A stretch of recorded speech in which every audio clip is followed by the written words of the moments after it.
Chapter 1063. At the same time, there was a huge park in the middle of the city. The park was filled with lush greenery and wild flowers. Magnificent palaces stood among the flowers and plants. They were arranged in a picturesque manner and exuded a majestic aura. Clear streams meandered around. Fish swam and the sound of flowing water was pleasant to the ears. This was the core area of the divine python tribe. Only those who had reached the combat emperor level were qualified to live here. The millions of tribesmen of the divine python tribe also regarded this place as a sacred place. Of course, there was also a special group of people who could live here. They were direct descendants like Pei. At this moment, in one of the palaces, a middle-aged man sat on a throne. He was the leader of the divine python tribe. But at this moment, he was staring at the opposite side with a gloomy expression. He clenched his fists and his eyebrows were filled with hostility. In front of him stood a short man with a repulsive face and a rat's eyes. That's right. This man was Yen Wei in disguise. He looked at the leader of the divine python tribe impatiently and said, "Leader, I still have a lot of things to do. Please prepare 500 billion gold coins quickly." Hearing this, the leader of the divine python tribe slammed the table and stood up. He shouted, "Fu Anshan already promised me that he would not harass me again after I helped him get rid of Shen Feiyun and Li He. Now he wants me to give him 500 billion gold coins. What does he mean?" Yen Wei said calmly, "I don't know. I'm just following orders. I won't give you any gold coins. Get lost now. By the way, tell Fu Anshan that he'd better be content with what he has. Don't be too greedy." The leader of the divine python tribe laughed sinisterly. "This, I'm afraid I won't be able to report back." Yen Wei was in a dilemma. Then don't go back. Although the divine python tribe is just a small temple, we can still make a place for you to be buried. The leader of the divine python tribe laughed and his eyes were filled with murderous intent. Yen Wei's pupils constricted.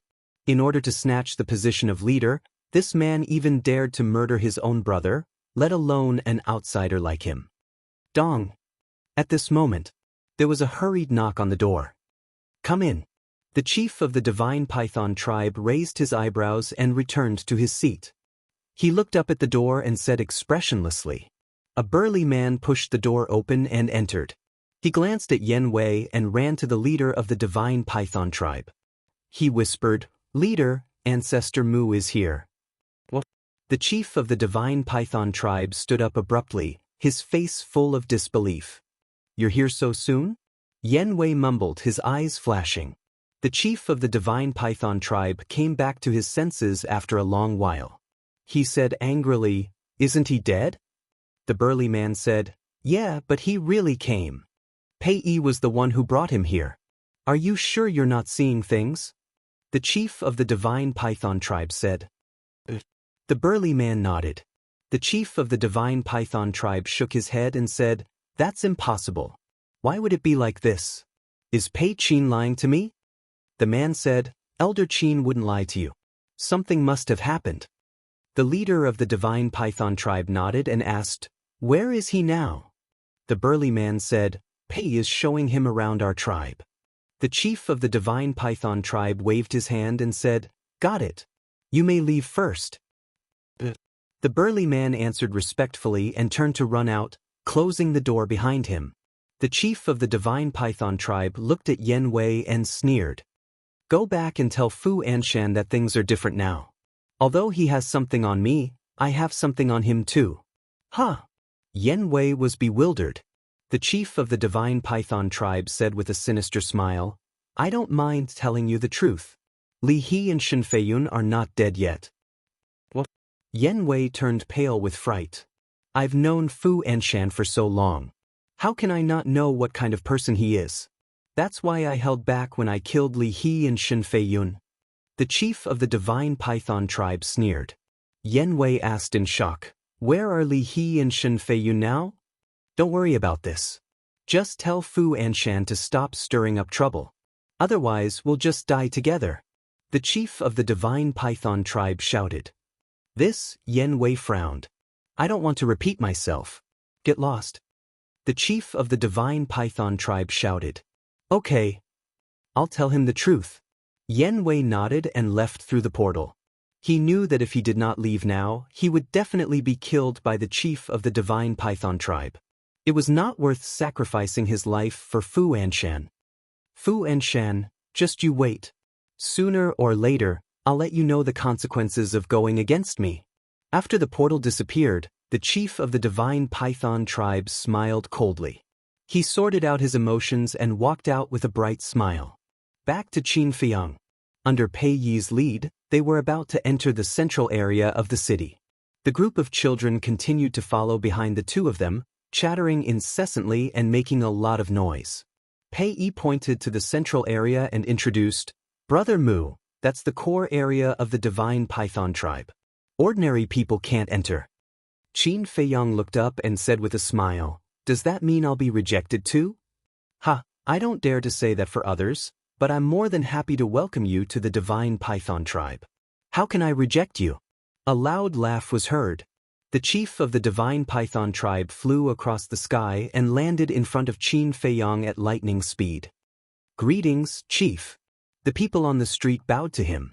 Pei Yi smiled and said, Second uncle, why are you here? How can I not come when there's a distinguished guest? The chief of the divine python tribe chuckled and turned to look at Qin Feiyang.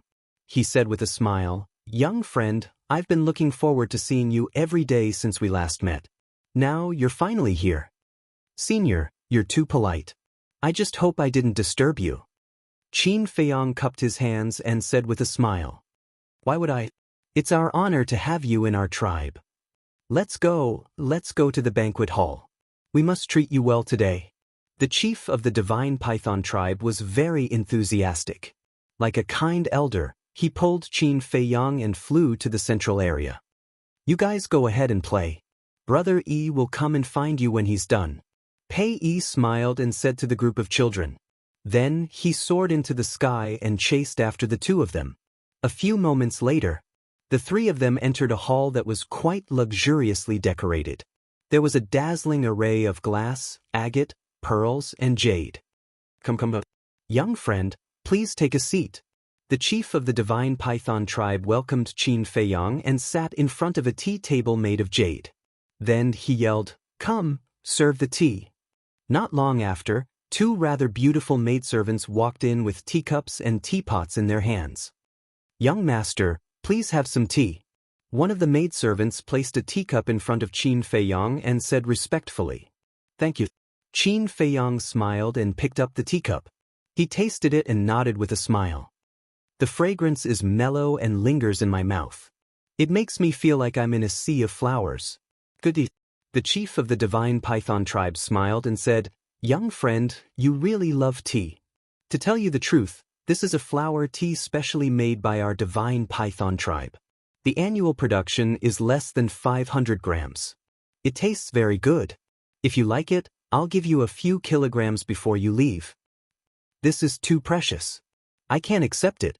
Qin Feiyang was stunned and hurriedly waved his hand.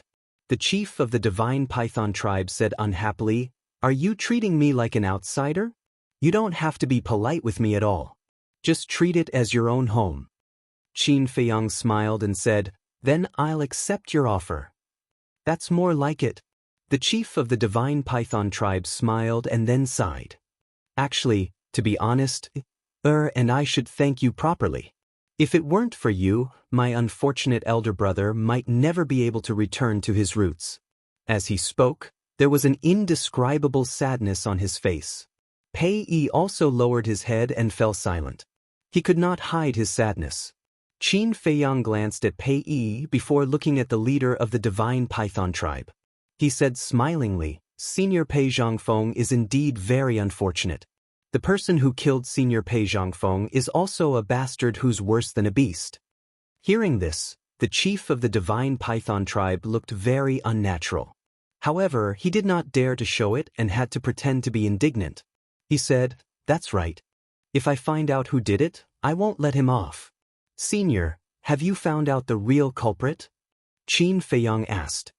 Since you brought my elder brother's body back, I've been sending people to investigate. However, There are still no clues. I'm afraid it's an unsolved case. The chief of the divine python tribe sighed deeply and was full of helplessness. No hurry. There's a saying that goes, God is watching what man does. The real culprit will surface sooner or later. Even if he hides well and is not discovered, he will suffer retribution sooner or later. Senior, don't you agree? Qin Feiyang said. Yes. The chief of the divine python tribe nodded repeatedly and looked more and more unnatural. All of a sudden, Pei Yi got up and looked at Qin Feiyang. He said, Brother Mu, have a chat with second uncle. I'll go out for a walk. Are you okay? Qin Feiyang asked. The chief of the divine python tribe also looked at him with concern. I'm fine. You don't have to worry about me. Pei Yi smiled and turned to leave without looking back. The smile on his face was very forced. I really shouldn't have mentioned this. The chief of the divine python tribe sighed. I don't think so. Qin Feiyang shook his head. What's wrong? The chief of the divine python tribe was puzzled. Qin Feiyang said, if he can't even bear this blow, how can he bear the crueler truth? The chief of the divine python tribe's pupils constricted and he said with a smile, Young friend, what do you mean? Why don't I understand? Senior, have you heard of this saying before? Don't do it unless you don't want others to know about it? Qin Feiyang said with a smile. After saying that, he picked up the teacup and started drinking. The chief of the divine python tribe stiffened and shook his head with a smile. Young friend, your words are getting more and more profound. Some people look silly, but they might not be really silly. They might be pretending to be silly. There are also some people who look silly, but they are really silly. Senior, what kind of person do you think you are? Chapter 1064. The leader of the divine python tribe was silent as he looked at Qin Feiyang with an uncertain expression. Qin Feiyang put down his teacup and looked up at the two maidservants. He smiled and said, I have some private matters to discuss with your leader. Wait outside. The two of them froze and looked at the leader of the divine python tribe. Go out. The leader of the divine python tribe waved his hand. Yes. The two of them replied respectfully. Qin Feiyang said, close the door while you're at it. All right. The two of them nodded and turned to leave, closing the door tightly. The leader of the divine python tribe said, Young friend, you've been speaking ambiguously ever since you left. What do you mean? What do I mean? Don't you know? Qin Feiyang sneered. The leader of the divine python tribe's heart skipped a beat, but he did not say anything. That was because he did not know what to say now and could only deal with the situation by remaining unchanged. Heaven's net has a long grind, but nothing escapes. You can hide it from Pei Yi, your tribesmen, and everyone else in the world, but you can't hide it from me. You're the real culprit who killed Pei Zhangfeng. Qin Feiyang said.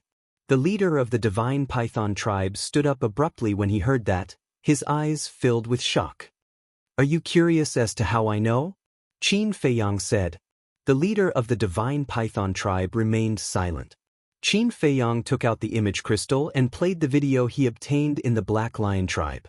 The leader of the divine python tribe clenched his fists when he saw the video and the killing intent in his eyes was undisguised.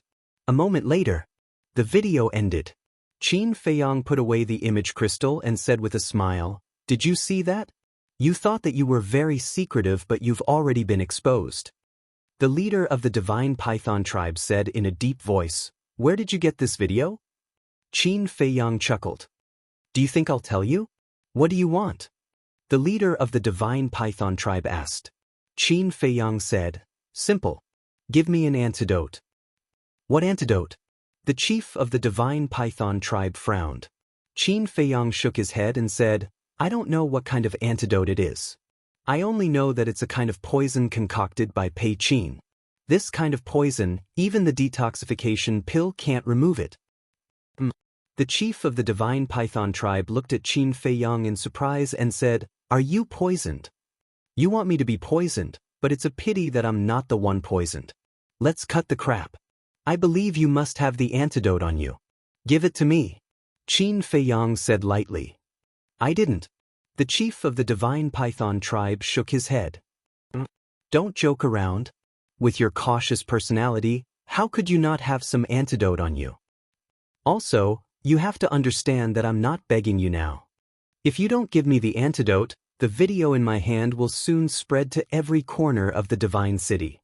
When the time comes, I don't need to tell you the consequences you will face. You should be clear about it. Qin Feiyang joked. Before he finished speaking, the chief of the divine python tribe stepped forward and grabbed Qin Feiyang's neck. His eyes were filled with murderous intent. Are you trying to silence me? Then you'd better think carefully.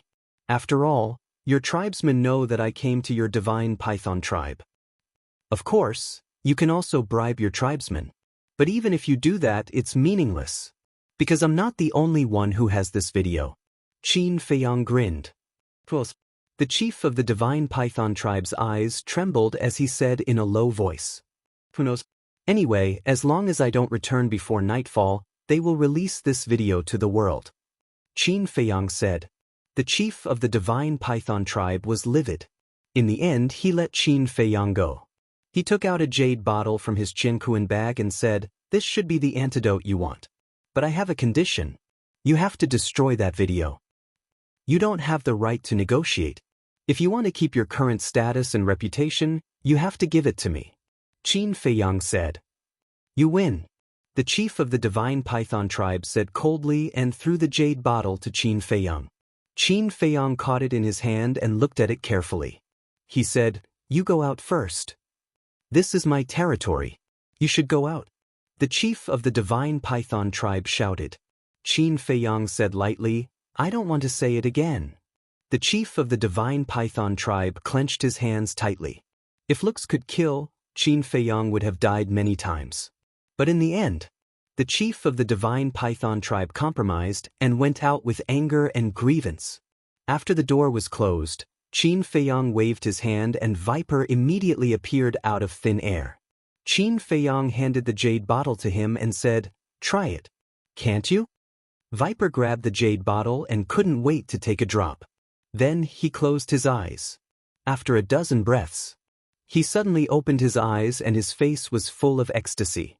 He said, "Young master, this is the real antidote." Qin Feiyang also breathed a sigh of relief. He sent Viper back to the castle and said lightly, "Come in." The chief of the divine python tribe pushed the door open and closed it. He said gloomily, "I've given you what you want. If you don't keep this secret, I'll drag you down with me even if I die." Qin Feiyang said with a smile, "Don't worry. I won't tell anyone. By the way, don't wait for Pei Qin anymore. He died in Qinghai." What? The chief of the divine python tribe was shocked. "Your expression is really cute. Okay, I've finished my business. I won't disturb you." After Qin Feiyang finished speaking, he stood up and left. "Where are you going?" The chief of the divine python tribe asked hurriedly. "It's not easy to come here. I have to take a good look around." Qin Feiyang chuckled. He opened the door and strode out. However, when Qin Feiyang went out, he saw a purple-clothed woman walking towards him. Qin Feiyang cupped his hands and said with a smile, "Senior High Priestess, long time no see. How are you?" The High Priestess smiled and said, "Thank you for your concern. Everything is fine." "That's good." Qin Feiyang smiled and brushed past the purple-clothed woman. Soon, he disappeared into the crowd on the street outside. The High Priestess raised her eyebrows and looked away. She turned and entered the main hall. Seeing the angry chief of the divine python tribe, she asked with concern, "What's wrong?" The chief of the divine python tribe said, "Close the door first." The High Priestess was stunned. She closed the door and walked to the chief of the divine python tribe. "Elder Qin is dead. Ancestor Mu knows about that too. And he has a video in his hand." The chief of the divine python tribe rubbed his head and said helplessly, "What?" The High Priestess expression froze. Where did he get the video? Could Elder Qin have given it to him? But that's impossible. Elder Qin did not record those videos back then when we were not paying attention. Could it be Fu Anshan? It's not Fu Anshan. That's because the video in Ancestor Mu's hands was from a different angle from the one in Fu Anshan's hands. They were not recorded by the same person. The chief of the divine python tribe said. Not the same person? The high priestess was stunned. Does that mean that other than Fu and Shan, there were others present? Yes. The chief of the divine python tribe nodded. How could this be? The high priestess lay on the chair. She thought that it was flawless. However, she did not expect them to appear one after another with the video in their hands. At this rate, there was no guarantee that this would not be exposed one day. The most frightening thing was, how many people knew about this? How many people had evidence? It's all because of my desire and greed. I shouldn't have done that. The chief of the divine python tribe sighed and looked as though he had aged dozens of years in an instant, looking haggard. The high priestess said faintly, "What's the use of regretting it now that it's already happened? Why don't you come clean? I believe that as long as you show your sincerity, our tribesmen will forgive you." No. I must not come clean. It wasn't easy for me to obtain everything that I have now. I don't want to lose it just like that. The chief of the divine python tribe shook his head. The high priestess shook her head. You still can't let it go. Is power really that important? If it wasn't, I wouldn't have done what I did back then. In any case, I must think of a way to get rid of everyone who knows about this. The chief of the divine python tribe gripped his fingers tightly and the killing intent in his eyes was menacing. The high priest looked at him deeply and sighed inwardly. He did not say anything else. North City. Trading Pavilion. What? Li He and the others aren't dead. Fu Anshan stood in the study and looked at Yen Wei in shock. That's what the chief of the divine python tribe said. Furthermore, by the looks of it, he didn't seem like he was trying to scare me. Yen Wei said respectfully. Fu Anshan kicked the desk away and said furiously, "That damned bastard. How dare he backstab me?" Yen Wei said, "Sir, it's useless to be angry now. We have to think of a way to resolve this matter quickly. They're in the divine python tribe. Tell me, how do we resolve this?" Fu Anshan roared. Yen Wei shrank his neck. Initially, I had the absolute initiative. However, with this sudden turn of events, it's equivalent to me losing the capital to threaten the chief of the divine python tribe. Damn it. Fu Anshan flew into a rage and was beyond furious. Yen Wei did not dare to say anything and stood at the side obediently. After some time, Fu Anshan calmed down and sat beside the coffee table, lowering his head in deep thought. After a long time, he sighed helplessly and said, "Seems like this is the only way." "Sir, have you thought of a good idea?" Yen Wei asked calmly. "Good idea, my foot." Fu Anshan glared at him and said helplessly, "I have no other choice now. I can only use this video in exchange for the lives of Li He and the others." In that case, sir, you won't be able to threaten the chief of the divine python tribe in the future, right? Yen Wei was surprised. But this is the only way. Instead of fighting with the chief of the divine python tribe and causing both sides to suffer, it's better to resolve this peacefully. As long as I destroy this video, he will definitely kill Li He and the others. Speaking of which, it's a happy ending. Fu Anshan sighed and looked very reluctant. Yen Wei's heart skipped a beat. He muttered to himself, "It seems that I have to inform Qin Feiyang of this matter as soon as possible." Chapter 1065. In the divine python tribe, Qin Feiyang was looking for Pei Yi in the central area. There were very few people in the central area, but he would still bump into them from time to time. Due to the fact that no one knew about the conflict between Qin Feiyang and the leader of the divine python tribe, they would all greet him with a smile when they saw him. After all, Qin Feiyang was now the personal disciple of the chief pagoda master and they would definitely suck up to him. About a few hundred breaths passed. Qin Feiyang finally saw Pei Yi beside a stream. Pei Yi was seated by the stream and staring at the flowing water with a tinge of melancholy in his eyes. "Didn't you say that you've already gotten over it?" Qin Feiyang walked forward and stood beside Pei Yi with a faint smile. Pei Yi sighed and said, "If it's really that easy to get over it, there wouldn't be so many grudges in this world. Stay strong. Because these things aren't really a blow to you." Qin Feiyang said. "What do you mean?" Pei Yi looked at him in bewilderment. Qin Feiyong said, "Come and look for me when you're mentally prepared. I'll tell you how your father died." Pei Yi suddenly sprung up in bewilderment. "Don't ask now," Qin Feiyong said.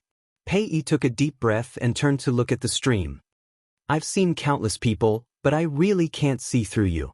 Qin Feiyong smiled and remained silent. Buzz. All of a sudden, there was a sound coming from the image crystal.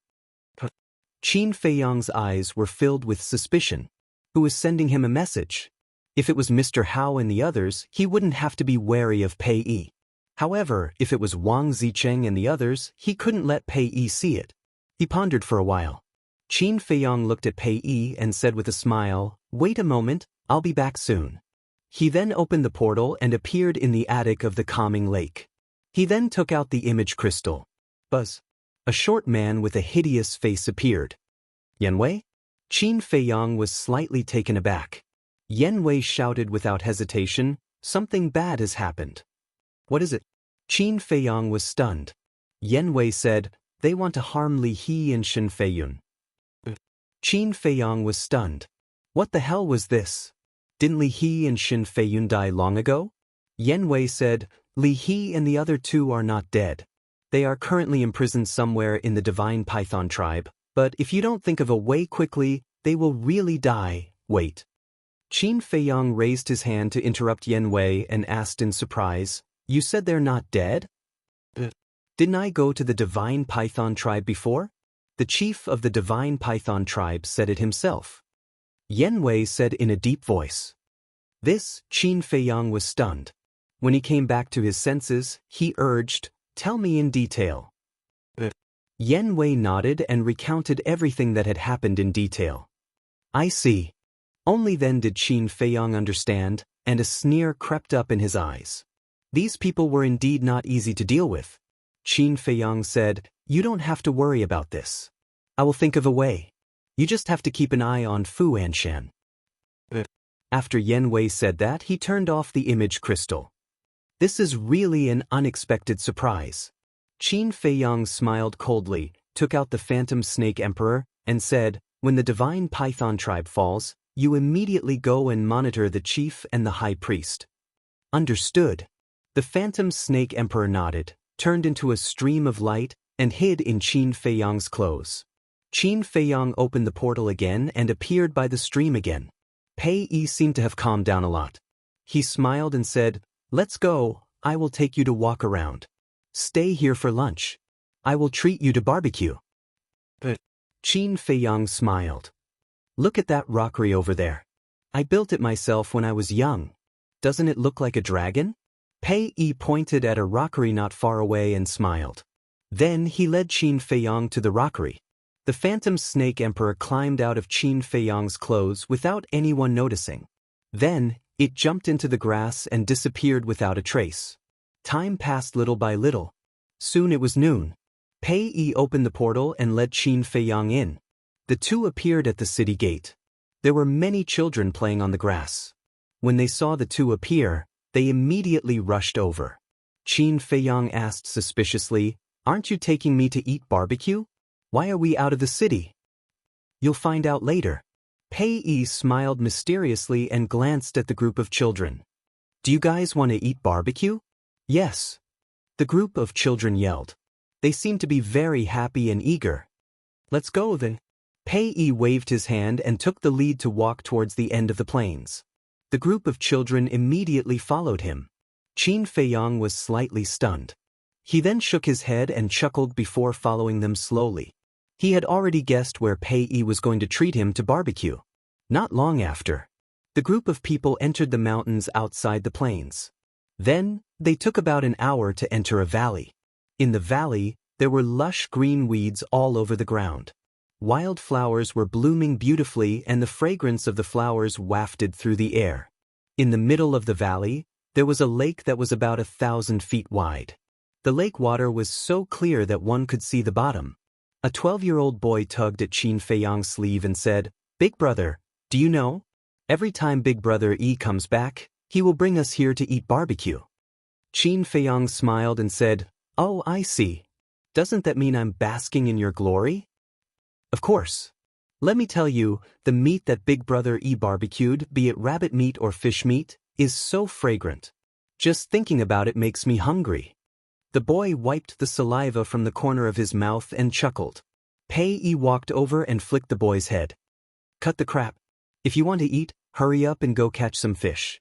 Okay, I'll go now. The boy chuckled and took off his clothes before jumping into the lake.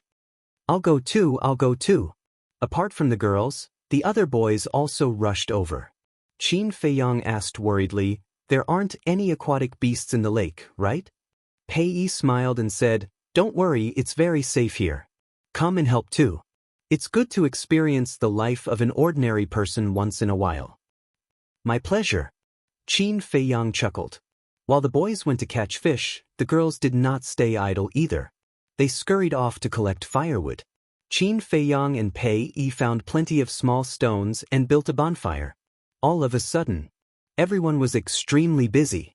The valley was also immersed in a sea of laughter and laughter. A cordial smile also appeared on Qin Feiyang's face. All these years he had been either busy running around, scheming against others, or cultivating in seclusion. He had never been so carefree before. He had never been so relaxed either. He felt very comfortable and at ease. Perhaps, this was the life that he had always wanted. It was carefree and ordinary. Smoke lingered in the air and the aroma of fish filled the air.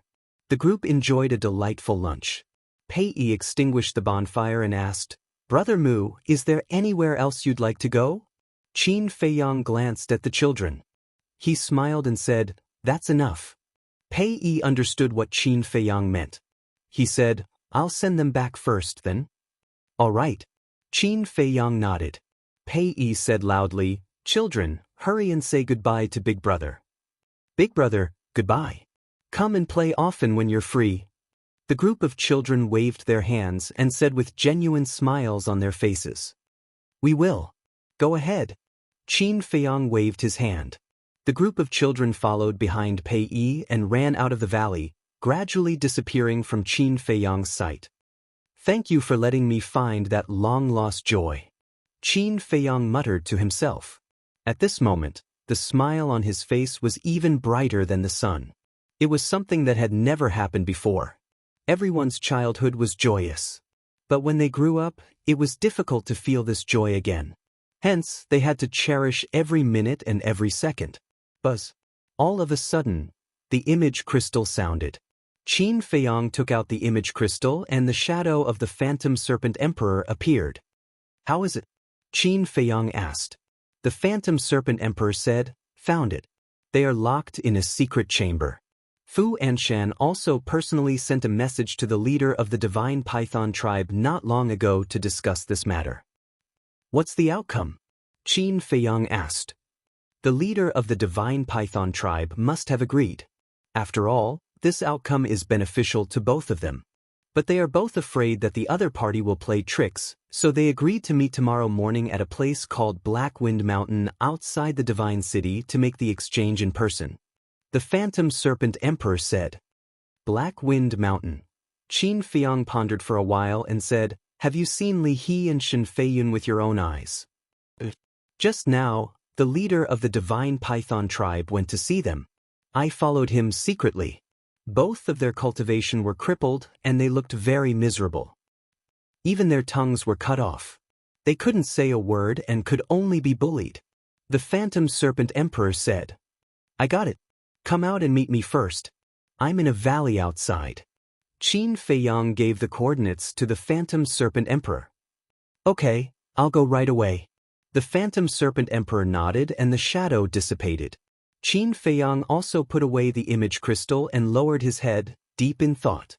Not long after, the Phantom Serpent Emperor found its way here. It landed on Qin Feiyang's shoulder and asked, have you thought of any plan? What about you? Qin Feiyang asked. The Phantom Serpent Emperor said matter-of-factly, of course we have to save them as soon as possible. Otherwise, if we wait until tomorrow with our strength, we won't be able to snatch them from them. That's right. But I'm thinking, can we make this more interesting? Qin Feiyang pondered. More interesting? The Phantom Serpent Emperor looked at him in confusion. I've thought of it. Suddenly, Qin Feiyang's eyes lit up. He took out the image crystal and sent a message to Fatso. After Fatso's shadow appeared, he asked, "Boss, it's done. The poison in the viper's body has been neutralized. But now there's one more thing. Help me investigate if the leader of the divine python tribe has any other children." Qin Feiyang said, "Why are you investigating this?" Fatso was stunned. Qin Feiyang said, "I don't have time to explain now. Go and find out. I'll wait here for your news." But Fatso nodded and immediately went to investigate. The Phantom Serpent Emperor looked at Qin Feiyang suspiciously and asked, "What exactly are you trying to do?" "You'll know soon." Chapter 1066. At the same time, Dragon Phoenix Restaurant. A black-clothed youth wearing the uniform of a disciple of the main pagoda strode into the restaurant. This person was Wu Yang. Compared to before, the current him seemed to have encountered something good that made him look energetic and radiant. "Young Master Wu Yang, you're here again."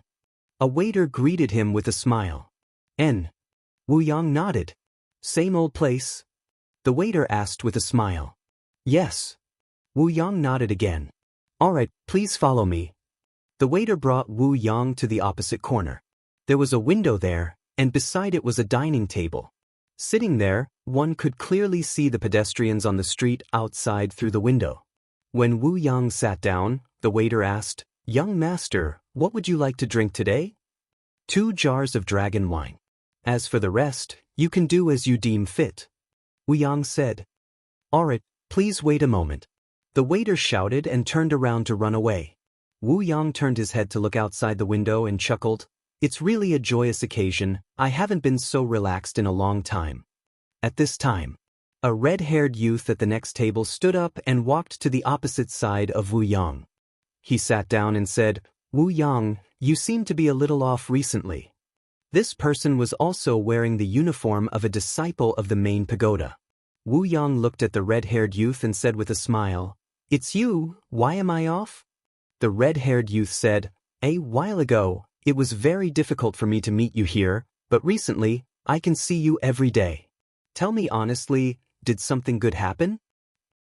Wu Yang laughed loudly and said, "It must be a good thing, otherwise, why would I be so happy?" The red-haired youth's eyes lit up as he asked curiously, "What good thing? Tell me about it." I can't say. Wu Yang shook his head, pretending to be deep. "You're still being mysterious, are you interested?" The red-haired youth looked at him with dissatisfaction. Wu Yang laughed. "It's not being mysterious, it's a little secret, I really can't say it." Actually, this so-called little secret was Qin Feiyang. Ever since he signed the slave seal, he had been thinking of ways to get rid of Qin Feiyang's control. However, no matter what he did, it was useless. However, some time ago, he suddenly received a message from his tribe, saying that Qin Feiyang had been killed in Qinghai. At that time, he was dumbfounded. He had never dared to believe that this was real. Later on, he personally returned to the tribe and asked the chief of the Qilin tribe. He learned that the news was actually sent back by Wu Kai from the Blue Sea. Wu Kai was a clansman of their Qilin tribe. He definitely wouldn't send back a fake news. Now that he had confirmed Qin Feiyang's death, of course he was happy. Because like this, not only would he be able to escape the control of the slave seal, but no one would know that he had refined the blood demon pill. This could be called perfect. Therefore, during this period of time, he came to Longfeng Pavilion every day to celebrate his freedom and rebirth. He looked out of the window again and murmured with a smile, "It's better to keep a low profile as a person. Otherwise, sooner or later, you'll get yourself killed." "Wu Yang, what are you mumbling about?" The red-haired youth looked at him in confusion. Nothing. Wu Yang waved his hand. Then he stood up and looked at everyone in the hall. He laughed and said, "I'm in a really good mood right now. All of your expenses today will be on me." What? Everyone couldn't help but look at him in shock. Wu Yang laughed, "I'll treat everyone to a drink." "That's great. Someone's treating, it's a waste not to drink." "Waiter, give me a few jars of dragon's wine. I must drink to my heart's content today." "I'll have a few jars too." The Longfeng Pavilion was in an uproar. Looking at everyone's excited expressions, Wu Yang became even more pleased with himself. Breaking news, breaking news. But at this moment, a man in black in his 20s ran into the Longfeng pavilion in a hurry. What news is it that made you so anxious? Everyone looked at him suspiciously. Wu Yang also returned to his seat. He crossed his arms and looked at the waiter curiously. Ancestor Mu is not dead. He's back, the man in black roared. What? Everyone's expressions changed. Wu Yang was even more shocked. Before his but could even warm up, he suddenly stood up, his face filled with disbelief. Shua. Suddenly, he took a step forward and landed in front of the man in black. He grabbed the man's clothes and shouted, "Is this true?" The man in black was shocked. He nodded and said, "This news came from the Northern Region Trading Pavilion. It's definitely true." Why is it like this? Wu Yang weakly lowered his arms. The joy on his face was swept away. Big news, big news. Suddenly, another young man hurriedly ran into the Longfeng pavilion. What big news again? Everyone was bewildered. The young man said, "I have a friend from the Divine Python tribe. He sent me a message saying that Ancestor Mu has returned from Jianghu. He was even a guest at the Divine Python tribe this morning." Everyone looked at each other. Looks like Ancestor Mu is really not dead. Actually, thinking about it, how could such a monster be a short-lived ghost? Right? Someone must have deliberately spread rumors in the past. Everyone started to discuss. Damn it, damn it. Wu Yang's face was sinister. He turned around and walked out with a gloomy face. "Wu Yang, where are you going? Didn't you say you were treating us to a drink? Why did you run away by yourself? You can't be like this. You have to keep your word." Seeing this, everyone was anxious. But at this moment, how could Wu Yang still be in the mood to treat them to a drink? Without looking back, he entered the crowd and disappeared. At the peak of the mountain, Qin Feiyang finally received Fatso's reply. "How is it?" Looking at Fatso's shadow, Qin Feiyang asked with a smile. "With Fat Lord taking action, of course it's a piece of cake." Fatso smiled proudly and said, "The leader of the Divine Python tribe, other than Pei Yu, has 4 sons, called Pei Zhe, Pei Luo, Pei Yu and Pei Lang.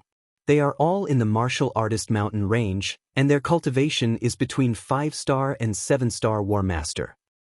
Not bad, they have a thriving population." Qin Feiyang laughed in ridicule and asked, "What about their character and character?" Pei Zhe and Pei Luo are both quite low-key. Usually, if there's nothing important, they're basically cultivating. But Pei Yu and Pei Lang are 2 famous playboys. Relying on their own strength and family background, they bully and humiliate disciples with no status or background. Fatso said. Qin Feiyang pondered for a moment, then grinned. "All right, the target is the 2 of them." Fatso's pupils constricted and asked carefully, "Boss, why does your smile look a little strange?" "Is that so?" Qin Feiyang smiled and turned off the image crystal. "What about now?" The ghost snake emperor looked at him suspiciously. "Of course I have to find someone to invite them out." Qin Feiyang pondered for a moment and suddenly thought of a person. This person would definitely be able to contact Pei Yu and Pei Lang directly. The battle chi surged and poured into the image crystal.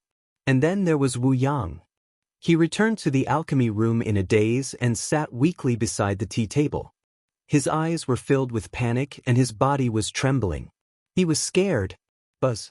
Suddenly, the image crystal in his arms began to vibrate. He immediately sat up straight, his eyes full of surprise. Who was sending him a message? Was it the tribesman of the tribe? Or was it that devil? He took out the image crystal with fear and took a lot of effort to summon the courage to activate the image crystal.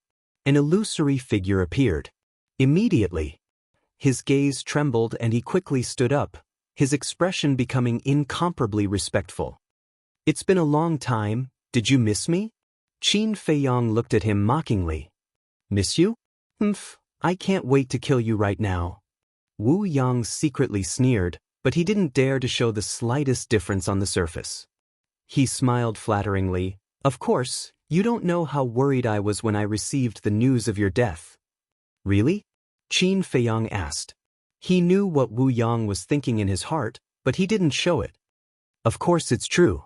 How would I dare to lie to you? Wu Yang nodded and bowed submissively. Qin Feiyang couldn't be bothered to talk nonsense and said, All right, stop flattering me. I'll give you a task now, bring Pei Yu and Pei Lang to me. Wu Yang was stunned and asked suspiciously, Why are you looking for them? Don't worry about that. Bring them here as soon as possible. After Qin Feiyang finished speaking, he gave the coordinates to Wu Yang and turned off the image crystal. The Phantom Snake Emperor said in surprise, You're not going to use them to threaten the leader of the Divine Python tribe, are you? Threaten? You're too naive. The leader of the Divine Python tribe can even kill his own brother. Would he care about two good-for-nothing sons? Qin Feiyang sneered. Then why are you doing this? Can you stop keeping me in suspense? The Phantom Snake Emperor glared at him angrily. Qin Feiyang laughed. It's not a good thing for you to be so impatient. You have to be calm when you encounter trouble, understand? The Phantom Snake Emperor rolled his eyes. Who didn't understand these principles? But now, he just couldn't control himself. He couldn't wait to find out what Qin Feiyang was up to. Time flew, and an hour passed in the blink of an eye. Suddenly, the void shook, and 3 figures appeared in front of Qin Feiyang one after another. The leader was Wu Yang. The other 2 looked to be in their mid-20s. They looked decent, but their faces were full of arrogance. Wu Yang bowed and said, Greetings, Senior Brother Mu. Qin Feiyang nodded and looked at the 2 people. One of the young men stepped forward and said with a flattering smile, Senior Brother Mu, I'm Pei Yu, and this is my 4th brother, Pei Lang. Greetings, Senior Brother Mu. Pei Lang also had a flattering look on his face. Qin Feiyang was no longer the same as before. Even the descendants of the leaders of these super tribes had to curry favor with him. Qin Feiyang said with a smile, I've long heard of the 2 of you. Now that I've met you today, you're indeed extraordinary. Pei Yu said with a smile, Senior Brother Mu, you're too polite. Compared to you, we're still far behind. Pei Lang added, Yes, please take care of us in the future, Senior Brother Mu. Of course, we're all friends. Qin Feiyang said. Pei Yu looked around and said in surprise, Senior Brother Mu, isn't this near the Divine Python tribe? Pei Yi and I were just here barbecuing meat with a group of children. Chapter 1067. Hearing Pei Yi's name, Pei Yu and Pei Lang raised their eyebrows subtly. However, Qin Feiyang caught it clearly and said with a smile, Brothers, you don't seem to like Pei Yi very much. How should I put it? Pei Yu and Pei Lang were a little hesitant. Qin Feiyang smiled faintly and said, It's all right, we're all on the same side. There's no need to hold back. I'll get straight to the point then. Pei Yu's eyes were full of jealousy and hatred. Pei Yi has shown extraordinary talent since he was a child. Not only do the elders of the tribe dote on him, but even our parents like him very much. Qin Feiyang smiled and said, That's for sure. It's his fault for being so talented. So what if he's talented? Isn't he still an orphan that no one wants? Pei Yu sneered. Pei Lang also snorted and said, Exactly. He was born without a mother to teach him well. All he does is pretend to be pitiful and win the sympathy and love of the tribe members. Pretend to be pitiful?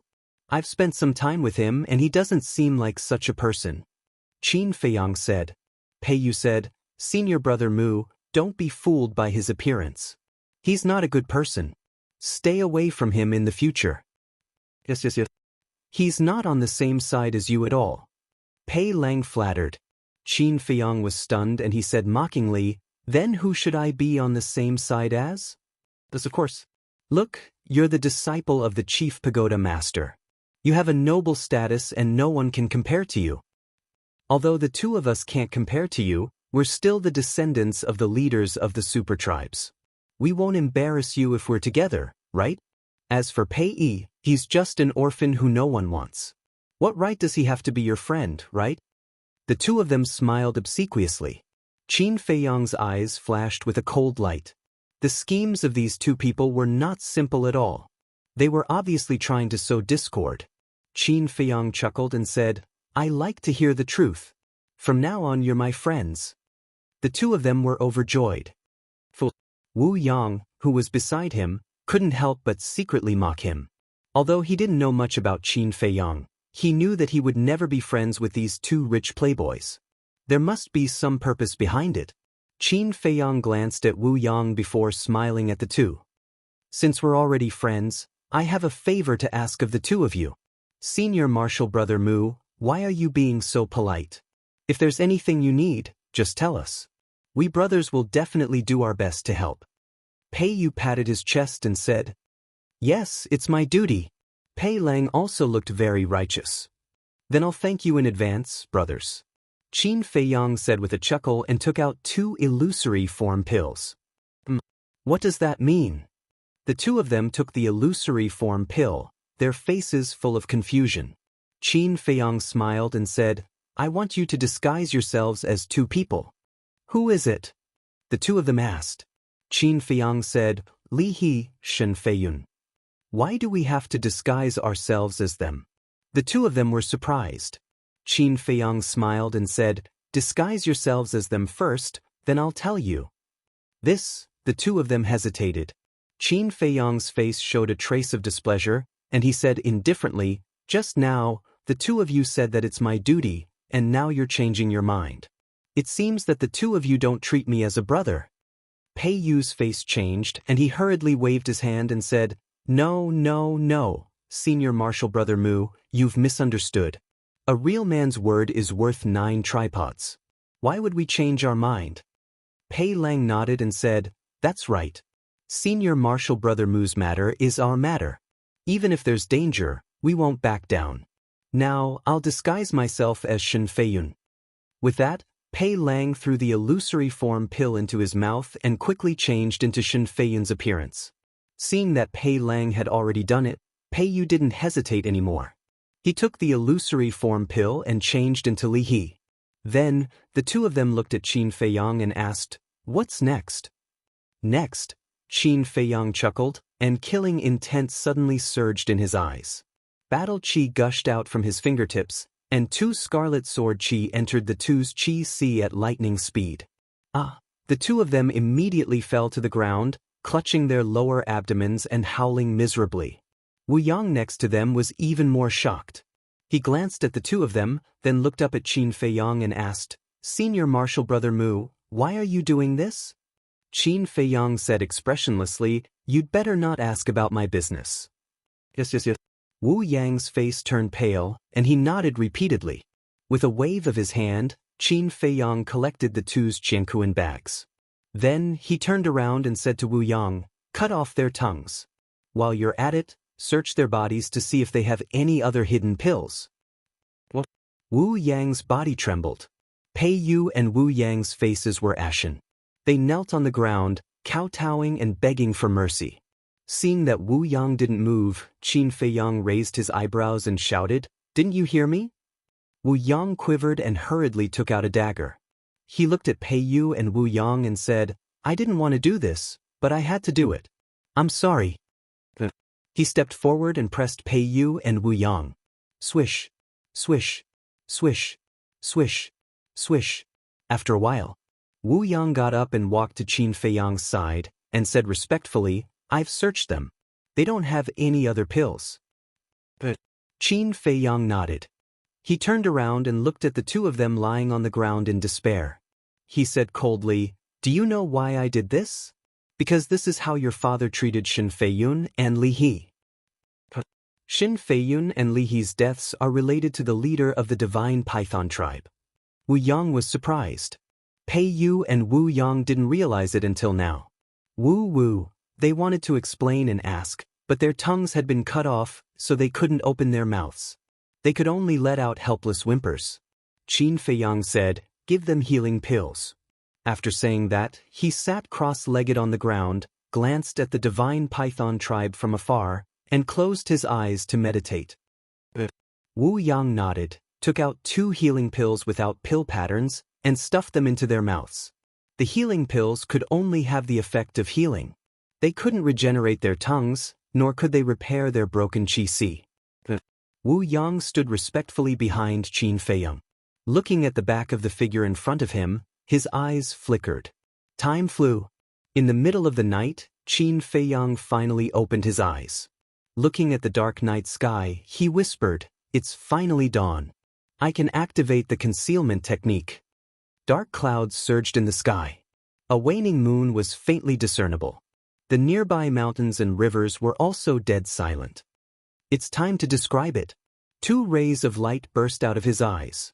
Qin Feiyang retracted his gaze, got up and lowered his head to look at Pei Yu and Wu Yang. The wounds on their lower abdomens had been healed, but from noon to now, every minute and every second felt like a year. Qin Feiyang said with a smile, "Don't worry, I won't kill you." The 2 were surprised. Why didn't he kill them? What did this demon want to do? Qin Feiyang waved his hand and sent the 2 to the castle.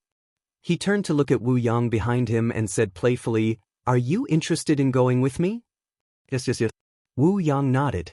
Only a ghost would be interested. But facing Qin Feiyang, he didn't dare to refuse, so he could only bite the bullet and agree. "Hold on to me," Qin Feiyang said. Wu Yang was suspicious. Qin Feiyang said again, "Hold on to my shoulder." Wu Yang hurriedly stretched out his hand and pressed on Qin Feiyang's shoulder. Qin Feiyang immediately activated the concealment art and took Wu Yang to the sky at lightning speed, entering the divine python tribe. Wu Yang's face changed and he said telepathically, "It's not appropriate to barge in like this, is it?" The concealment art was invisible and no one could see it, so Wu Yang didn't know that he was now invisible. Qin Feiyang said to himself, "Don't worry, no one will discover us." Wu Yang didn't believe it. Wouldn't they be discovered if they were to openly fly above the city? How was that possible? But Qin Feiyang didn't explain. He looked down at the phantom snake emperor coiled around his wrist and said, "Where is the entrance to the secret chamber?" Who is he talking to? Wu Yang looked at Qin Feiyang's wrist in surprise and saw an exquisite bracelet on his wrist. Talking to a bracelet? Was this person stupid? But the next moment he was stunned. The bracelet actually moved on its own and a snake head suddenly appeared, baring its fangs and flying towards him. Wu Yang was scared out of his wits on the spot. "Stop fooling around." Qin Feiyang rolled his eyes at the phantom snake emperor. Hee. The phantom snake emperor grinned and said telepathically, "The entrance to the secret chamber is in the cultivation room of the divine python tribe's leader." "Lead the way," Qin Feiyang said. "Continue forward," the phantom snake emperor said. Qin Feiyang dragged Wu Yang, who was scared out of his wits by the phantom snake emperor, and flew forward. It turns out that the bracelet was transformed from a snake. After calming down, Wu Yang looked at the phantom snake emperor and finally breathed a sigh of relief. The phantom snake emperor glanced at Wu Yang and telepathically said, "Qin Feiyang, I just wanted to tease him just now, but I didn't expect him to be so scared." "He's too cowardly, why did you keep it?" Qin Feiyang didn't answer, but there was a hint of killing intent in his eyes. After a while, under the lead of the phantom snake emperor, Qin Feiyang entered a hall. The main hall was dazzling in gold and jade and had an extraordinary aura. But at this moment, there was no one here. The phantom snake emperor pointed to the deepest part of the hall and telepathically said, "The cultivation room is there." Qin Feiyang walked over and saw a door on the wall, which was tightly shut. He turned his head and glanced at the hall, and couldn't help but frown. In the hall, there was no trace of the divine python tribe's leader. Could it be that he was cultivating in the cultivation room now? If that was the case, it was almost impossible to enter the secret chamber from the cultivation room. Qin Feiyang withdrew his gaze and looked down at the phantom snake emperor, saying secretly, "Go and see if the divine python tribe's leader is anywhere else." The phantom snake emperor nodded and landed on the ground, quickly disappearing from Qin Feiyang and Wu Yang's sight. Wu Yang was dumbfounded, because he found that when the phantom snake emperor landed on the ground, its skin immediately turned the same color as the floor. He turned to look at Qin Feiyang and telepathically said, "It can't be the phantom snake, right?" "That's right." Qin Feiyang nodded. Chapter 1068. About an hour later, the spirit snake emperor came back and laughed in a low voice. "He's not in the cultivation room, but you'll never guess what he's doing now. What's he doing? Qin Feiyang was curious. The Spirit Snake Emperor said, he's having fun with his woman, and he even unlocked all kinds of positions. It's so exciting. Qin Feiyang was stunned. He was already so old, but he still liked to play these tricks. No wonder he had so many children. But suddenly, his expression became strange.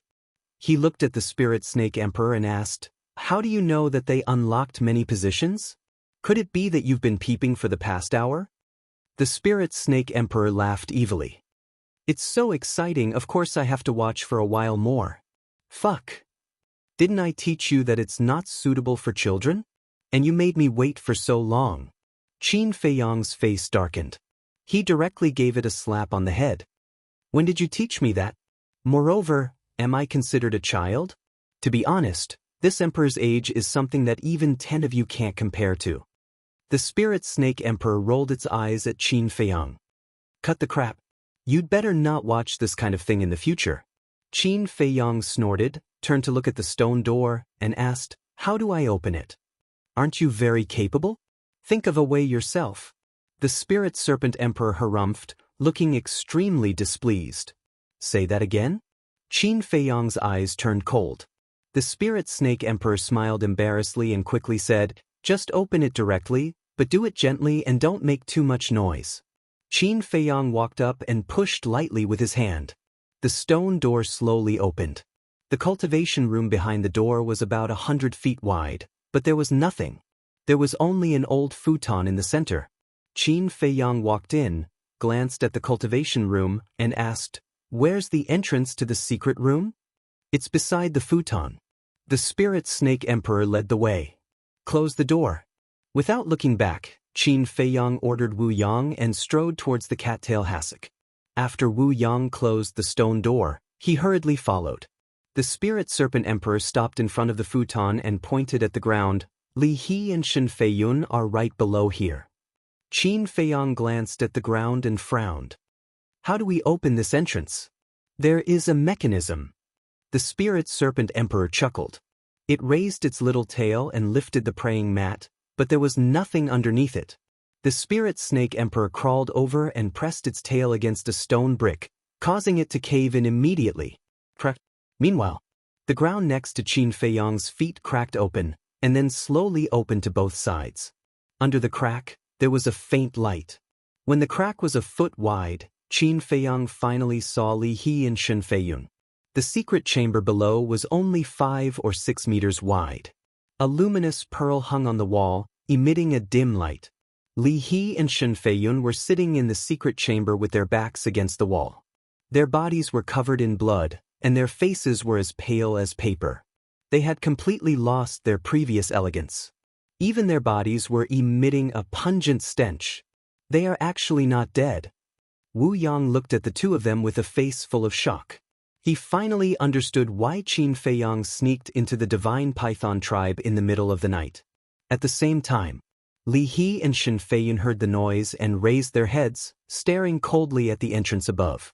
Their weak eyes were filled with hatred and killing intent. They thought that the leader of the divine python tribe had come. But when the entrance of the secret chamber was completely opened and they saw Wu Yang standing above, Li He immediately frowned. As a direct descendant of the Qilin tribe, Wu Yang was somewhat famous in the main tower. Of course, Li He could recognize him. Wu Yang jumped into the secret chamber, took out 2 regeneration pills with pill patterns, and put them in their mouths. Their tongues that were cut off immediately regenerated at a speed visible to the naked eye. After their tongues were restored, Li He immediately said, Wu Yang, why are you here? Shen Feiyun was stunned and asked, Li He, who is Wu Yang? He's from the Qilin tribe. Li He briefly introduced him before looking at Wu Yang again and frowning. Could it be that your Qilin tribe is also colluding with the divine python tribe? But thinking about it, that was not right. If the Qilin tribe was really colluding with the divine python tribe, why would Wu Yang give them regeneration pills? Manager Li, it's a misunderstanding. We're here to save you. Wu Yang waved his hand and smiled. Save me? Li He was stunned. He never expected that Wu Yang would actually come to save him. Wu Yang seemed to be talking about us? Could there be others? He hurriedly looked beside Wu Yang, but he did not see a single shadow. Li He said, "How did you come in? How did you know we were locked up here?" Wu Yang smiled embarrassedly. "I definitely don't have that ability. The one who saved you is Ancestor Mu." Ancestor Mu. Li He and Shen Feiyun looked at each other, their eyes full of shock. Shen Feiyun looked at Wu Yang and asked, "Where is he now?" A voice sounded out of thin air. While Wu Yang was explaining, Qin Feiyang had already jumped into the secret room. "It's really the voice of Ancestor Mu." Li He and Shen Feiyun's spirits were lifted as they hurriedly scanned the area in front of them. Because the voice came from right in front of them, but they still didn't see anyone. "Where are you? Why can't I see you?" Li He said anxiously. But before he could finish his sentence, the two of them felt someone grab their wrist. Immediately, the two of them also entered stealth mode. This way they could also see Qin Feiyang. "It's really you, you bastard." Li He was ecstatic. Shen Feiyun was also full of smiles. Qin Feiyang looked at the two of them and said, "I know you have a lot of questions to ask, but now is not the time." While they were talking, with a thought, Pei Yu and Shen Feiyun appeared out of thin air. Who are they? Why do they look exactly like us? When Li He and Shen Feiyun saw Pei Yu and Shen Feiyun, they turned pale with fright. Qin Feiyang did not answer, looked up at Wu Yang and said, "Quickly help take off their clothes." "All right." Wu Yang nodded, immediately squatted on the ground, and took off Pei Yu and Shen Feiyun's clothes. Qin Feiyang looked at Li He and Shen Feiyun, pointed at Pei Yu and Shen Feiyun, and said, "Quickly take off your clothes and change with them." The two of them looked at each other. Qin Feiyang urged, "There's no time, quickly do as I say." The two of them nodded and quickly took off their clothes. At the same time, Wu Yang also took off Pei Yu and Shen Feiyun's clothes, and then put on Pei Yu and Shen Feiyun's clothes. After everything was done, Qin Feiyang secretly said a few words to the Spirit Snake Emperor, and then led Wu Yang and Li He into the cultivation room. After that, Qin Feiyang did not delay for a moment, closed the entrance of the secret room, put the futon back to its original position, and after confirming that there were no loopholes, he led the three of them out of the cultivation room, closed the stone door of the cultivation room, and then rushed towards the main hall. As for the Spirit Snake Emperor, he did not leave with Qin Feiyang and stayed in the secret room. In the main hall, Qin Feiyang and the other three ran all the way, and they were about to go out. But at this moment, accompanied by the sound of something breaking through the air, a light figure rushed towards the main hall like lightning. Wu Yang's face changed and he said to himself, "Oh no, it's the leader of the divine python tribe." Li He and Shen Feiyun's faces also changed. "Don't worry, he can't see us now. As long as we don't make any noise, even if we stand in front of him, he won't notice us." Qin Feiyang smiled and sent a voice transmission. He swept up the three of them and flew out of the main hall silently. He flew into the sky, brushed past the leader of the divine python tribe, and headed out of the city without looking back. We really weren't discovered? Li He and Shen Feiyun looked back at the leader of the divine python tribe who disappeared into the main hall, and then turned to look at Qin Feiyang with bewilderment. A moment later, Qin Feiyang finally flew out of the divine python tribe and landed on a mountain peak outside the city. The mountain peak was about a few 100 feet tall, and the vegetation was flourishing. Li He turned to look at the divine python tribe in the night and sighed. "I didn't expect that we would be able to escape alive." "That's right." Shen Feiyun nodded, his face full of hope. Qin Feiyang closed the concealment art and smiled. "Heaven helps the good. Both of you are good people, and you will definitely be able to turn misfortune into blessing." "Good people?" The two of them smiled bitterly. Which cultivators' hands were not stained with blood? How many of them dared to call themselves good people? The two of them looked at each other and nodded at the same time. They turned around and knelt in front of Qin Feiyang. Qin Feiyang hurried forward and helped the two of them up. He said, "Both of you are respected seniors. I can't bear your kneeling. Get up quickly. Why didn't I see you being so humble when you came to me to buy medicinal herbs?" Li He scolded with a smile and stood up without being pretentious. Qin Feiyang smiled and said, "The situation is different. When doing business, I have to bargain. Otherwise, what if I get cheated by you?" "I cheated you? Tell me honestly, when have I ever taken advantage of you? It seems that you are the one taking advantage of me." Li He rolled his eyes at him. Qin Feiyang smiled embarrassedly and took out 2 spirit sea pills. He said, "Here, I promise that I will give this spirit sea pill to you for free." Li He smiled helplessly and did not stand on ceremony. He grabbed one of the spirit sea pills and put it into his mouth. Shen Feiyun also grabbed the other one and put it into his mouth. He looked at Qin Feiyang and cupped his hands. "Brother Mu, no matter what, I have to thank you properly today. Thank you. I will always remember this great kindness." Li He nodded and said, "Yes, if it weren't for you, I don't know how much we would have to suffer." Qin Feiyang smiled and asked, "Do you know who wants to deal with you?" Li He's eyes turned cold and he said in a deep voice, "Yes, it's Fu Anshan. The chief of the divine python tribe told us. I will not let this matter rest." Shen Feiyun was also full of killing intent. Qin Feiyang smiled and said, "There's no need for you to do anything. I've already made arrangements. He won't be able to jump around for long. Just wait and see." "Arrangements?" The two of them looked at each other with a trace of suspicion in their eyes. Qin Feiyang explained briefly, but when he mentioned Yen Wei, he did not reveal Yen Wei's real name. "I see. This time, we really have to thank him." Li He suddenly realized that the was referring to Yen Wei. Chapter 1069. Qin Feiyang smiled. "Fu Anshan is an old fox. If we don't use some tricks, we won't be able to find his weakness. He is indeed an old fox. After being with him for so many years, I thought I knew him very well. But in the end, I realized that was not his true face at all." Li He's face was filled with disgust. Hearing the conversation between the three of them, Wu Yang could not help but shudder. He did not expect Fu Anshan to be such a person. But compared to Fu Anshan, Qin Feiyang scared him more. No matter what happened, he was able to strategize. Who in the entire Central Divine Kingdom could compare to him when it came to scheming and scheming? Was he really human? Wu Yang could not help but wonder. "By the way, what demonic art did you use when you brought us away? You passed by the leader of the divine python tribe and did not notice us?" Li asked. Shen Feiyun also looked at Qin Feiyang curiously. "Demonic art?" Qin Feiyang smiled bitterly. He was not a monster. How could he know any demonic arts? He explained, "It's a battle art that can make one invisible." "I see." Li He and Wu Yang were enlightened. Shen Feiyun asked, "What should we do next?" Qin Feiyang thought for a moment and said, "Don't show yourself in front of others for the time being. Find a place to cultivate and don't send anyone a message." Li He frowned and said, "I want to send a message to Yen. I understand how you feel, but you can't do that. Because if there's a mistake, the plan to get rid of Fu Anshan and Wu Yang might fail."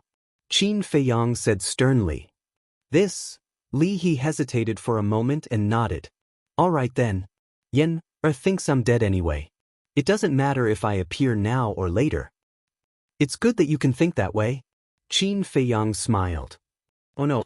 Suddenly, Shen Feiyun seemed to have thought of something and his expression changed. "What's wrong?" Qin Feiyang and the other two were startled and looked at him in surprise. "Although Pei Yu and Pei Lang disguised themselves as us, although you confiscated their Qianquan bags and pills, causing them to be unable to regrow their tongues and speak, although you crippled their cultivation and caused them to be unable to transmit their voices, they could still write by hand.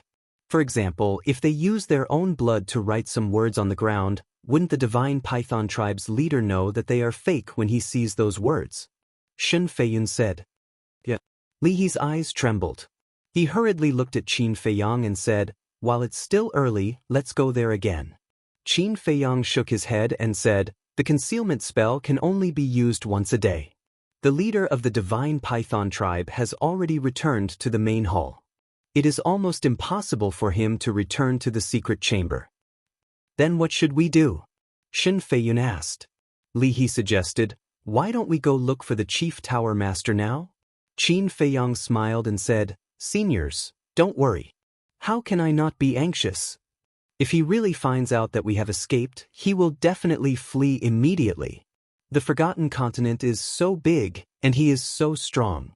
If he wants to hide, we won't be able to find him at all. Li He said anxiously. Qin Feiyang smiled faintly and said, he won't find out because I have already thought of this. So when I left, I asked the Spirit Snake Emperor to stay behind. Already thought of this? The two of them looked at each other. Qin Feiyang nodded. Wu Yang was puzzled.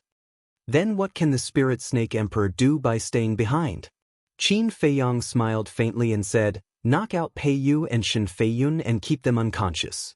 When he sees that they are unconscious, the Divine Python tribe's leader won't be suspicious. Won't be suspicious? Are you that confident? Li He frowned. Qin Feiyang nodded. How so? Li He asked. It's very simple.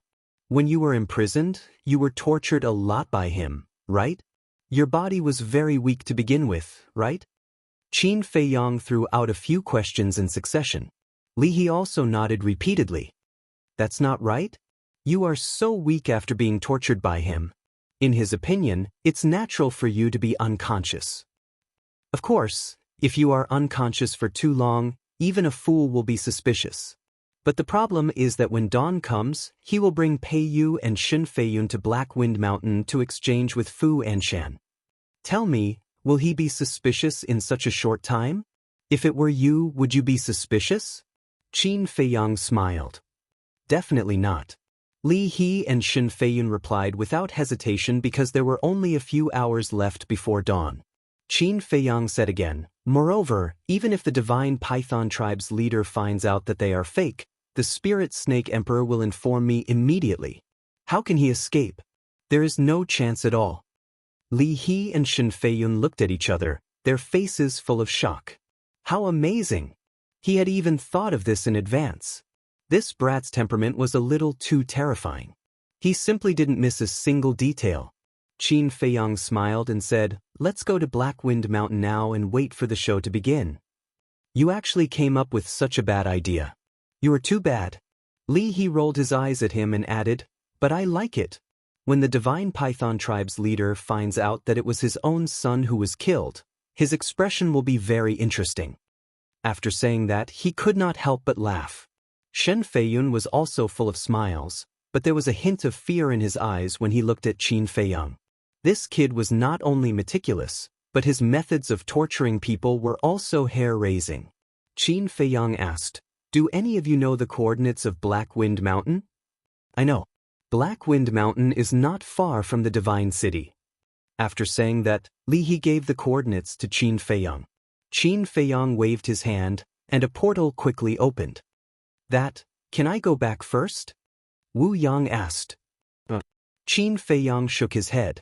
Wu Yang's expression froze, and he could only helplessly follow behind the three of them and enter the portal. Time flew by. Early morning.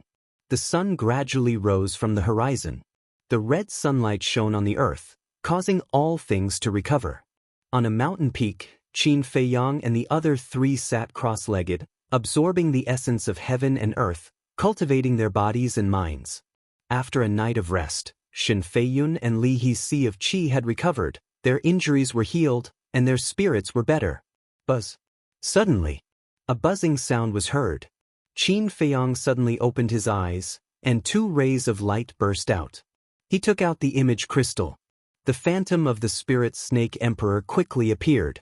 Shen Feiyun, Li He, and Wu Yang also opened their eyes at this moment and looked at the Spirit Snake Emperor. How is it? Qin Feiyang asked. The Spirit Snake Emperor said, he has already left with Pei Yu and Li He. Qin Feiyang smiled and asked again, did anything happen during this time?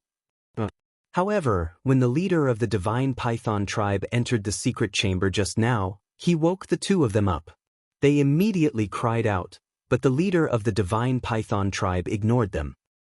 Not only did he ignore them, but he also gave them a good beating. That's really miserable. The Spirit Snake Emperor sneered. Qin Feiyang smiled and said, it's all within my expectations. The Spirit Snake Emperor asked, then should I rush to meet up with you now? Or should I wait for you at the tranquil lake? Qin Feiyong thought for a moment and said, There's no need for you here. Wait for me at the tranquil lake. The spirit snake emperor nodded, and then the phantom dissipated. Qin Feiyong put away the image crystal, got up and said, They should be here soon. Let's hide in the forest over there and restrain our aura. Shen Feiyun and the other two nodded and stood up. Their aura was also restrained to the extreme. Whoosh! Immediately, the four of them turned into a stream of light and entered a forest not far away. Whoosh! Almost at the same time as they entered the forest, two figures appeared in the void above them. It was Fu Anshan and Yen Wei. Seeing Fu Anshan appear, Li He and Shen Feiyun clenched their fists and killing intent flashed in the depths of their eyes. Qin Feiyong's heart skipped a beat and he said to himself, Don't be rash. Shen Feiyun said telepathically, Don't worry, we know what to do. Just as he finished speaking, another four figures appeared in the sky above a huge mountain opposite them. It was the leader of the divine python tribe, the high priest and Pei Yu. The spirit snake emperor did not lie to them. Pei Yu and Li He were in a worse state than yesterday. Their bodies were badly mutilated and they were half dead. They even lost two arms and there were a few bloody holes on their bodies. They did not look human at all. However, the two of them were still howling and wailing. Their blood-stained eyes kept blinking at the divine python tribe's leader and his wife, hinting at their identity. However, the divine python tribe's leader and his wife did not even look at them. Fu Anshan and the divine python tribe's leader looked at each other almost at the same time. When their eyes met, invisible sparks flew. You're quite early. The divine python tribe's leader sneered. He grabbed Pei Yu and Li He and walked toward Fu Anshan. Fu Anshan's expression changed. He quickly reached out and said, Don't move, just stand there. Are you afraid that I'll take the opportunity to kill you? The divine python tribe's leader stopped in his tracks. His eyes were full of contempt. Fu Anshan was still worried. He retreated a little more and stared at the divine python tribe's leader warily. Then, he took out the image crystal and said without any nonsense, Kill them immediately. Do you think I'm stupid? After I kill them, you'll threaten me with that image. What can I do to you then? So, you have to destroy that image first. The divine python tribe's leader said. I'm here with sincerity. Fu Anshan said angrily. The divine python tribe's leader immediately sneered and said, Don't you think it's ridiculous for a villain like you to talk about sincerity with me? Fu Anshan immediately retorted and said, I'm only threatening you at most, but you killed your own brother with your own hands. Who's more ridiculous? Enough, don't mention this in front of me. The divine python tribe's leader shouted. His eyes were filled with killing intent. You dare to do it, but you're afraid of being criticized? Fu Anshan sneered and said, Hurry up, don't waste everyone's time. Impossible. You have to destroy that image first, and then I'll kill them. The divine python tribe's leader said in a tone that brooked no discussion. Fu Anshan's face was gloomy. Neither of them trusted the other, and the situation was in a stalemate. An old fox versus an old fox. Who's better? Chapter 1070. In fact, anyone could tell that both of them were harboring ulterior motives. Fu Anshan wanted the leader of the divine python tribe to kill Li He and Shen Feiyun first and then use that video to blackmail them. After all, there was nothing more valuable than this video. He did not want to give it up unless he had no other choice. The leader of the divine python tribe had the same idea. Fu Anshan had extorted a lot of benefits from him in the past. He was unwilling to let it go just like that. Therefore, he also wanted Fu Anshan to destroy the video first and then use Li He and Shen Feiyun to blackmail Fu Anshan. An eye for an eye. But both of them were not stupid. They knew what the other party was thinking, so they refused to take the first step. Time passed by slowly. Seeing that both of them refused to give in, the high priest said, There's no point in this stalemate. Show your sincerity. Don't play any tricks. Fu Anshan was extremely annoyed. The leader of the divine python tribe was also unwilling. But now, there seemed to be no other way. Okay. We'll do as you say. In the end, Fu Anshan nodded first, because he could not afford to waste time. In 2 months, he would inherit the position of Deputy Pavilion Master. This was the opportunity he had been waiting for his whole life. If something were to happen during this period of time, then not only would everything he had done go down the drain, even his life would be in danger. The high priest said, "Then let's start the exchange." Fu Anshan glanced at the leader of the Divine Python tribe and turned to Yen Wei. "You go." "Yes." Yen Wei responded respectfully and flew towards the leader of the Divine Python tribe. Fu Anshan looked at the leader of the Divine Python tribe and said, "Give Li He and Shen Feiyun to him and then I'll destroy the video. In this way, you don't have to worry about me going back on my words. With your strength, you can kill my men and take back Li He and Shen Feiyun." "No problem." The high priest nodded. After a dozen breaths, Yen Wei flew to the leader of the Divine Python tribe. The high priest turned to look at the leader of the Divine Python tribe and persuaded, "Give it to him. Although Fu Anshan extorted us before, that's all in the past. Now everyone is happy. This is the best ending." "Damn it." The chief of the Divine Python tribe cursed inwardly. He raised his head and looked at Fu Anshan, saying, "I promise you, but I have a condition. You must crush the image crystal." The images were stored in the image crystal. Only the owner of the image crystal would know whether or not the images were destroyed. The chief of the Divine Python tribe was worried that although Fu Anshan said that he had destroyed it, he hadn't. Therefore, he asked Fu Anshan to crush the image crystal. Once the image crystal shattered, everything recorded within it would also disappear. Fu Anshan raised his eyebrows and nodded. "Sure." The chief of the Divine Python tribe continued, "Also, did you send this video to anyone else? The recorded images could be transmitted to others through the image crystal." Fu Anshan shook his head. "How do you prove it?" The chief of the Divine Python tribe said. Fu Anshan said angrily, "How do you want me to prove it? If I say there isn't, then there definitely isn't. Can you stop wasting time?" "I don't believe he did. Because if he really did send it to someone else, he would have destroyed the video without saying a word. He wouldn't have schemed with you for so long." The high priest said in a low voice. The chief of the Divine Python tribe thought about it and felt that it made sense. Then, he handed the two over to Yen Wei. Woo woo. The two turned to look at the chief of the Divine Python tribe and the high priest, roaring crazily, their eyes full of pleading. However, the couple only glanced at them coldly, then looked up at the image crystal in Fu Anshan's hand. Their parents were right in front of them, but they couldn't tell the truth. What could be more desperate than this? Both of their faces were ashen as they trembled in fear. Yen Wei turned around, grabbed their heads with both hands, looked at Fu Anshan, and said, "Lord, I'm ready." Fu Anshan glanced at the chief of the Divine Python tribe and his wife, then nodded at Yen Wei. At the same time, one of them crushed the image crystal while the other crushed Pei Yu's and the other's heads. After crushing their heads, Yen Wei immediately unleashed his maximum speed, like a bolt of lightning, rushing towards Fu Anshan. Fu Anshan also immediately raised his other hand, and a teleportation door flew out from his palm, instantly opening. When the teleportation door opened, Yen Wei also flew in front of Fu Anshan. After all, Yen Wei was now a warlord, and his speed was much faster than before. Then, the two of them ran in without looking back. Obviously, Fu Anshan had already prepared the teleportation door, afraid that the chief of the Divine Python tribe would attack him. The chief and his wife of the Divine Python tribe did not expect this. By the time they reacted, the two of them had already disappeared without a trace. "Scoundrel!" Looking at the teleportation door that disappeared, the chief of the Divine Python tribe was full of contempt. The high priest said, "He has blackmailed us for so many years. Naturally, he is worried that we will harm him. An ant-like character. If it weren't for this, I wouldn't even bother with him."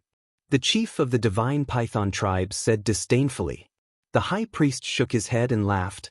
"No matter what, Fu Anshan's matter ends here. Now, only Ancestor Mu is left." Hearing this, the chief of the Divine Python tribe immediately raised his eyebrows and said, "Ancestor Mu is not someone Fu Anshan can compare to." "That's right. Although this kid is weak, he is very shrewd. Moreover, as the direct disciple of the chief tower master, he doesn't lack anything at all. It will be difficult to get him to destroy that video. The high priest was worried. The chief of the divine python tribe sneered, "It's impossible for there to be no weakness in this world. It's just that we don't know about it." "That's true." The high priest nodded. After pondering for a while, he asked, "Do you want me to talk to him? Just take it as a test." The chief of the divine python tribe thought for a while and nodded, "Okay." The high priest said, "Then I'll go look for him tomorrow." The chief of the divine python tribe nodded again, then opened the teleportation door, and the two of them walked in one after another. Black Wind Mountain quickly regained its peace. Qin Feiyang and the other three did not continue to hide and walked out of the forest. Li He asked, "She's going to look for you tomorrow. Do you want to meet her?" Qin Feiyang smiled and said, "Of course, because she'll definitely prepare a valuable meeting gift." "You're really a greedy brat." Li He rolled his eyes at him. Qin Feiyang did not feel that this was mocking at all. He chuckled and said, "It's a waste to reject something that's delivered to my door. Alright, I have to go back. You guys find a place to hide." Li He and Shen Feiyun nodded. Qin Feiyang opened the teleportation door and was about to walk in, but suddenly he slapped his head and said, "Right, I forgot something." "What is it?" The two of them were suspicious. However, Qin Feiyang did not look at them. Instead, he looked at Wu Yang. "What?" Wu Yang's eyelids twitched, and a strong sense of uneasiness rose in his heart. Qin Feiyang said telepathically, "Do you know? There's another advantage of the slavery seal, and that is that it can peek into your inner thoughts." "What?" Wu Yang's gaze trembled. There was actually such a thing? Then, didn't that mean that the thoughts that had appeared in his heart before were already known by this person? Suddenly, he quivered and hurriedly knelt on the ground, begging, "Senior brother Mu, no, master, spare me. I won't dare to do it again. I swear, I'll serve you wholeheartedly in the future. It's too late." "You're already worthless." Qin Feiyang shook his head. With a thought, he directly erased Wu Yang's soul. Without even letting out a scream, Wu Yang fell to the ground, dead. This sudden unforeseen event left Li He and Li Mu dumbstruck. This person is refining the blood demon pill, so he deserves to die. Seniors, farewell. Qin Feiyang said with cupped fists and turned to walk into the teleportation door. Blood demon pill. Li He and Shen Feiyun trembled and lowered their heads to look at Wu Yang's corpse. There was no other emotion except disgust. The person who refined this kind of medicinal pill was basically insane and deserved to be killed. Shen Feiyun looked up at the teleportation door and murmured, "He's calm, meticulous, and decisive. If he doesn't die, he'll definitely become someone great in the future." "That's right. Sooner or later, we'll have to look up to him." Li He nodded. There was only one such terrifying young man in the world. Calming Lake. On the island, the lush green grass swayed with the wind, exuding boundless vitality. Beautiful flowers bloomed one after another. The fragrance of the flowers was intoxicating. Colorful butterflies danced among the flowers like little fairies, lively and cute. The scenery here was mesmerizing and peaceful, like a paradise on earth. Swoosh! Qin Feiyang appeared out of thin air on the balcony of the second floor. Hands behind his back, he admired the beautiful scenery before him. If he could, he really wanted to live in a place like this forever, without worries and killing. He wanted to live a peaceful life. "You're back. How was it?" The spirit serpent emperor jumped out from the house and coiled around Qin Feiyang's wrist. Qin Feiyang looked at it and smiled. "It's all settled." The spirit serpent emperor said, "Then I'll go to the castle to cultivate." Qin Feiyang hurriedly said, "Don't. There's one more thing that I need you to do for me." "What is it?" The spirit serpent emperor looked at him suspiciously. "5-colored crystal. I can't go to the tower master's place every day. Moreover, the concealment technique can only be used for an hour at a time. So, I need you to help me keep an eye on him." Qin Feiyang said telepathically. "No problem." The spirit serpent emperor agreed without hesitation. However, it wasn't done yet. Then what benefits will I get? Qin Feiyang's mouth twitched, and his face darkened. You've learned bad things from the white-eyed wolf. This has nothing to do with them. This time, the person guarding the Tower Master is not an ordinary person. It's the ruler of the Forgotten Continent. This is a very dangerous thing, you know? The Spirit Serpent Emperor said. Qin Feiyang rubbed his forehead and said helplessly, "All right, after this matter is done, I'll satisfy you whatever you want." This is what you said. Don't go back on your word. The Spirit Serpent Emperor chuckled and disappeared in the blink of an eye. Why are all these guys around me not easy to deal with? Qin Feiyang sighed helplessly. Buzz. Suddenly, the image crystal in his arms rang. He took it out and Fatso's image appeared, saying, "Boss, quickly come to my place." His tone was a little anxious. What's wrong? Qin Feiyang was suspicious. Something's up. After Fatso finished speaking, he immediately turned off the image crystal. Qin Feiyang frowned, feeling rather frustrated. He had just finished dealing with Li He and Li Mu, and now something else had happened. Why were there so many things happening in one day? The capable should do more work. Chapter 1071. Martial Artist Mountain Range. Fatso paced back and forth in the cave abode, restless like an ant on a hot pan. Swish. Suddenly Qin Feiyang appeared out of thin air. "Boss, you're here." Fatso immediately went up to him. "Did Chu Xian's parents give you some problems?" Looking at Fatso's anxious look, Qin Feiyang couldn't help but frown slightly. "No. This time, Fat Lord called you here because of Li Yan, not because of Chu Xian." Fatso shook his head and said, "Li Yan?" Qin Feiyang was stunned. During this period of time, Fat Lord has been busy dealing with Chu Xian's parents and hasn't paid attention to what's going on outside. Just yesterday, I suddenly heard someone say that since Li He died, Li Yan has been sitting on the sword edge all day long, depressed. Fatso said. Qin Feiyang frowned and said, "Grandpa is dead and granddaughter is sad. This is human nature. Why did you call me here? Besides, I don't have much contact with her." "Boss, you can't say that. You even helped Li He. What's wrong with talking her out of it?" Fatso pursed his lips. "Aren't you just looking for trouble for me? Li Yan is not a child. Do you need me to talk to her? Let her calm down for a while and she will get over it. If there's nothing else, I'm leaving." Qin Feiyang rolled his eyes at him and took out a portal. Fatso hurriedly grabbed Qin Feiyang. "You're not done, are you?" Qin Feiyang raised his eyebrows. Fatso smiled awkwardly and quickly let go, saying, "Okay, let's not talk about this. But there's another thing that you have to help her with." "What else?" Qin Feiyang was suspicious. Li He was the pillar of the Li family. Now that Li He is dead, the Li family will decline. As you know, Li Yan is quite beautiful and has many admirers pursuing her. But in the past, because of Li He, they didn't dare to act recklessly. But now, with Li He's death, some people have started to have ulterior motives. There were even people who directly threatened her, saying that if she didn't comply, they would deal with her Li family. Fatso said, "Although the Li family has declined, a starving camel is still bigger than a horse. Who dares to threaten her like this?" Qin Feiyang frowned. "A lot. Most of them are from wealthy families. And one of them is the most arrogant. His name is Nye Xiaoyong, a disciple of the Saint Peak. He has another identity, the son of the Vajra tribe's chief." Fatso said with a hint of disgust in his eyes. "Adamantine tribe?" Qin Feiyang was suspicious.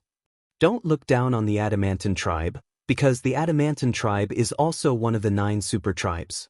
Moreover, their overall strength is ranked in the upper middle of the 9 super tribes. Fatso said, "I see."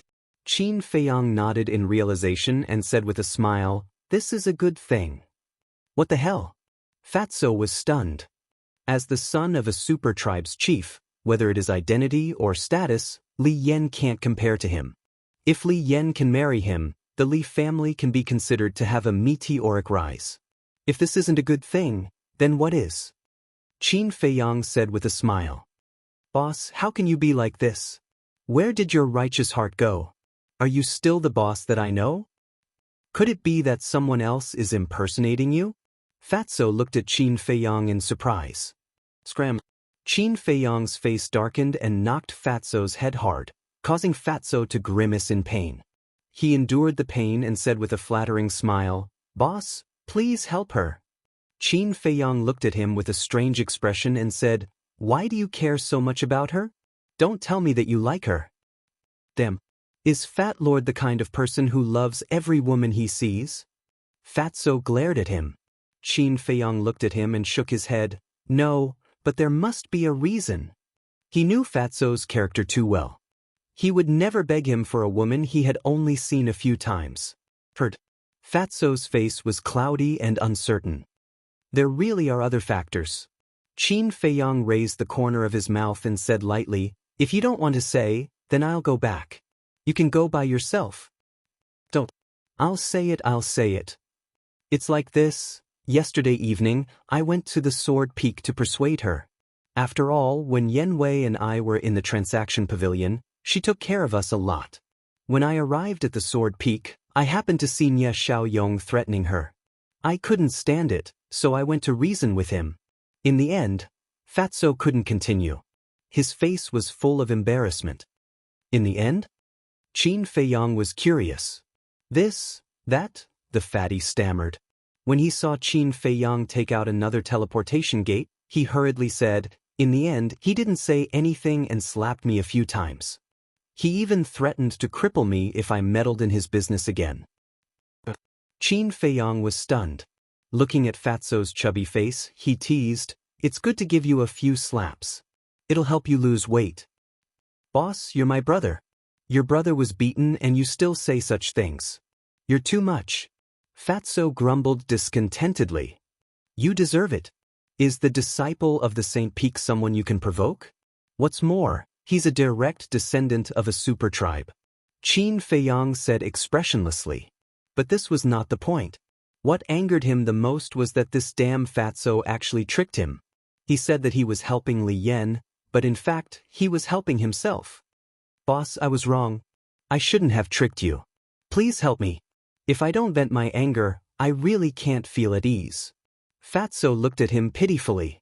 Qin Feiyang rolled his eyes at him and sneered, "You have to look at the owner before beating a dog. He clearly knows that you're my person, yet he still dares to touch you. He's looking down on me too much. Don't worry, I'll definitely help you get back your face." "Thank you, boss." Fatso was overjoyed. As long as the boss took action, the disciples of the Saint Peak and the direct descendant of a super tribe were all small fry. Suddenly, he looked at Qin Feiyang angrily and said, "Boss, what do you mean? You have to look at the owner before you hit a dog? Is Fat Lord's position in your heart only like this?" Qin Feiyang's face stiffened. In all honesty, he had never thought of it that way. It was purely a habit. He looked at Fatso and pretended to be stupid. "Did I say that?" "Nonsense, Lord Fatty's ears aren't deaf." Fatso roared. Okay, it's just a slip of the tongue. Don't take it to heart. I'll apologize to you, okay?" Qin Feiyang smiled embarrassedly. Knowing that he was pretending to be stupid, couldn't he give him a way out? If an apology is useful, what's the use of justice? Fatty didn't want to let go of the fact that he was in the right. "Then what do you want?" Qin Feiyang was helpless. It was really as the saying goes, trouble comes from the mouth. Fatso thought for a moment and laughed. "Fat Lord can forgive you, but you have to promise me that you will cripple that Nie Xiaoyong." "Alright. Isn't he just a playboy? If I cripple him, what can the Vajra tribe do to me?" Qin Feiyang nodded without hesitation. Fatso was so happy that he couldn't close his mouth and urged, "Then let's go. I just received news that he went to harass Li Yan again." "Lead the way." Qin Feiyang's eyes flashed with killing intent. Daring to bully Qin Feiyang's brother, even if it was the emperor, he wouldn't let him go. Buzz. Fatso waved his hand and opened a teleportation door. The two of them rushed in one after another. At the same time, Sword Edge. This giant peak was located next to a river a few miles away from the Warrior Mountain Range. It was more than 1,000 feet high, straight and steep. From afar, it looked like a giant sealed sword. This was the origin of the word sword edge. At this moment, at the peak of the sword edge, Li Yan, you are no longer the same as before. Your grandfather is dead, you are no longer the little princess from before. Let me give you a piece of advice. You should obey our senior brother Nye as soon as possible. That's right, although our senior brother Nye comes here every day to look for you, he has never forced you to do anything. You should understand senior brother Nye's feelings for you. Yes, don't be stubborn. With senior brother Nye's identity and strength, as long as he says a word, who knows how many women will rush to offer themselves to him. Don't be ignorant of your good fortune. More than a dozen young men stood together and talked nonstop. In front of these people, there was a young man in purple. He was about 1.8 meters tall and had long purple hair. His facial features were handsome, and his eyebrows were as sharp as knives. His dark eyes revealed a shocking sharpness. There was no suspense. This person was Nye Xiaoyong. He looked coldly at the cliff in front of him, his proud eyebrows full of impatience. He saw a young woman sitting at the edge of the cliff. Her long black hair was like a waterfall, and her pure white dress fluttered in the wind. Her exquisite facial features and tender skin were like a masterpiece of the heavens, perfect and flawless. However, her black gem-like eyes, however, appeared empty and lifeless. She stared at the void in front of her. No matter what the group of people behind her said, she didn't seem to hear them, and there was a sadness that couldn't be dispersed between her eyebrows. Li Yan, are you listening to us or not? I'm telling you, don't be ungrateful. As a person, his patience will be worn out by you. The group of people shouted with righteous indignation. Li Yan still turned a deaf ear, and her eyes were dim. Nye Xiaoyong looked at Li Yan, and the annoyance on his face became more and more obvious. Suddenly, a touch of hostility flashed in his eyes. He raised his hand and grabbed in the air. His saint power roared and forcibly pulled Li Yan in front of him. Nye Xiaoyong grabbed Li Yan's hair and pulled it down hard. Li Yan's pale face suddenly looked up at him. Nye Xiaoyong greedily glanced at Li Yan's chest, then looked into Li Yan's eyes and said sternly, I'm telling you, don't challenge my patience again. However, Li Yan neither struggled nor said anything. She just looked at him in disgust. The anger in Nye Xiaoyong's heart became more and more uncontrollable. The more you act like this, the more I like it. Today, I must have you, and no one can stop me. He smiled coldly and threw Li Yan on the ground. He turned to the dozen young men and shouted, Take her, let's go. But the two young men ran over, picked up the embarrassed Li Yan, and prepared to leave. Where do you want to take her? Chapter 1072. Who is it? How dare you peep at us from the dark? Come out and die. The group of people immediately turned their heads to look at the forest, their faces full of hostility. Isn't it just watching? Is there a need to be so vicious? With a mocking laugh, Qin Feiyang and Fatso walked out of the forest.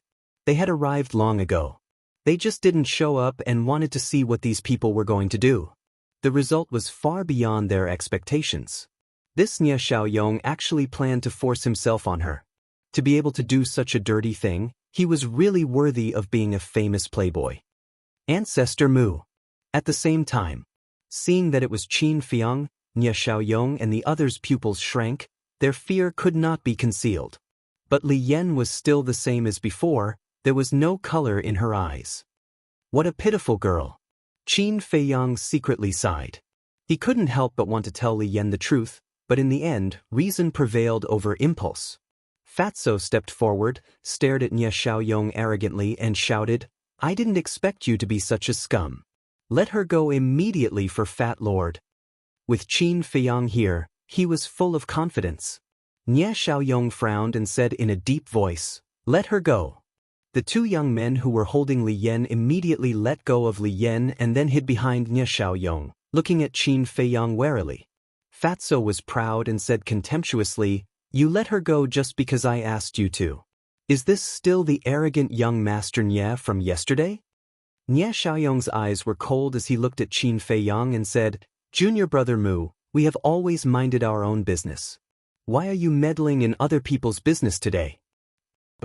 Qin Feiyang glanced at Nye Xiaoyong, then at the others and laughed, Don't you know that Fatso is my brother? Just now, he had clearly seen everyone's cultivation base with a single glance. Nie Xiaoyong was a 3-star battle saint, and the others were 1-star and 2-star battle saints. Obviously, they were all disciples of the Holy Land. If it was placed in front of him, he might have stayed away. But now, he could deal with these small fries with one hand. Brother! Nie Xiaoyong and the others turned pale with fright. They weren't the only ones who knew about the relationship between Fatso and Qin Feiyang. Everyone in God's City knew about it. Everyone thought that they were just friends, but they didn't expect them to be brothers. The difference between a friend and a brother was not just a little bit. Qin Feiyang smiled and said, Fatso, how many slaps did he give you yesterday? 20. Fatso said. Nie Xiaoyong's face darkened, and he said angrily, Bullshit, I clearly only slapped you 5 times. Where did the 20 come from? Does the interest not count? Fatso snickered. Interest? Nie Xiaoyong was about to explode. In just one night, it had increased by 15%. Wasn't this interest too high? Okay, slap him the same way he slapped you yesterday. Qin Feiyang said, and pointed to the dozen people next to Nie Xiaoyong, and said lightly, and each of them will be slapped 20 times. What? The dozen people's faces turned green on the spot. A young man in green shouted, Junior Brother Mu, most of us weren't here yesterday, why are you slapping us too? 40. Qin Feiyang said expressionlessly. The young man in green was furious and wanted to speak again. The others quickly stopped him and shouted, If you speak again, it won't be 40, it will be 80, or even 160. So, can you shut up? The young man in green felt wronged. He was fighting for the injustice for everyone, but in the end, he was blamed by everyone. Did they have a conscience? Fatso walked toward Nie Xiaoyong with a smirk on his face and said, Young Master Nie, I really hope you can show your arrogance yesterday and show my boss, but unfortunately, you don't have the guts. Humiliation. What a blatant humiliation. Nie Xiaoyong clenched his hands and looked at Qin Feiyang, saying, You'd better think it through. Qin Feiyang said. Fatso immediately raised his arm and slapped Nie Xiaoyong's face. A bright red palm print immediately appeared. Nie Xiaoyong was stunned. He actually slapped him? He shouted in exasperation, Ancestor Mu, my big brother is one of the 3 kings of the Saint Peak. If you dare to touch me, even if you are the direct disciple of the chief tower master, you won't have a good ending. One of the 3 kings of the Saint Peak? Qin Feiyang was stunned. Seeing this, the other dozen people thought that Qin Feiyang was a little timid and became arrogant. That's right. Senior brother Nie's big brother is called Niezhan. Senior brother Niezhan's talent is extraordinary and can be said to be a rare talent in 10,000 years. And he is deeply loved by the Peak Master of the Saint Peak, and the Peak Master has the intention to take him as a disciple. His future is limitless. And Senior Brother Niezhan usually loves Senior Brother Nie the most, so you'd better restrain yourself. The dozen people clamored. Take him as a disciple? Qin Feiyang raised the corner of his mouth and said with a smile, So what? Your Peak Master of the Saint Peak is my future father-in-law? Wang Yuer's father was the Peak Master of the Saint Peak. Everyone was stunned. That's right. This person was already engaged to Wang Yuer and was considered a family with the Peak Master of the Saint Peak. Even if they made a big fuss, the Peak Master of the Saint Peak would definitely help his own family. What's more, this matter was originally their fault. Senior Brother Mu, we were wrong, please let us go this time. Yes. We have no grudges in the past, and we have no grudges today, so there's no need to make a fuss like this. The dozen people were scared and hurriedly flattered him. Seeing that the dozen people began to curry favor, Nie Xiaoyong's face turned livid. Continue to slap them. Qin Feiyang ignored those people. They were all clowns and were not pleasing to his eyes. Fatso chuckled and raised his hand to slap them again. Hey! Isn't that Ancestor Mu? Nie Xiaoyong is here too. What are they doing? A few disciples passed by in the air, and when they noticed Qin Feiyang and the others, they immediately stopped and looked down at them. Slapped. It was also at this moment. Fatso slapped Nie Xiaoyong's face again, and a trace of blood flowed from the corner of his mouth. What? He actually slapped Nie Xiaoyong? The disciples in the air were stunned. One of them was refreshed and hurriedly said, "Hurry up and inform everyone that Ancestor Mu and Nie Xiaoyong are fighting. There's a good show to watch." They all used the image crystal to send messages to their friends. No way? When did Ancestor Mu become so high profile that he actually let someone slap Nie Xiaoyong in public? The news spread from 1 to 10, from 10 to 100, and very quickly, it spread throughout the main pagoda. Those who received the news were all shocked without exception. Continue to be arrogant. Fatso was overjoyed now. The humiliation he suffered yesterday was finally washed away. However, facing this scene, Li Yan did not react at all. She turned around and walked to the edge of the cliff, continuing to be in a daze. Qin Feiyang looked at her back and couldn't help but frown. Enough. Suddenly, a shout rang out.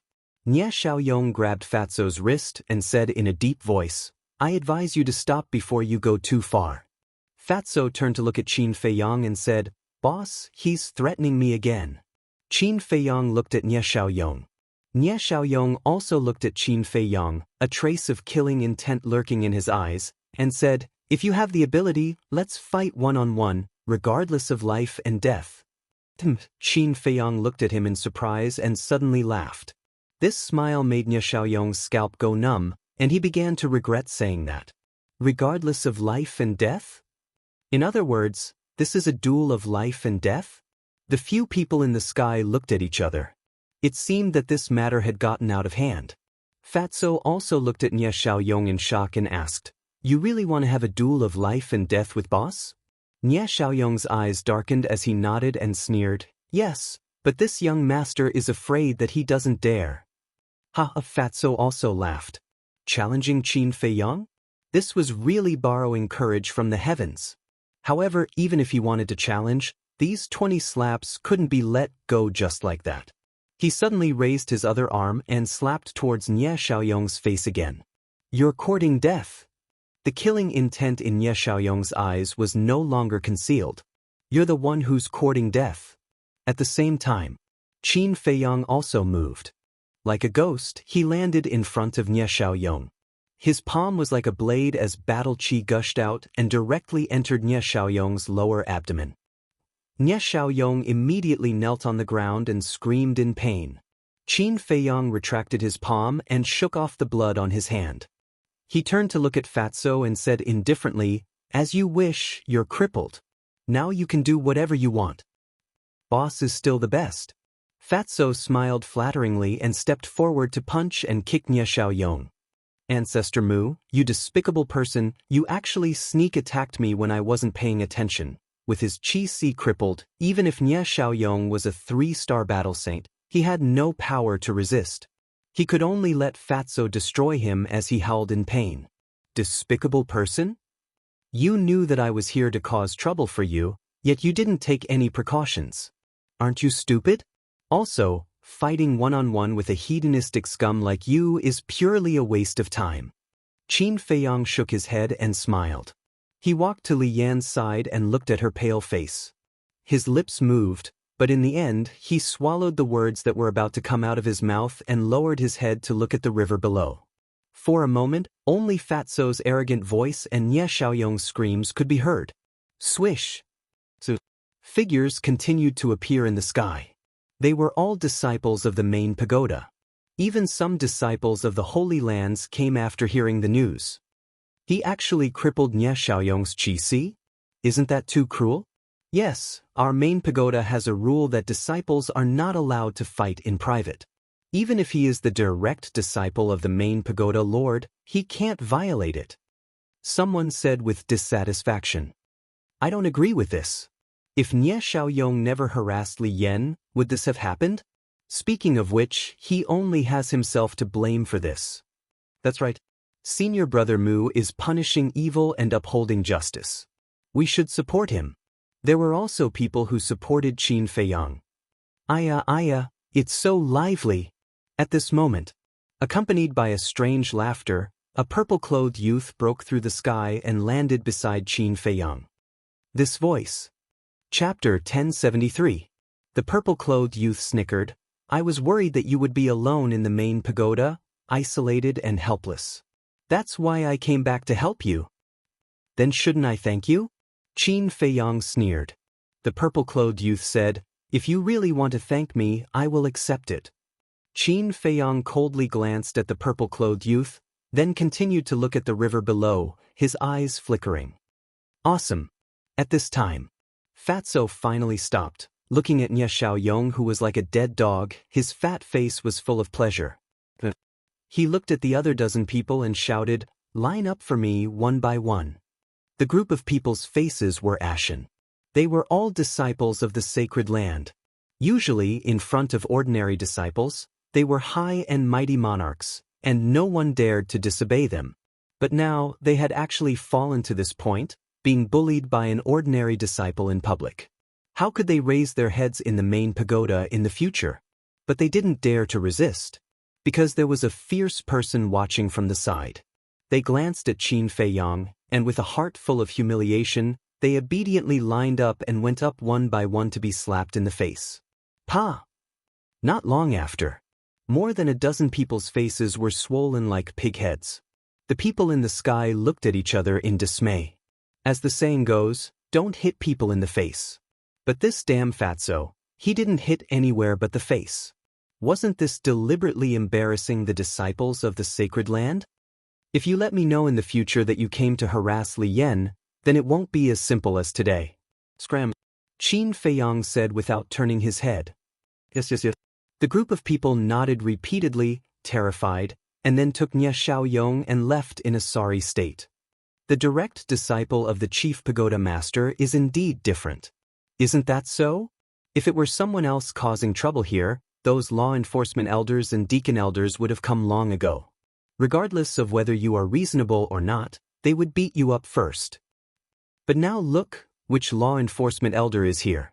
They are all playing dumb, not wanting to offend this person. The crowd in the sky whispered secretly. Fatso looked up at those people and shouted, Do you all have nothing to do? Hearing this domineering shout, some people immediately raised their eyebrows. They were either members of famous clans, super tribes, or disciples of the Holy Lands. Who would dare to scold them like this?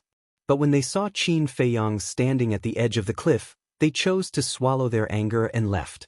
Very soon, only Qin Feiyang, Li Yan, Fatso, and the purple-clothed youth were left in this place. Alas!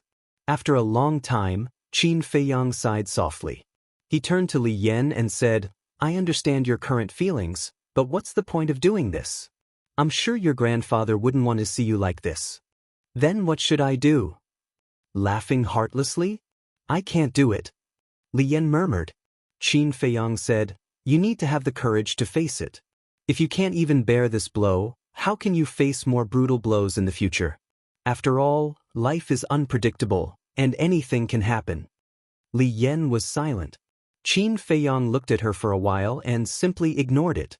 Because this kind of thing, outsiders couldn't interfere. Li Yan could only rely on herself to walk out of it. Qin Feiyang glanced at the purple-clothed youth and looked at Fatso. Let's go. Buzz. At this moment, a buzzing sound rang out. Boss, your message? Fatso was stunned and asked. Qin Feiyang shook his head and looked at the purple-clothed youth. The purple-clothed youth also shook his head. The image crystal of the three of them didn't respond, so it must be Li Yan's image crystal. The three of them couldn't help but look at Li Yan. Li Yan was silent for a while and took out the image crystal. Buzz. The image of a middle-aged man emerged. This person's face was rough, his eyebrows reached his temples, and he was quite dignified. But at this moment, the middle-aged man looked at Li Yan, his eyes full of helplessness and even a trace of sadness. Li Yan looked at the middle-aged man and asked, Father, what's wrong? The middle-aged man asked, Is there anyone else beside you? Li Yan glanced at Qin Feiyang and the other two and shook her head at the middle-aged man. There's something I have to tell you in advance, the middle-aged man said, but it seemed to be something difficult for him to say. Li Yan said, Father, what's the matter? The middle-aged man sighed deeply and said, Yan, we have already agreed to let you marry Fu Anshan. Li Yan suddenly stood up. Qin Feiyang and the other two also had a look of disbelief. Marry Fu Anshan? Was this a joke? In terms of seniority, Fu Anshan was of the grandfather's generation. What were Li Yan's parents thinking? The middle-aged man blamed himself. Yan, I'm sorry. Father didn't want to do this, but father had no choice. Looks like there's a secret. Qin Feiyang and the other two looked at each other and quietly looked at the middle-aged man. Li Yan finally recovered, looked at the middle-aged man and asked, "Did Fu Anshan force you?" The middle-aged man nodded and said, "Some time ago, Fu Anshan suddenly came to our house and said that he wanted to marry you. Your mother and I were furious at that time. Who does he think he is? Why should he marry you?" But, at this point, the middle-aged man fell silent, his face filled with pain. "Father, don't say any more. I know he must have threatened you and your mother. There's nothing we can do about it. Without grandfather, our family has already declined." Li Yan shook her head and smiled, but her face was as pale as paper. "I'm sorry, it's my father's incompetence. Originally, your mother and I didn't agree to it even if we were beaten to death, but the elders in our clan chose to give up on you for the future of the Li family. They even threatened that if your mother and I continued to protect you, not only would they join forces to abolish me as the patriarch, but they would also expel us from the family. Yan, this family was single-handedly built by your grandfather. Father can't just give it to them for free." "Can you forgive your father?" the middle-aged man said. Li Yan laughed. "Your daughter can understand, father. You don't have to blame yourself anymore." "Thank you," the middle-aged man said gratefully. "Then when will you come back? Your mother and I both hope to have a good time with you before you get married." Li Yan pondered for a moment and said, "After a while, your daughter doesn't want to see that group of mercenary elders right now." "All right." The middle-aged man did not force her, and the shadow quickly dissipated. Li Yan put away the image crystal and turned to look at Qin Feiyang and the other two, and said self-deprecatingly, "I didn't expect that after grandfather died, my Li family would become so unbearable to actually let me marry an old man. If you want to laugh, laugh." Qin Feiyang and Fatso looked at each other with bitter smiles on their faces. Right now, they only had sympathy in their hearts. How could they laugh at Li Yan? "Then marry me. As long as you marry me, on this forgotten continent, no one will dare to do anything to your Li family." The purple-clothed youth chuckled. Qin Feiyang raised his eyebrows and said angrily, "Are you kidding me at a time like this?" "I'm not kidding. I'll like anything that you've taken a fancy to." The purple-clothed youth said playfully. "Everything I like?" Qin Feiyang was stunned, and said with a dark face, "Don't talk nonsense, I have nothing to do with Li Yan. If you have nothing to do with her, why are you so concerned about her? You even offended Nye Xiaoyong for her. The leader of the Adamantine tribe is famous for his fiery temper. He's not someone to be trifled with." The purple-clothed youth laughed secretly. Qin Feiyang rolled his eyes and said, "Is it a friendship between fellow disciples?" "Tisich, stop pretending." The purple-clothed youth raised his middle finger. Li Yan said, "You guys go, I want to calm down by myself." "Then you take care." Qin Feiyang looked at her deeply, then turned and left with Fatso. The purple-clothed youth's eyes flashed, and he quickly chased after the two. After leaving the Sword Peak, Qin Feiyang stopped and turned to look at Fatso, and said, "I'm worried that Li Yan might take things too hard and do something stupid. You must keep an eye on her before the succession ceremony." Fatso hurriedly said, "Fat Lord hasn't even dealt with Chu Xian's parents. How can he have time to take care of her?" Qin Feiyang said helplessly, "Let's put Chu Xian's matter aside for now. If Li Yan really does something stupid, Li he will kill me." "Li?" The purple-clothed youth was stunned and said suspiciously, "Isn't Li he dead?" Qin Feiyang ignored him and looked at Fatso. "Don't worry, after I rest for a few days, I will personally go to the Chu family and ask Chu Xian's parents." "Okay then." Fatso nodded. Qin Feiyang didn't stay any longer. He opened a teleportation door and walked in with large strides. Seeing this, the purple-clothed youth hurriedly followed. Calm Heart Lake. On the balcony of the attic, Qin Feiyang stared at the purple-clothed youth angrily and said, "Why are you following me? Do you know where this is?" If someone sees you, you will be in trouble. The purple-clothed youth glanced at the island and said with a smile, "Of course I know this place, Calm Heart Lake. What do you want to do?" Qin Feiyang raised his eyebrows. The purple-clothed youth said, "I just want to know, when you were in the Azure Sea, how did your cultivation suddenly become a 3-star combat emperor?" That's right. This person was Mu Qing. However, he was Mu Qing after changing his appearance, and now he was called Qin Dai. So it's because of this. Qin Feiyang suddenly understood, and then the corner of his mouth curled into a mocking smile. "Speaking of this, it reminds me of what you said to me." Mu Qing's face darkened. The thing he was worried about was indeed going to happen. "Back then, didn't you tell me how amazing and awesome those people were? In the end, when they saw me, why did they run away without even saying goodbye? Is this the elite disciple of your Mu family?" Qin Feiyang sneered. "Continue, I'm listening." Mu Qing was also thick-skinned and did not care at all. "Do you think I'll say it just because you want me to?" Qin Feiyang disdainfully turned around and entered the attic. Mu Qing said, "If you don't say it, then I will. I have been wondering a question. When we first entered the main tower, it was for the heavenly astral flames. Now that we have obtained the heavenly astral flames, why are you still staying in the main tower?" Qin Feiyang's pupils shrank. He turned to look at Mu Qing and suddenly shouted, "Wang Yu, I have something to talk to you about. Come over here." "You win." Mu Qing's face changed, and he immediately opened the portal. "If I wasn't afraid of your Mu family strength, I would have already crippled you." Qin Feiyang snorted from his nose. Mu Qing's body stiffened and he sneered, "Then let's wait and see. Let's see who will cripple who in the end." After saying that, he stepped into the portal without looking back. "Then let's wait and see." Chapter 1074. What's the matter? Wang Yuer flew over and landed in the courtyard, looking at Qin Feiyang suspiciously. Qin Feiyang looked at her in shock. He had thought that with Wang Yuer's character, she wouldn't come, but she did. This was awkward. "What's the matter? Tell me." Wang Yuer urged impatiently. Qin Feiyang had an idea and asked, "Didn't you say in Qinghai last time that you would ask your grandpa and your parents to break off the engagement? Why didn't you do anything?" Wang Yuer's face stiffened. He called her over just for this? Bastard. Did he hate her that much? He couldn't wait to break off the engagement.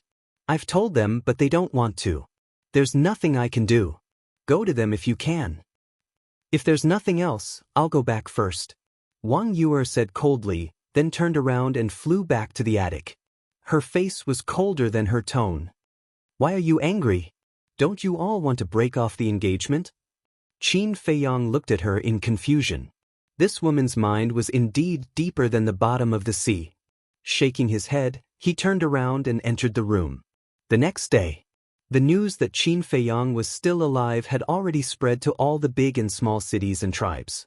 Similarly, the news of Nie Xiaoyong being abused also spread like wildfire. In the Adamantine tribe, in a certain hall, a burly man in black slammed his hand on a desk and said angrily, "Bastard, he even dares to provoke the chief tower master's personal disciple. Is he tired of living?" "Husband, you can't blame Xiaoyong for this. Xiaoyong took a fancy to Li Yan. Although what he did was wrong, he didn't provoke Ancestor Mu. Why did he treat Xiaoyong like this in public?" A middle-aged woman next to him said unhappily. This woman was wearing luxurious clothes and her long hair was tied up. She was still charming. "Chief, Madam is right. Ancestor Mu bullied Xiaoyong in public, which means that he doesn't take our Adamantine tribe seriously at all." A young man below said. This person was thin and wore a fitted white robe. He looked to be in his 30s and held a jade flute in his hand. He looked rather scholarly. He was the high priest of the Vajra tribe. The Adamantine chief said, "Then what do you think we should do?" "He is the chief pagoda master's disciple." The purple-clothed woman said, "Even if he is the chief pagoda master's disciple, he still has to be reasonable." "That's right. In that kind of situation, you could have just asked Xiaoyong to apologize. Why did you have to do that? He even crippled Xiaoyong's qi. He's simply taking advantage of his position to bully others." The high priest said. The two of them echoed each other, thoroughly arousing the fury in the Vajra tribe's chief's heart. He nodded and said, "All right, I'll go look for Chief Tower Master to reason with him." After the chief of the Adamantan tribe left, the high priest shook his head and laughed. "Our chief's temper is really fiery. If he didn't do that, would we have a chance?" The purple-clothed woman smiled and snuggled into the high priest's embrace. "That's true. While he's at the chief pagoda, let's go have some fun." The high priest picked up the purple-clothed woman and walked towards the bed with a lewd smile on his face. "Xiao Yong is in trouble, and you still have the mood to think about this?" The purple-clothed woman looked at him with dissatisfaction. "Isn't someone worried about this? Why are we in such a hurry?" The high priest threw the purple-clothed woman on the bed and impatiently pounced on her. For a moment, in the main hall, clothes were flying and moaning. The chief pagoda. Shwa. A purple-clothed youth holding a folding fan appeared above Calm Heart Lake. He looked at the pavilion where Qin Feiyang was and said loudly, "Ancestor Mu, come out for a moment." Qin Feiyang was meditating when he heard the voice. He opened his eyes and walked out of the pavilion. He looked up at the purple-clothed youth and smiled. "Brother Gongsun, what's the matter?" Gongsun Bei said, "The chief pagoda master wants you to go over." "Why does master want me to go over?" Qin Feiyang was suspicious. "The leader of the Adamantan tribe is here. After hearing this, I don't need to tell you. You should know." Gongsun Bei smiled. "The leader of the Adamantan tribe?" Qin Feiyang frowned and asked, "Brother Gongsun Bei, can I not go?" "What do you think?" Gongsun Bei said. Qin Feiyang smiled helplessly and flew over. He landed beside Gongsun Bei and said, "Then let's go." Gongsun Bei said, "We'll fly over." Fly over? Qin Feiyang was stunned. Wasn't there a portal? Flying over would be a waste of time. Gongsun Bei looked at Qin Feiyang and smiled. "I want to take the opportunity to talk to you." "Talk about what?" Qin Feiyang asked with a smile. "Let's talk as we walk." Gongsun Bei smiled and flew towards the chief pagoda master's courtyard. Qin Feiyang followed behind him suspiciously. However, after flying for a long time, Gongsun Bei didn't say anything. He just silently flew forward. Qin Feiyang frowned and said, "Brother Gongsun Bei, if you have anything to say, just say it. Don't be afraid."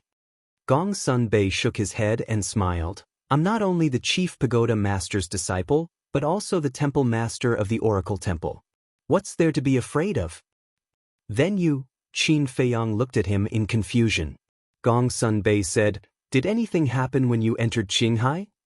"How do you want me to answer that?" Qin Feiyang smiled bitterly and said, "Anyway, a lot of things happened." Gongsun Bei said, "Then is there anything about the chief pagoda master?" Qin Feiyang's pupils shrank as he looked at Gongsun Bei in surprise. Why did this sound strange? Gongsun Bei turned his head and looked at Qin Feiyang's expression. His eyes flashed with an inexplicable light, then he looked back and smiled. "Actually, I'm the same kind of person as you." "What do you mean?"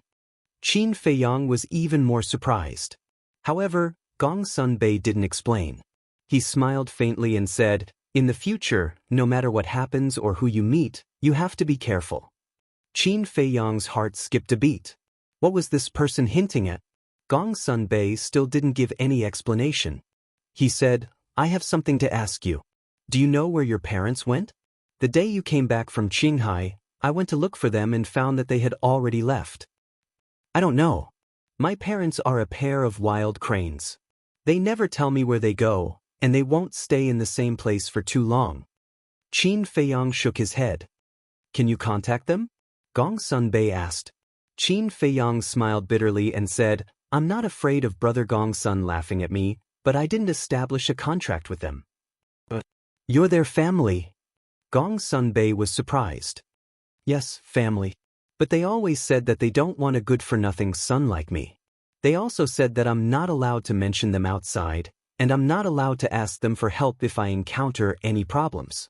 I even suspect that I'm not their biological son." Qin Feiyang said helplessly, "You're thinking too much. They should be doing this to let you grow up independently. After all, most children nowadays grow up under the care of their parents. It's hard to become a big deal if you're spoiled. Gong Sunbei said. Is that so? Qin Feiyang showed a look of doubt. Whether that's the case or not, you'll know when you ask them in the future. Gong Sunbei smiled and said, in fact, to be honest, I envy your parents. Envy them for what?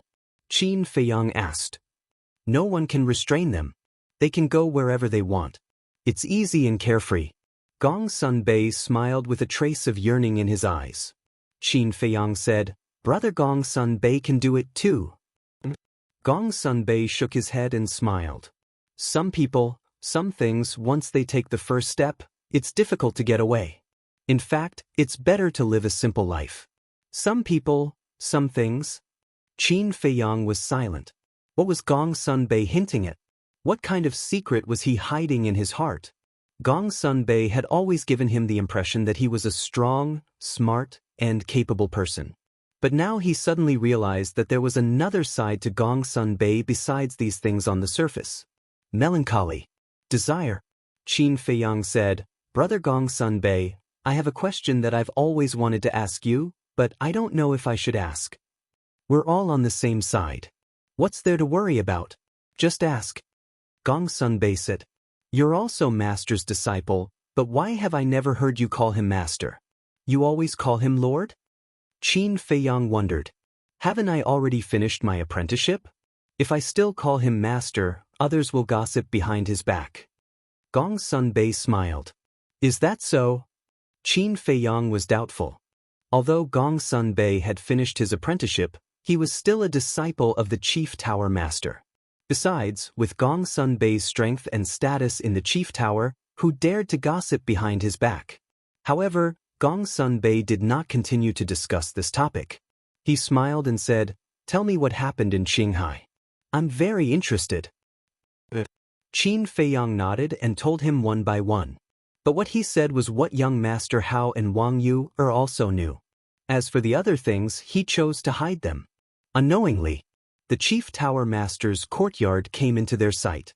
Gong Sunbei looked at the courtyard from afar and said with a smile, Listening to what you said, this trip to Qinghai was quite exciting. But you should be hiding a lot of things. Qin Feiyang's eyes trembled. Don't worry. This is your private matter. I won't interfere. But you have to remember that there are some things that you must remember not to talk about. You must rot in your stomach. Gong Sunbei stopped and turned to look at Qin Feiyang. The smile on his face disappeared, and he looked very serious. Qin Feiyang's eyes narrowed, and he nodded and said, Understood. Then let's go. Gong Sunbei smiled and waved his hand. He landed in front of the courtyard with Qin Feiyang and said respectfully, My lord, I've brought Ancestor Mu. Greetings, Master. Qin Feiyang also bowed. The Chief Tower Master was sitting in the pavilion. There was a pot of tea and 2 teacups on the stone table. Opposite the Chief Tower Master sat a burly man. It was the chief of the Adamantine tribe. Come in, Chief Pagoda Master said with a smile as he looked at Qin Feiyang. Chapter 1075. After entering the pavilion, Gong Sunbei stood respectfully behind the Chief Pagoda Master and remained silent. Qin Feiyang stood in front of the Chief Pagoda Master and bowed. May I ask why Master called this disciple here? The Chief Pagoda Master pointed at the Adamantine tribe's leader and smiled.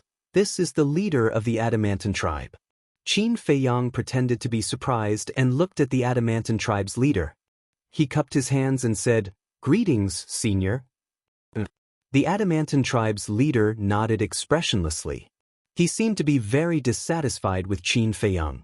As the saying goes, like father, like son, Nie Xiaoyong was a beast in human clothing. Presumably, this Adamantine tribe's leader was also not a good person. Qin Feiyang was too lazy to pay attention to such a person. He turned his head and looked suspiciously at the Chief Pagoda Master. The Chief Pagoda Master said, This time, the Adamantine tribe's leader came for Nie Xiaoyong. Qin Feiyang's expression changed slightly. He hurriedly said, Master, please listen to this disciple's explanation. Don't be nervous. I have already asked Gong Sunbei to investigate, so I know the general situation. Although this matter was Nie Xiaoyong's fault, You shouldn't humiliate him in public. So, I hope you can apologize to the Adamantine tribe's leader and let this matter be resolved. The chief pagoda master smiled. Apologize? Qin Feiyang frowned. The chief pagoda master said, "You don't even listen to your master's words? This disciple doesn't dare." Qin Feiyang hurriedly shook his head, then turned to the Adamantine tribe's leader and was about to speak. But at this moment, the Adamantine tribe's leader coldly snorted, "Apologizing is already letting you off easy." Hearing this, Gong Sun Bei, who was standing behind the chief pagoda master, raised his eyebrows slightly. He seemed a little uncomfortable. Qin Feiyang was also unhappy. He bowed his head and apologized purely because of the chief pagoda master's order. He didn't expect the Adamantine tribe's leader to take advantage of him. He decisively took back the words on the tip of his tongue and turned to the chief pagoda master. "Master, this disciple didn't do anything wrong. Why should I apologize to him?" The Adamantine tribe's leader's face was filled with anger. The chief tower master frowned. Gong Sun Bei's eyes flashed. He cupped his hands and said, "Sir, Ancestor Mu is doing this to protect the reputation of our main tower." "What do you mean?" Chief Pagoda Master asked. "Think about it. If Ancestor Mu doesn't come forward to teach Nya Xiaoyong a lesson, then once this matter spreads out, people will definitely criticize us. They will say that our main pagoda is biased towards the juniors of super tribes. In this way, the position of the main pagoda in the hearts of the people will definitely be damaged. Therefore, this subordinate believes that the one who should apologize is not Ancestor Mu, but the leader of the Adamantine tribe. Because he taught such a good son." Gong Sun Bei said. "Gong Sun Bei, what do you mean? Are you protecting him?" The chief of the Adamantine tribe glared at Gong Sun Bei. "Wrong. The main tower is a place that pays particular attention to fairness and justice. As the hall master of the Oracle Hall, I only speak according to the facts and will not side with anyone." Gong Sun Bei raised his head and looked at the chief of the Adamantine tribe. The chief of the Adamantine tribe clenched his fists and hurriedly looked at the chief pagoda master, saying, "Sir." The chief pagoda master stretched out his hand and said, "That's enough. What Gong Sun Bei said is very reasonable. The main pagoda is a sacred place. We can't break the rules here because of some spoiled brat." The chief of the Adamantine tribe didn't know what to do. The chief pagoda master raised his teacup and took a sip as he sighed, "Don't hold on to it. If I really made Ancestor Mu apologize to you, it would only make your son even more arrogant. In the future, things will get out of hand. My main pagoda doesn't welcome such a person." The last sentence could be said to have a profound meaning. Yes. The chief of the Adamantine tribe's eyes trembled as he hurriedly agreed. As the chief of a super tribe, how could he not understand the meaning of these words? If Nya Xiaoyong didn't restrain himself, he would most likely be kicked out of the main pagoda. This was something that no super tribe wanted to happen. Because once a member of a tribe was kicked out of the main pagoda, not only would their reputation be damaged, but their status would also drop. Most importantly, the chief pagoda master was angry. The chief pagoda master was the ruler of the Forgotten Continent. If he was angered, the consequences would be unimaginable. Seeing that the chief of the Adamantine tribe was so tactful, the chief pagoda master smiled and said, "Discipline him well. Otherwise, sooner or later, he'll cause a huge disaster." The chief of the Adamantine tribe nodded and stood up. "I was too reckless this time. I hope sir can forgive me." "That's understandable." The chief pagoda master smiled. "Then I'll take my leave first." The chief of the Adamantine tribe let out a sigh of relief and cupped his hands. The chief pagoda master nodded. Qin Feiyang looked at the chief of the Adamantine tribe and said indifferently, "You want to leave already? You still haven't apologized to me." The chief of the Adamantine tribe was about to explode in anger, but when he saw Gong Sun Bei and the chief pagoda master, he immediately suppressed his anger and cupped his hands, saying, "I'm sorry. It's my fault for not teaching my son properly and causing you trouble. Please forgive me." Qin Feiyang chuckled. "That's more like it. Take care, I won't see you out." The chief of the Adamantine tribe gloomily glanced at him, opened the portal, and walked in with a stomach full of anger. He originally wanted to settle accounts with Qin Feiyang, but in the end he had to apologize to Qin Feiyang. What was going on? This trip was really frustrating. When the portal disappeared, Qin Feiyang looked at the chief pagoda master and complained, "Master, why did you bother with such a person? I also didn't want to bother with him, but for better or worse, he's the chief of the Adamantine tribe. I have to give him some face, right? But I didn't expect him to say such words when you were apologizing. He really doesn't know how to have self-respect." The chief pagoda master shook his head and smiled. Gong Sun Bei coldly snorted, "These people are just like that. Show them some face and they think they're awesome. They don't even know who they're in front of." The chief pagoda master chuckled and looked at Qin Feiyang, saying, "But remember to restrain yourself in the future. Otherwise, people will say that I'm partial to you." "Disciple will remember." Qin Feiyang replied. "All right, you can go back." The chief pagoda master waved his hand. "Disciple will take his leave." Qin Feiyang bowed and saluted, then turned around and left. After watching Qin Feiyang leave, the chief pagoda master asked without turning his head, "Did you ask where his parents are now?" "You don't know where they are?" Gong Sun Bei briefly explained the situation at the time. "There are actually such parents in this world. There really are all kinds of strange things. Fine, let's put this matter aside for now. Now, help me do something else. Remove the spies that the other tribes placed in my chief pagoda." The chief pagoda master's tone was filled with killing intent. "HM?" Gong Sun Bei was surprised. The chief pagoda master said, "Are you thinking that doing this might cause the other tribes to be dissatisfied?" "Not possibly, they'll definitely be dissatisfied." Gong Sun Bei said, "I want them to be dissatisfied, and I want them to be afraid. I want them to know that I don't usually care, not because I'm stupid, but because I'm too lazy to care." The chief pagoda master said. Gong Sun Bei's pupils shrank. He nodded and said, "Understood. I'll do it immediately." After saying that, he strode away. The chief pagoda master also stood up and took out a brush, ink, and paper. Swoosh. As the brush moved like a dragon, the word "kill" suddenly appeared. He looked at the word "kill" with a gaze as sharp as a blade. "If you think that my silence is capital for you to become more aggressive, then you are gravely mistaken. There can only be one ruler on the Forgotten Continent, and that is me. Those who dare to go against me, kill." He muttered and waved his hand. The paper with the word "kill" instantly turned to dust.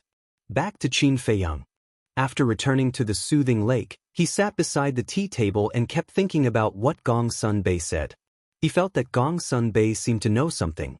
However, due to some reason, he didn't dare to say it out loud, so he used this method to hint at him. "What kind of person are you?" Qin Feiyang rubbed his head, got up, and walked to the balcony on the second floor. He looked at the sky and muttered to himself, "Buzz." Suddenly, the image crystal in his arms rang. After taking it out, Yan Wei's shadow appeared. "What's wrong?" Qin Feiyang asked with a smile. Yan Wei said in a deep voice, "Fu Anshan is indeed an old fox." Qin Feiyang was surprised. Yan Wei said, "You don't know. He didn't destroy that video at all." What? Qin Feiyang was shocked. Yan Wei said, "Before leaving for the Black Wind Mountain, he sent that video to another confidant." "Then why did he still do so many tricks in the Black Wind Mountain?" Qin Feiyang frowned. "I asked him. He said that if he didn't act like this, would the chief of the Divine Python tribe and the high priest believe him? He also wanted to make this show more realistic, so he hid it from me at that time." Yan Wei said, "Amazing. I really underestimated him." Qin Feiyang was amazed. Fu Anshan was able to climb to this height by no means by chance or luck. He was really smart. However, no matter how hard Fu Anshan tried, it was useless. Qin Feiyang asked with a smile, "Is he complacent now?" "Of course." He also said that compared to him, the chief of the Divine Python tribe is the difference between an idiot and a genius. Yan Wei nodded and said with a smile, "Then let him be happy first. The happier he is now, the harder he will cry in the future." Qin Feiyang smiled and asked, "Is there anything else?" Yen Wei said, "No, I just want to tell you about this." Qin Feiyang thought for a while and asked, "Has he gone to threaten the chief of the divine python tribe now? How would he dare now?" He is also worried that the chief of the divine python tribe will do something desperate. But after he becomes the deputy pavilion master, he will definitely continue to threaten him. Yen Wei said, "Okay, keep an eye on him. If there is anything, report to me immediately." Qin Feiyang said. Yen Wei replied. Qin Feiyang turned off the image crystal, pondered for a while, and sent a message to Fatso. When Fatso's shadow appeared, Qin Feiyang asked, "Has Li Yen calmed down? How can she calm down so quickly after encountering so many things in a row?" Fatso shook his head. "Then you have to keep an eye on her." "Where is Chu Xian's tribes?" Qin Feiyang asked. "Are we going now?" Fatso was surprised. Qin Feiyang nodded. Fatso said, "When you see her parents, you have to be more polite. After all, they are Fat Lord's future mother-in-law. They haven't even started dating yet." "Mother-in-law, father-in-law." Qin Feiyang rolled his eyes and said impatiently, "Tell me quickly." Fatso said, "I heard from Chu Xian that her tribe is outside White Cloud City, but Fat Lord has never been there, so he doesn't know the exact location. He doesn't know the coordinates of White Cloud City either. Go and ask around." Qin Feiyang put away the image crystal, thought for a while, and rose into the air. At this moment, young Master Hao returned from outside. He looked at Qin Feiyang and asked suspiciously, "Where are you going?" Qin Feiyang's eyes lit up and said, "You came back just in time. Do you know the coordinates of White Cloud City?" "White Cloud City." Young Master Hao was stunned. He pondered for a moment and asked, "Is there a place called White Cloud City in the Central Divine Kingdom?" "Why would I be stupid enough to ask you?" Qin Feiyang slapped his forehead hard, his face full of anger. This guy had never left the Divine City before. How could he know about White Cloud City? He moved and flew toward Wang Yuer's courtyard. "Wait for me. Why are you asking about White Cloud City's coordinates? Is there anything interesting going on?" Chapter 1076. If you want to have fun, you should go to Longfeng House. It's useless to follow me. Qin Feiyang rolled his eyes at him. Young Master Hao chuckled. "I don't believe that you'll go to White Cloud City for no reason." Qin Feiyang was helpless. Sush. He landed in Wang Yuer's courtyard and smiled. "Wang Yue, can you come out for a while?" "What do you want?" Wang Yuer's angry shout came from the pavilion. "That?" Qin Feiyang smiled embarrassedly and said, "I really have something to talk to you about this time." Bam! The door was kicked open, and Wang Yuer walked out angrily. She stared at Qin Feiyang and said, "You better have something to talk to me about." Young Master Hao glanced at Wang Yuer and whispered to Qin Feiyang, "Look at her anger. Did you offend her again?" Qin Feiyang touched his nose and smiled at Wang Yuer. "I want to know the coordinates of White Cloud City." "White Cloud City." Wang Yuer raised her brows and nodded. "I know where White Cloud City is, but why are you going there?" Young Master Hao chuckled. "To meet an old flame." Qin Feiyang's face darkened. This bastard really wanted to stir up trouble. As expected. Hearing young Master Hao's words, Wang Yuer was so angry that her face turned green. She wanted to chop Qin Feiyang into pieces. No matter what, he had a fiancée now. How could he go on a date with an old flame? The worst thing was that he came to ask her, his fiancée in name, for the coordinates. How could she endure this? Qin Feiyang saw that the situation was bad and quickly comforted her. "Don't listen to his nonsense.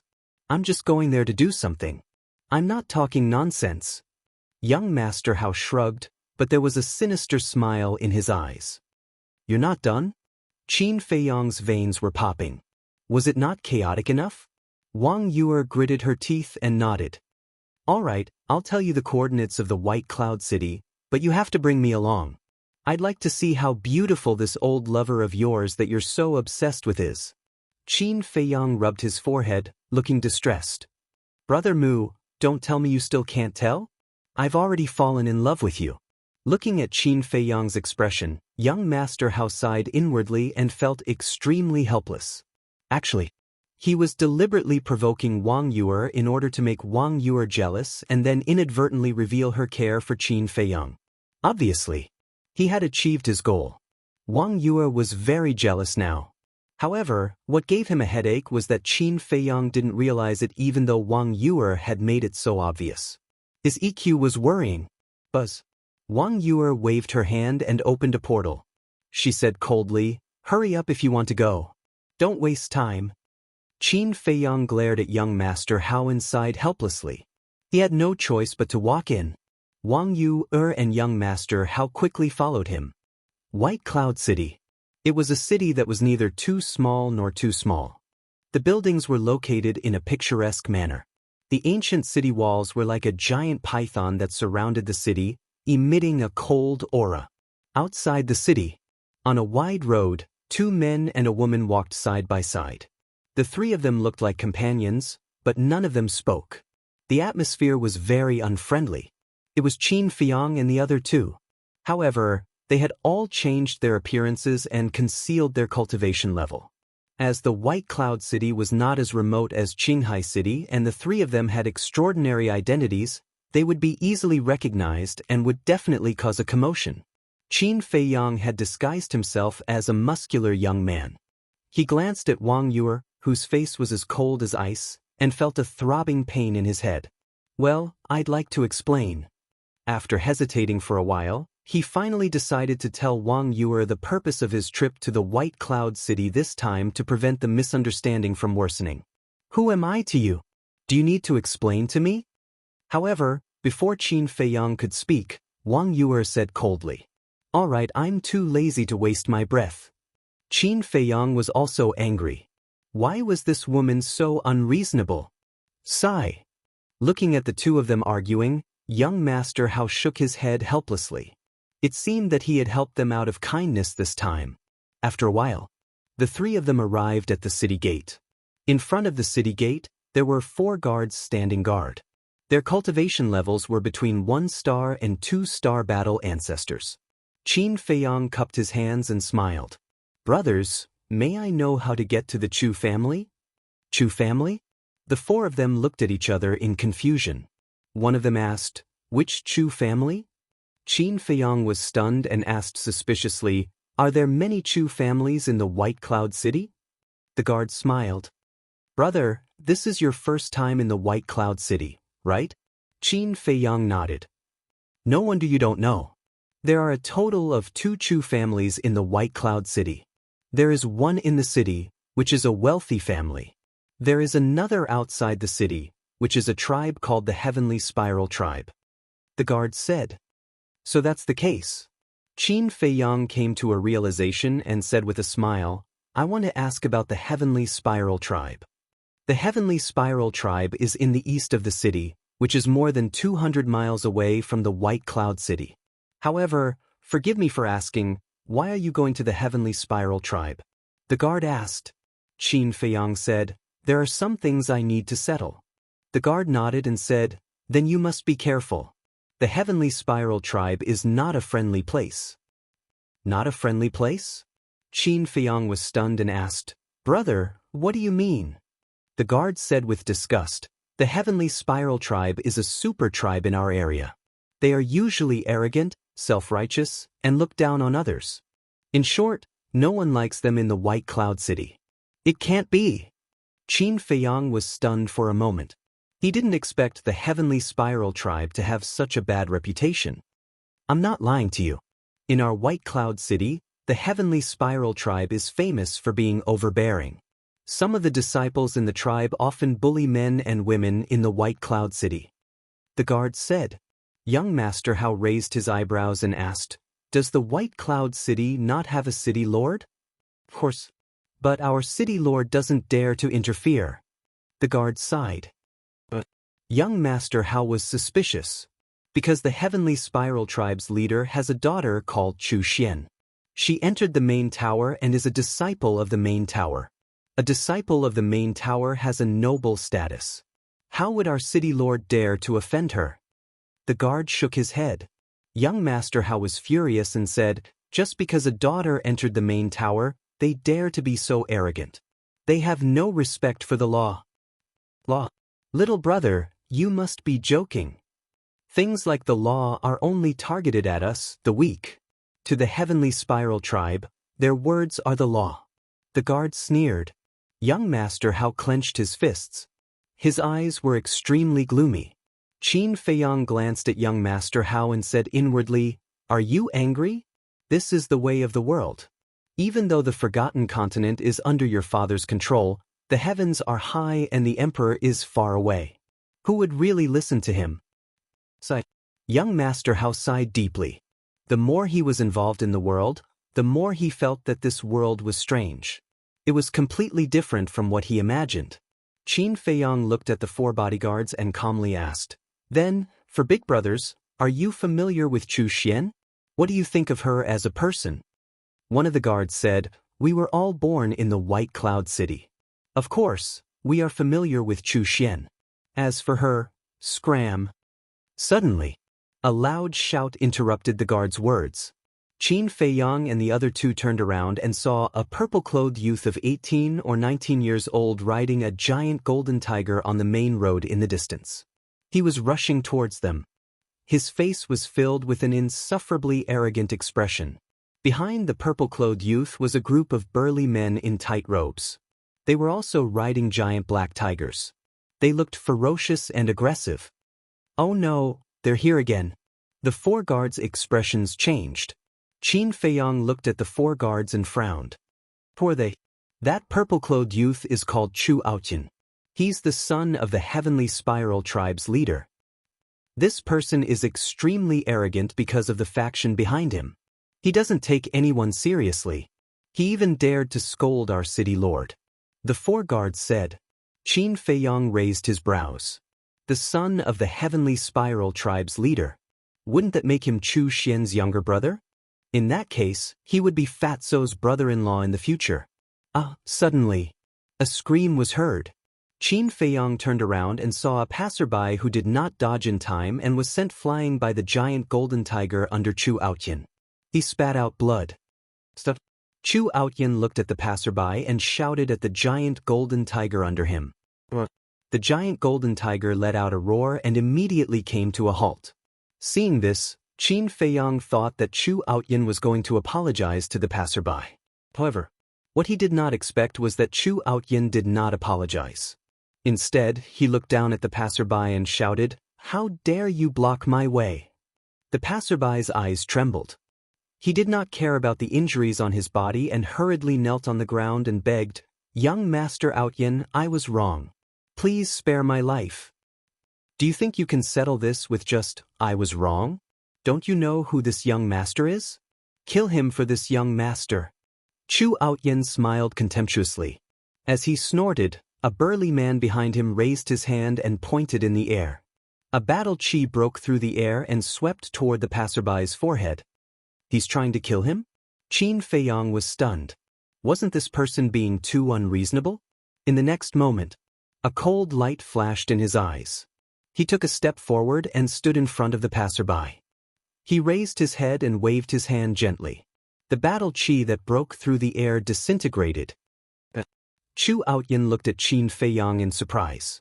The group of burly men behind him also revealed astonishment in their eyes. How dare he come out and meddle in their business? Was he stupid? The 4 guards also changed their expressions and hurriedly sent a voice transmission to young Master Hao and Wang Yu. "You two, quickly call your companions back. You can't afford to offend Chu Aotian. He will bring you a disaster. Can't afford to offend him?" Young Master Hao and Wang Yu looked at each other with a cold expression. What was Chu Aotian? He was just a good-for-nothing from a small tribe. They were the ones who could not afford to offend. Chapter 1077. Qin Feiyang frowned. He instantly felt extremely disgusted with Fatso's future brother-in-law. Seeing that Qin Feiyang was silent, Chu Aotian said angrily, "Didn't you hear what I said?" "Heard you," Qin Feiyang said. "You could have spoken, but I thought you were mute.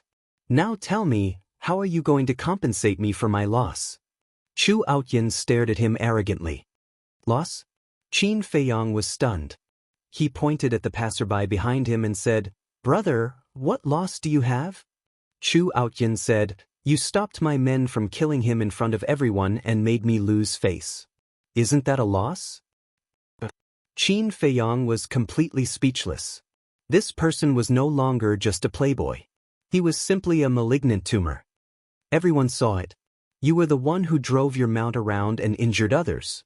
Now you want me to compensate you for your loss. Can you be more shameless? Qin Feiyang said. Chu Outyin's face turned cold. A burly man behind him shouted, How dare you? Who do you think you are? How dare you speak to young Master Outyin like that?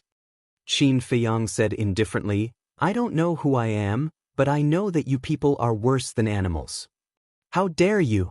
You're too presumptuous. Young Master Outyin, please let me cripple him. The burly man was furious.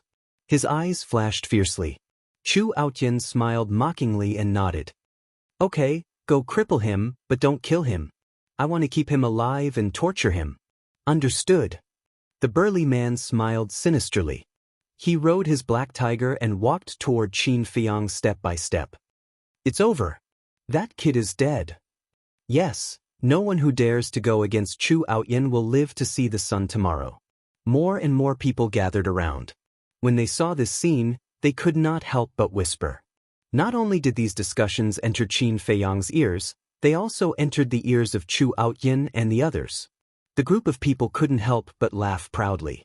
But at the same time, Qin Feiyang's smile was even brighter than theirs. He looked at Chu Outyin and said, Let me give you a piece of advice. It's best if your lackeys don't do anything. Chu Aotian's cultivation was unbearable to look at. He was merely a one-star combat emperor. As for the group of big men, their strength was not bad. They were all 9-star war sects, but that was only limited to the White Cloud City. In his eyes, they were inferior to ants. Ioyo, you're acting so awesome now? You almost scared this young master to death. Chu Outyin patted his chest and said with a strange smile in a timid voice. Those burly men also laughed wantonly. Qin Feiyang's gaze swept over the group of people, and his eyes suddenly turned cold. Saint's aura roared out, suppressing everyone present. What? He's a battle saint. Everyone's eyes trembled. This, Chu Outyin was also dumbfounded. The group of burly men was also dumbfounded. How dare a small and insignificant tribe be so arrogant? Who gave you the courage? Qin Feiyang's killing intent was aroused. He took a step forward and landed in front of the burly man who was walking towards him. He raised his hand and slapped him. Accompanied by a shrill scream, the burly man's head was crushed on the spot. Blood splattered across the sky. Chu Outyin's face immediately turned pale. I really don't know how a person like you can live until today. Qin Feiyang took another step forward and landed in the middle of the group of burly men behind Chu Outyin. He raised his hand and slapped down. One by one, the burly men died tragically. Moreover, their heads were all crushed, and their blood dyed the ground red. In less than 5 breaths, all the burly men were killed. Qin Feiyang flickered and landed in front of Chu Outyin. He saw that Chu Outyin's face was completely pale. His eyes were filled with fear, as if he was looking at a devil. He was very arrogant. However, he had bullied those who were afraid of the Heavenly Spiral tribe. Now, the person in front of him was obviously not afraid of the Heavenly Spiral tribe. He finally realized that he had hit a wall this time. Qin Feiyang looked at him, shook his head and sighed. Life is so beautiful. Why don't you cherish it? Long Outyin stammered. He was so scared that he couldn't even speak. His previous awe-inspiring aura had long disappeared. He was like a desperate dog. Everyone thought that Qin Feiyang would kill Chu Outyin, especially young Master Hao and Wang Yu. With regards to Qin Feiyang, they could be considered to have a very good understanding of him now. What he hated the most was this kind of profligate son who relied on his power to bully others. Moreover, Qin Feiyang didn't even take the direct descendants of the major tribes seriously, let alone the young master of a small tribe. Nie Xiaoyong was the best example. However, the result was far beyond their expectations. Qin Feiyang actually withdrew his saint aura and said indifferently, Go. I hope this lesson will make you understand something. Chu Aotian looked at him in horror. He immediately rode the huge golden tiger and fled in a sorry state. Young Master Hao walked forward and said suspiciously, "Brother Mu, what's wrong with you today? Why did you let him go?"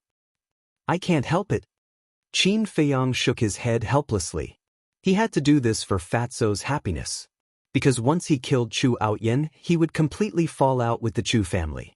At that time, it would be even more impossible for Fatso and Chu Xian to be together. Humph. I think some people just don't want to offend their old sweetheart. Wang Yu snorted through her nose. What do you mean? Qin Feiyang was stunned. Young Master Hao also looked at her suspiciously. Wang Yu coldly glanced at Qin Feiyang and said to young Master Hao, "Silly brother, don't you know? That woman named Chu Xian is very close to him." Really? Young Master Hao was surprised. Of course. I also know that some people have troubled Guofeng because of Chu Xian. Just because Chu Xian is Guofeng's ex-boyfriend. Wang Yu said sarcastically. This? Young Master Hao looked at Qin Feiyang in surprise and said, "Brother, you're not really here to meet your old sweetheart, are you? Silly brother, you're still too naive." He's not here to meet his old sweetheart. He's here to meet his future father-in-law and mother-in-law. Wang Yu sneered. Qin Feiyang's forehead was full of black lines as he angrily said, "Can you guys stop making wild guesses?" Wang Yu said, "Are you making wild guesses? Or is it true? You know in your heart." It's over. The vinegar jar is completely overturned. Young Master Hao muttered secretly. Qin Feiyang rubbed his forehead and felt that his head was about to explode. All of a sudden, he seemed to have thought of something and looked at Wang Yu strangely. What? Wang Yu raised her eyebrows. Qin Feiyang said, "That's not right. How do you know about Chu Xian and me so clearly? Are you investigating me behind my back?" Wang Yu immediately became unnatural and shouted angrily, "Who do you think you are? Do you think I'll investigate you? Don't be narcissistic." Investigate? Young Master Hao looked at Wang Yu in a daze and suddenly pursed his lips with a trace of playfulness. She was secretly investigating Qin Feiyang. It seemed that this sister of his was quite attentive. It also proved that his sister really fell in love with him, but she was too headstrong and didn't want to admit it. "You three, go quickly." At this time, the 4 guards walked over and urged him. "Why should we go?" Young Master Hao asked suspiciously. "You killed the people of the Heavenly Spiral tribe. They definitely won't let you go." "Yes, there are not many good people in the world. It's not worth it if you die here because of this. Don't hesitate. Go quickly. I'm afraid it'll be too late if you don't go now." The 4 of them advised earnestly. Young Master Hao raised his eyebrows and wanted to say something. Qin Feiyang reached out and stopped him. He looked at the 4 guards and said with a smile, "We'll leave immediately.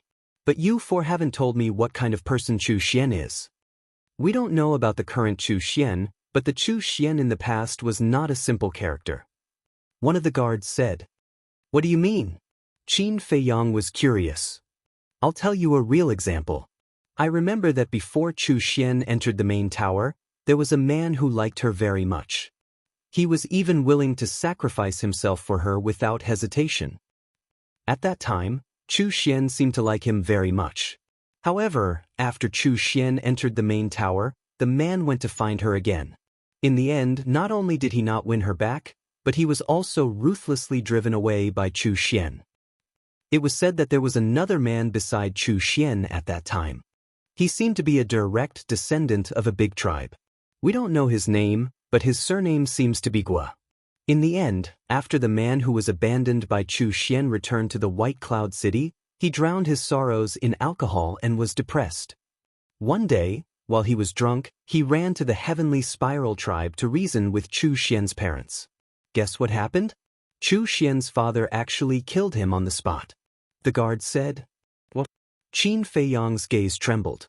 Without a doubt, that person with the surname Guo was definitely Guofeng. He looked at the guard and asked, "Is it true?" He had met Chu Xian a few times. From those few times, she did not seem like the kind of person that the guard described. the guard said. Basically everyone in the White Cloud City knows about it. How can it be false? It's just that everyone is too afraid of the Heavenly Spiral tribe, so no one dares to talk about it. I didn't expect it. I really didn't expect her to be such a woman. Qin Feiyang shook his head and sighed. Since everyone in the city knew about it, then it must be true.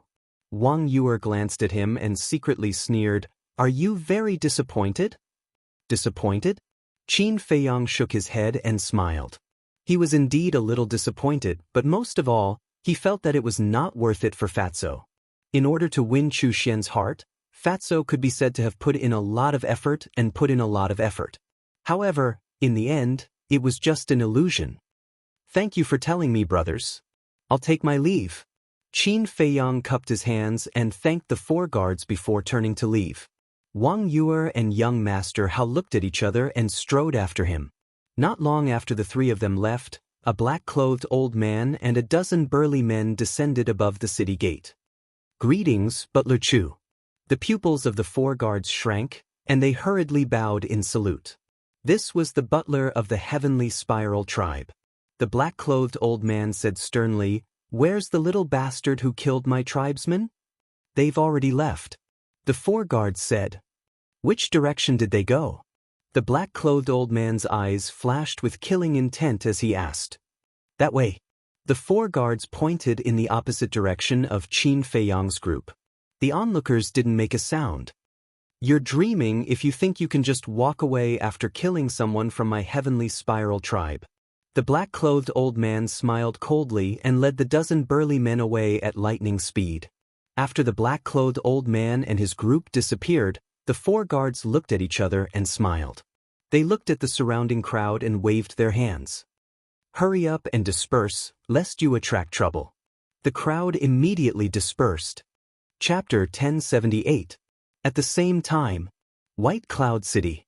Outside the city, on the peak of a certain mountain, Qin Feiyang stood at the edge of the cliff, looking down at the mountains and rivers below. His eyes were filled with worry. He really did not know how to tell Fatso about this, because this was the first time Fatso truly fell in love with a woman. If he knew about this, it would definitely be a heavy blow to him. Young Master Hao walked up and patted Qin Feiyang's shoulder, comforting him. "Brother Mu, there are plenty of fish in the sea. Why do you have to hurt yourself over such a woman?" He really thought that there was something between Qin Feiyang and Chu Xian. "Why are you comforting him?" "He asked for it. Serves him right." Wang Yuer gloated. Qin Feiyang shook his head and smiled bitterly. "The one who likes Chu Xian is really not me." The 2 looked at each other, their eyes full of suspicion. Qin Feiyang turned to Wang Yuer and said helplessly, "I wanted to tell you just now, but you didn't let me. In fact, it's one of my brothers who likes Chu Xian." The 2 looked at each other. Young Master Hao asked, "Are you sure it's your brother who likes her and not you?" Qin Feiyang smiled bitterly.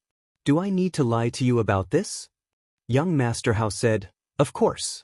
What if you don't want us to laugh at you because you want to save face?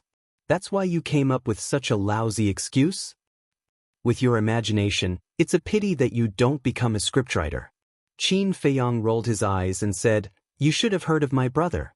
It's that Fatso who taught Nya Xiaoyong a lesson yesterday." "It's him." Young Master Hao came to a realization and chuckled. "I knew it. My sister is such a beautiful and capable woman, but you don't like her. How could you like a woman like Chu Xian?" Wang Yuer had just heaved a sigh of relief when she heard young Master Hao's words. Her face darkened immediately. She said angrily, "No one will think you're mute if you keep quiet." Young Master Hao smiled embarrassedly, then looked at Qin Feiyang and said, "Since your brother likes her, what are you doing here?" "I'm just here to sound out Chu Xian's parents." Qin Feiyang sighed helplessly and briefly explained the situation. "I see.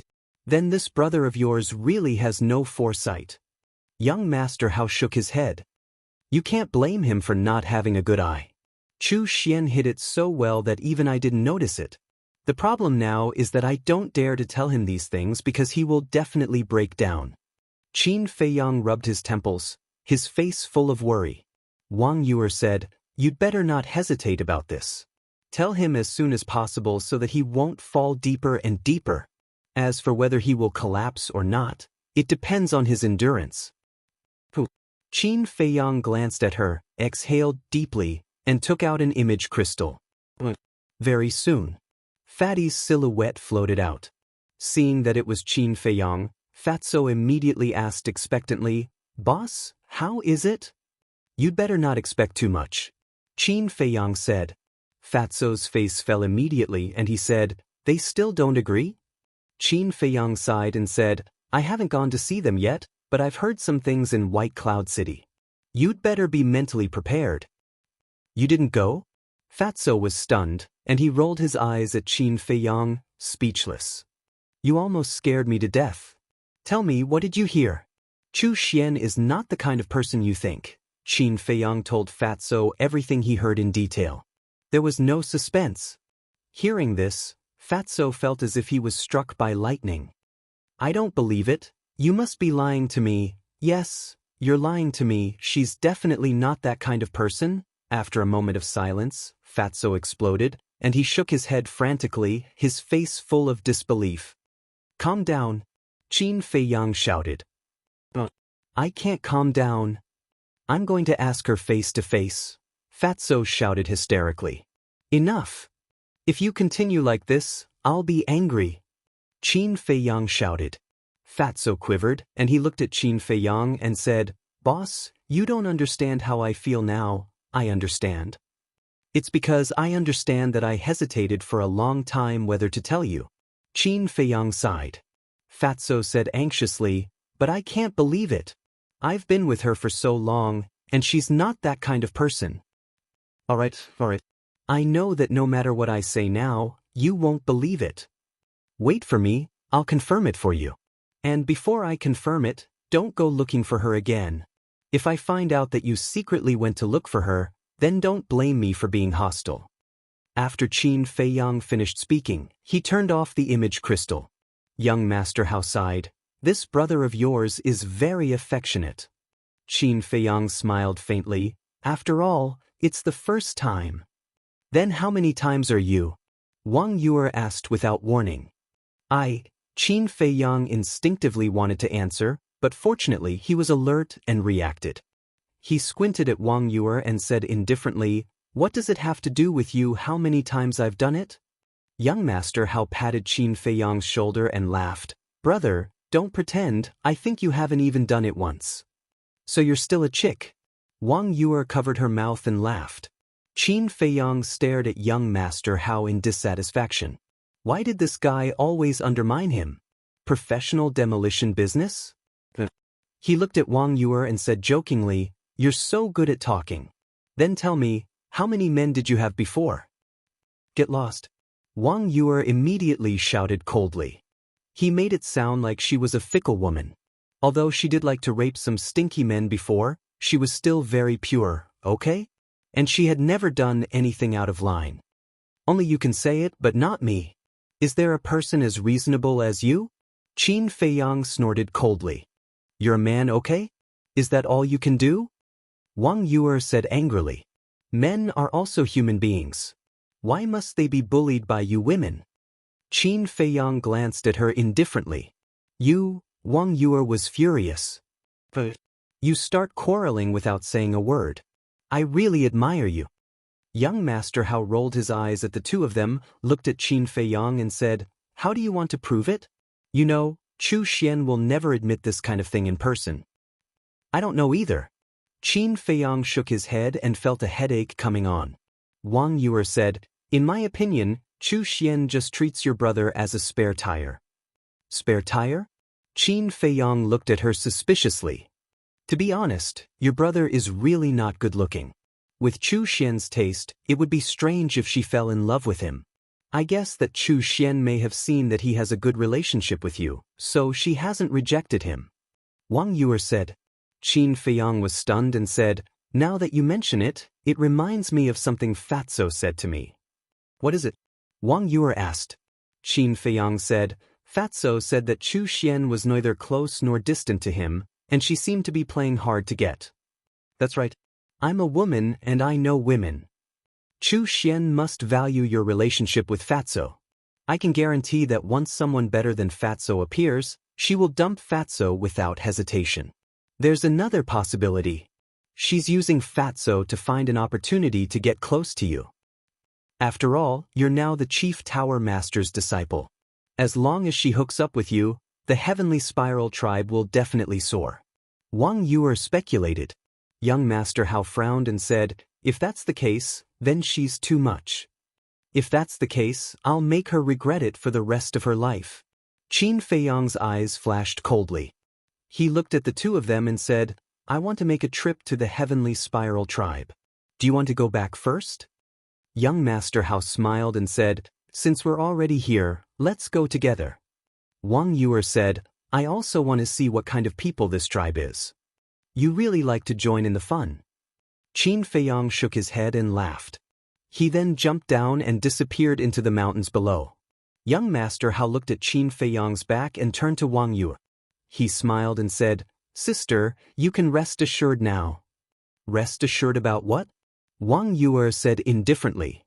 Still pretending? I already know what you're thinking. Don't hide it. If you love, say it out loud. If you expect Ancestor Mu to take the initiative to tell you, that's impossible. Although he's very smart in other aspects, and it wouldn't be an exaggeration to say that no one can compare to him, he's an idiot when it comes to love. Young Master Hao chuckled. I'm a woman. Why should I take the initiative? Wang Yuer snorted in dissatisfaction. Admit it yourself. Since you've admitted it, then let go and love. Life is short, don't leave any regrets. Young Master Hao patted Wang Yuer's shoulder and jumped, chasing after Qin Feiyang. Wang Yuer was stunned, then gritted her teeth and said angrily, You little bastard, how dare you trick me? See how I'll deal with you. After saying that, she chased after him fiercely. Heavenly Spiral Tribe. Strictly speaking, in the Central Divine Kingdom, this tribe could only be considered a small, insignificant tribe, because the entire tribe only had a few 100,000 people. The strongest one was a 9-star battle saint. However, although the Heavenly Spiral tribe was not comparable to those big tribes, its territory was still very large. Moreover, like the other super tribes, they also built a city of their own. It was just that the scale could not be compared to the cities of the other super tribes, and they did not have their own patterns. About half an hour later, Qin Feiyang and the other two stopped above a mountain ridge. They looked at the Heavenly Spiral tribe from afar, then activated the concealment technique and directly sneaked in. Although the city was not big, it was quite prosperous. The streets were bustling with people, and the shops on both sides were dazzling. The three of them walked openly on the street, and no one could see them. Young Master Hao sent a sound transmission. Brother Mu, the more I look at your concealment technique, the more I like it. How about this? I'll use the divine art I got from the land of inheritance to exchange with you. In your dreams, Qin Feiyang said without turning his head. In terms of practicality, the concealment technique was more valuable than the divine art. Moreover, he did not lack the divine art, so there was no need to exchange it. Chapter 1079. Many tribal leaders lived in the center of the tribal city, and the Heavenly Spiral tribe was no exception. Because it was a symbol of status, representing a superior status. The residence of the Heavenly Spiral tribe's leader was a huge mansion, occupying almost 1/10 of the city. It was magnificent and magnificent. The security around the mansion was very tight. It could be said that there was a sentry every 3 steps and a sentry every 7 steps.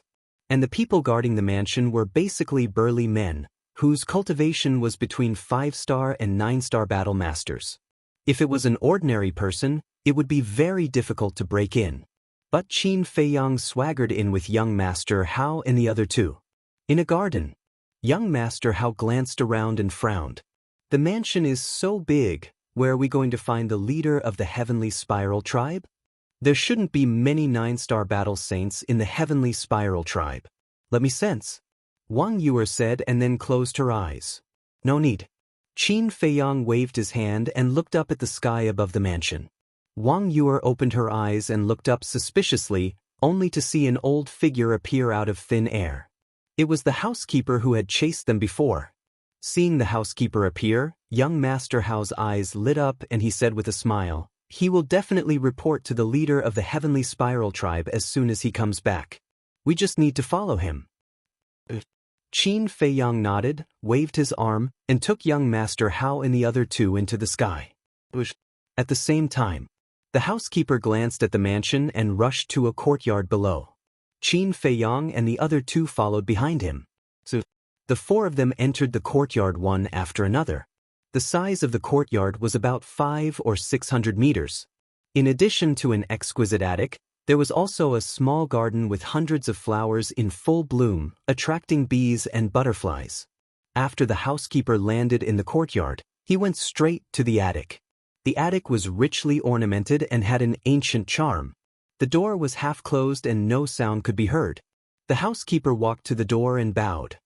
"Leader, this old servant is back. Come in." A deep voice came from inside. The housekeeper strode in. Qin Feiyang and the other two followed in silently. They immediately saw a man and a woman sitting in the hall. Both of them looked middle-aged. The man was burly and muscular. He had short black hair and was nearly 2 meters tall. He looked like a small giant. The woman was wearing a long purple dress with a golden hairpin on her head. She looked graceful and luxurious. Behind the two of them stood a purple-clothed youth. It was Chu Ao Tian. Seeing the butler walk in, Chu Outyin immediately ran up and asked hurriedly, "Where is he now?" "Quickly bring this young master there. This young master will definitely let him taste the feeling of living a life worse than death."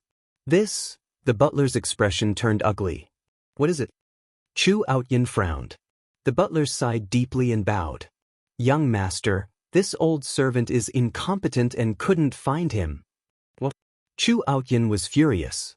He roared in exasperation, "You've brought so many people there, but you still haven't found him. Are you all useless?" The middle-aged man frowned and shouted, "Oh, step aside." "Father." Chu Outyin turned around and looked at the middle-aged man. His face was filled with anger. He was about to say something, but the middle-aged man glared at him, and he obediently stepped aside. The middle-aged man glanced at him and asked the butler, "What happened?" The butler said, "Perhaps he was worried that we would take revenge. When this old servant rushed to White Cloud City, he had already left."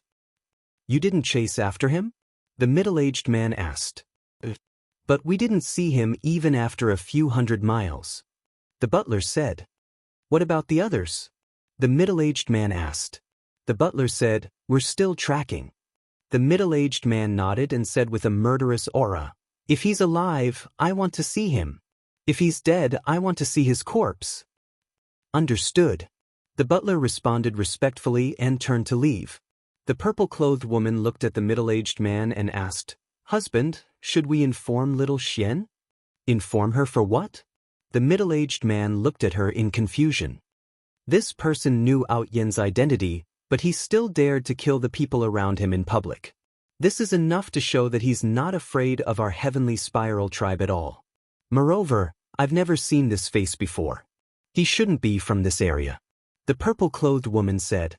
The middle-aged man frowned and said, "Madam, do you mean that this person might be from another large tribe?" The purple-clothed woman nodded and said, "Little Xian is knowledgeable in the main tower. If this person is really from a large tribe, she should be able to recognize him." The middle-aged man's gaze trembled and he nodded. "Madam, you're right.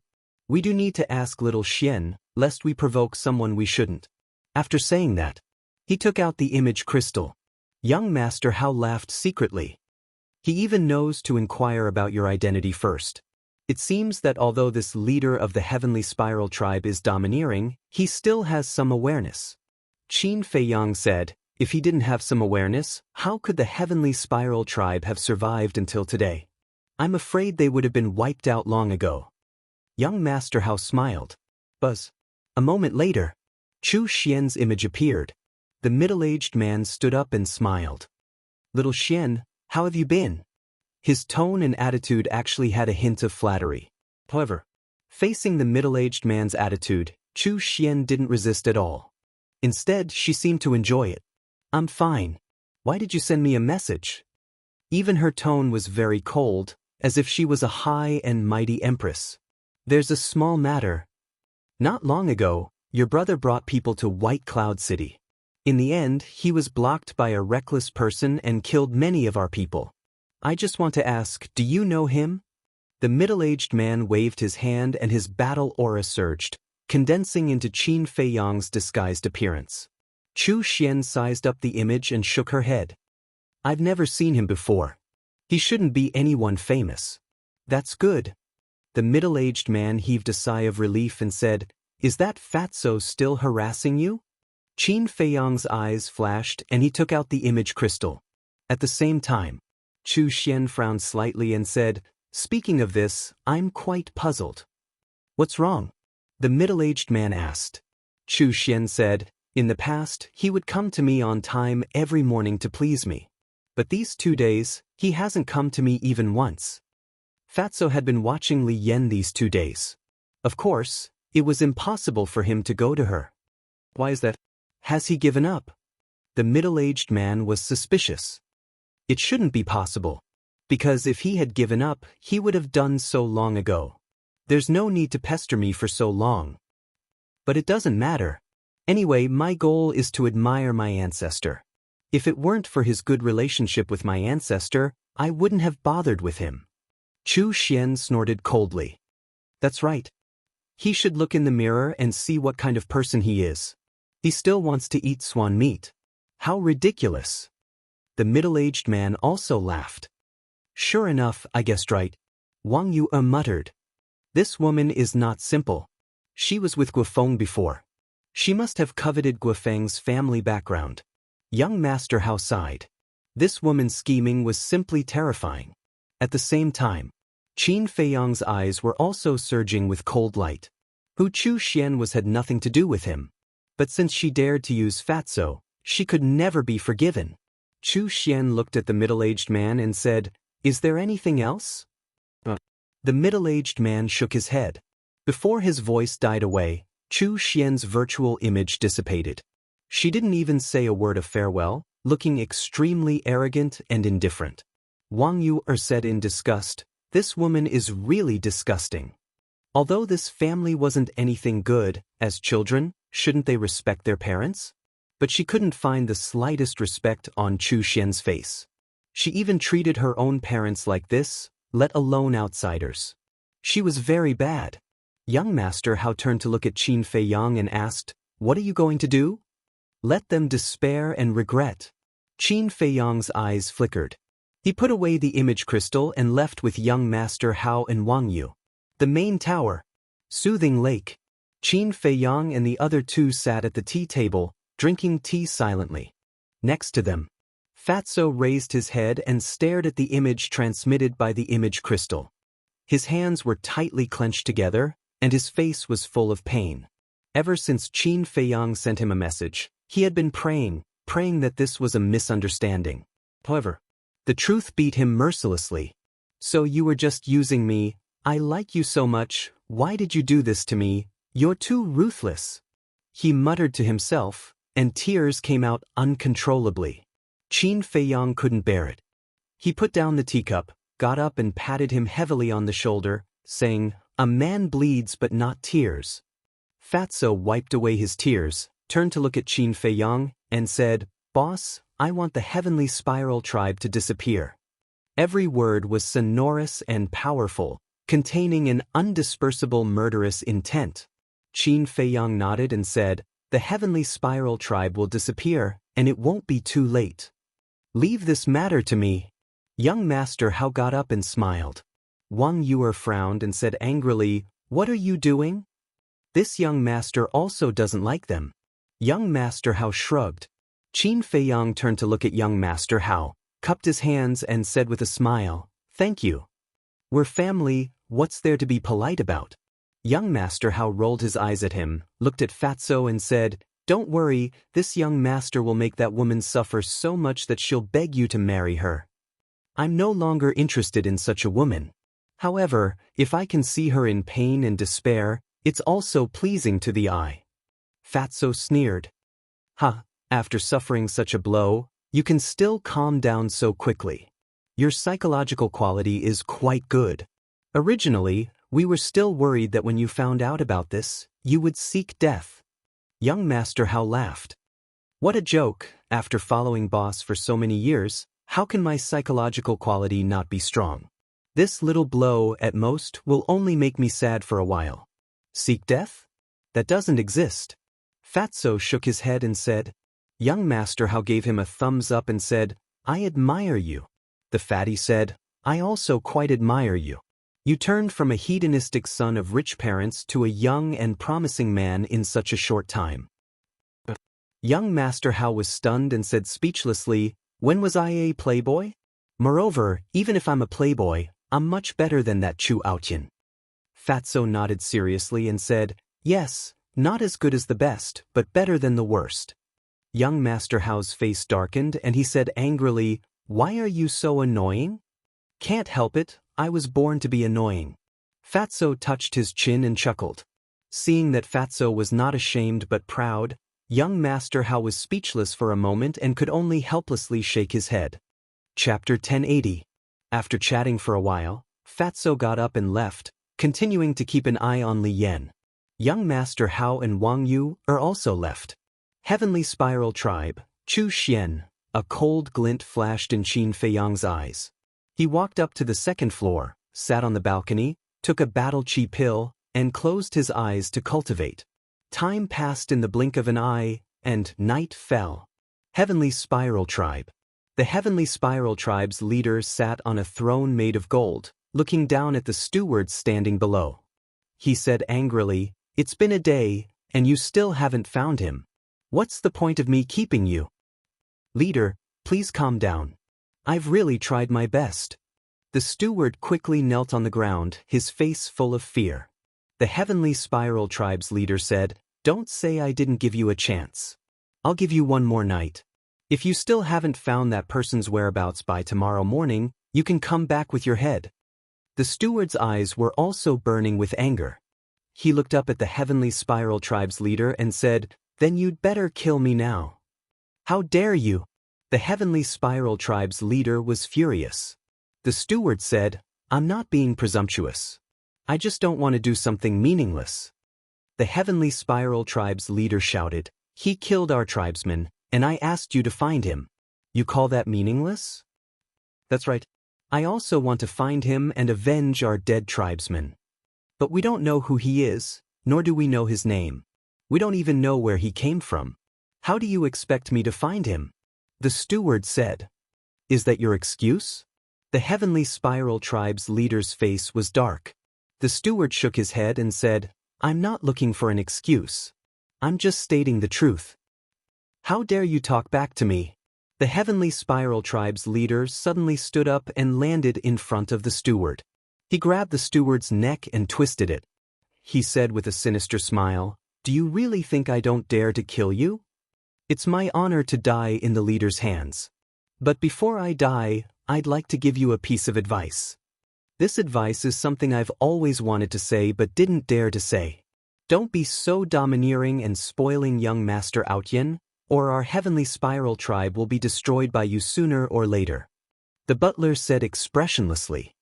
How dare you curse our tribe? You're courting death.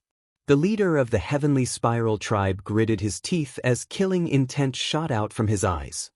Where is the leader of the Heavenly Spiral Tribe? However, just as the Heavenly Spiral Tribe's leader's killing intent surged, a cold voice rang out above the tribe. The Heavenly Spiral Tribe's leader raised his eyebrows and looked at the steward. Count yourself lucky. I'll let you off today. Go reflect on your mistakes. After saying that, he threw the housekeeper to the ground as if he was throwing trash. Then, he rushed out of the main hall and shouted, who dares to trespass into my Heavenly Spiral Tribe? Do you want to die? This small tribe is really arrogant. That cold voice sounded again. The Heavenly Spiral Tribe's leader looked up and saw a middle-aged man standing in the sky above the tribe. His aura was as vast as the ocean, unfathomable. His pupils immediately shrank. He flew up into the sky and landed in front of the middle-aged man. He frowned and said, who are you? Why did you barge into my Heavenly Spiral Tribe for no reason? The middle-aged man said, "Who I am is not important. What's important is that you have offended someone you shouldn't have." "Then do you know the consequences of offending me?" The Heavenly Spiral Tribe's leader laughed arrogantly. The middle-aged man was stunned and asked curiously, "Tell me about it?" "Then you better stand properly. I'm afraid you'll piss your pants. Listen carefully. My daughter is a disciple of the main tower and has a good relationship with the direct disciple of the main tower master. If you dare to provoke me, you're digging your own grave." The Heavenly Spiral Tribe's leader shouted. The middle-aged man was stunned and said playfully, "Why didn't I know that Ancestor Mu has a good relationship with your daughter?" The Heavenly Spiral Tribe's leader said disdainfully, "Who do you think you are? Are you qualified to know about the matters in the main tower? Do you have the ability to know?" "Ha!" The middle-aged man laughed loudly. At this moment, the steward walked out. When he saw the middle-aged man, his expression changed slightly. He quickly flew to the Heavenly Spiral Tribe's leader and whispered, "Leader, this person's aura is unfathomable. Be careful." "Be careful of what?" "I still don't believe that he's from the main tower." The Heavenly Spiral Tribe's leader snorted. In his opinion, it was impossible for someone from the main tower to personally come to a small tribe like theirs. But before he finished speaking, the middle-aged man stopped laughing. He looked down at the Heavenly Spiral Tribe's leader and said, "Sorry, I'm really from the main tower." As he spoke, he took out a golden token from his bosom. The Heavenly Spiral Tribe's leader was stunned. The steward looked at the golden token and was also dumbstruck. The middle-aged man joked, "Do you know what this is?" "Divine Envoy Token." The Heavenly Spiral Tribe's leader swallowed his saliva in fear. How was this possible? This person was not only from the main tower but also the Divine Envoy. Why did the main tower's Divine Envoy come to their Heavenly Spiral Tribe? The commotion here had already alarmed the people in the city below. The streets were full of people. But without exception, their faces were filled with horror, including Chu Xian's mother. Plop. After the steward came back to his senses, he immediately knelt in front of the middle-aged man and said, "Sir, our leader had eyes but failed to recognize Mount Tai. Please have mercy." Yes. "This lowly one was blind. This lowly one deserves to die. Please have mercy, sir." The Heavenly Spiral Tribe's leader shuddered and quickly knelt down and begged. The middle-aged man said, "Then answer me now. Do I have the qualifications and ability to know what's going on in the main tower?" The Heavenly Spiral Tribe's leader nodded repeatedly, his eyes full of horror. The middle-aged man put away the Divine Envoy token and sneered, "I heard from young master how that your Heavenly Spiral Tribe is arrogant. At first, I didn't believe it. How arrogant can a small tribe be? But I didn't expect it to be true." "Young Master how?" The Heavenly Spiral Tribe's leader's eyes trembled. Who didn't know young Master how? Could it be that the person this person was talking about was young Master Hao? That's right. You've angered young Master Hao. You have 3 days to leave the Central Divine Kingdom. The middle-aged man said. Where did the Heavenly Spiral Tribe's leader asked? The middle-aged man said, "Back then, Qin Feiyang killed everyone in the first district. It's been reduced to ruins. You can go to the first district to reclaim it." The Heavenly Spiral Tribe's leader's face turned pale. He nodded and said, "Okay. This lowly one will bring the steward to the first district tomorrow." No matter how unwilling he was, he dared not disobey the main tower's order. Did you misunderstand what I meant? I'm not talking about the two of you. I'm talking about the entire Heavenly Spiral Tribe. The middle-aged man said. What? Both of them trembled. The entire tribe had to go to the first district? Wasn't that the same as being expelled from the Central Divine Kingdom? Sir, the Central Divine Kingdom is our root. You can't force us to leave our homeland. This lowly one knows his mistake. Please let us go. Even if you want this lowly one to die, don't expel us from the Central Divine Kingdom. The two of them kept kowtowing and begging for mercy. The people in the city below were also in an uproar. They were panicking. The middle-aged man was not moved at all. He said indifferently, It's useless to beg me because this is young Master Hao's order. Hurry up and get ready. I'll personally send you on your way in 3 days. Actually, this is a good thing for you because there's no one else in the first district. You can dominate as much as you want.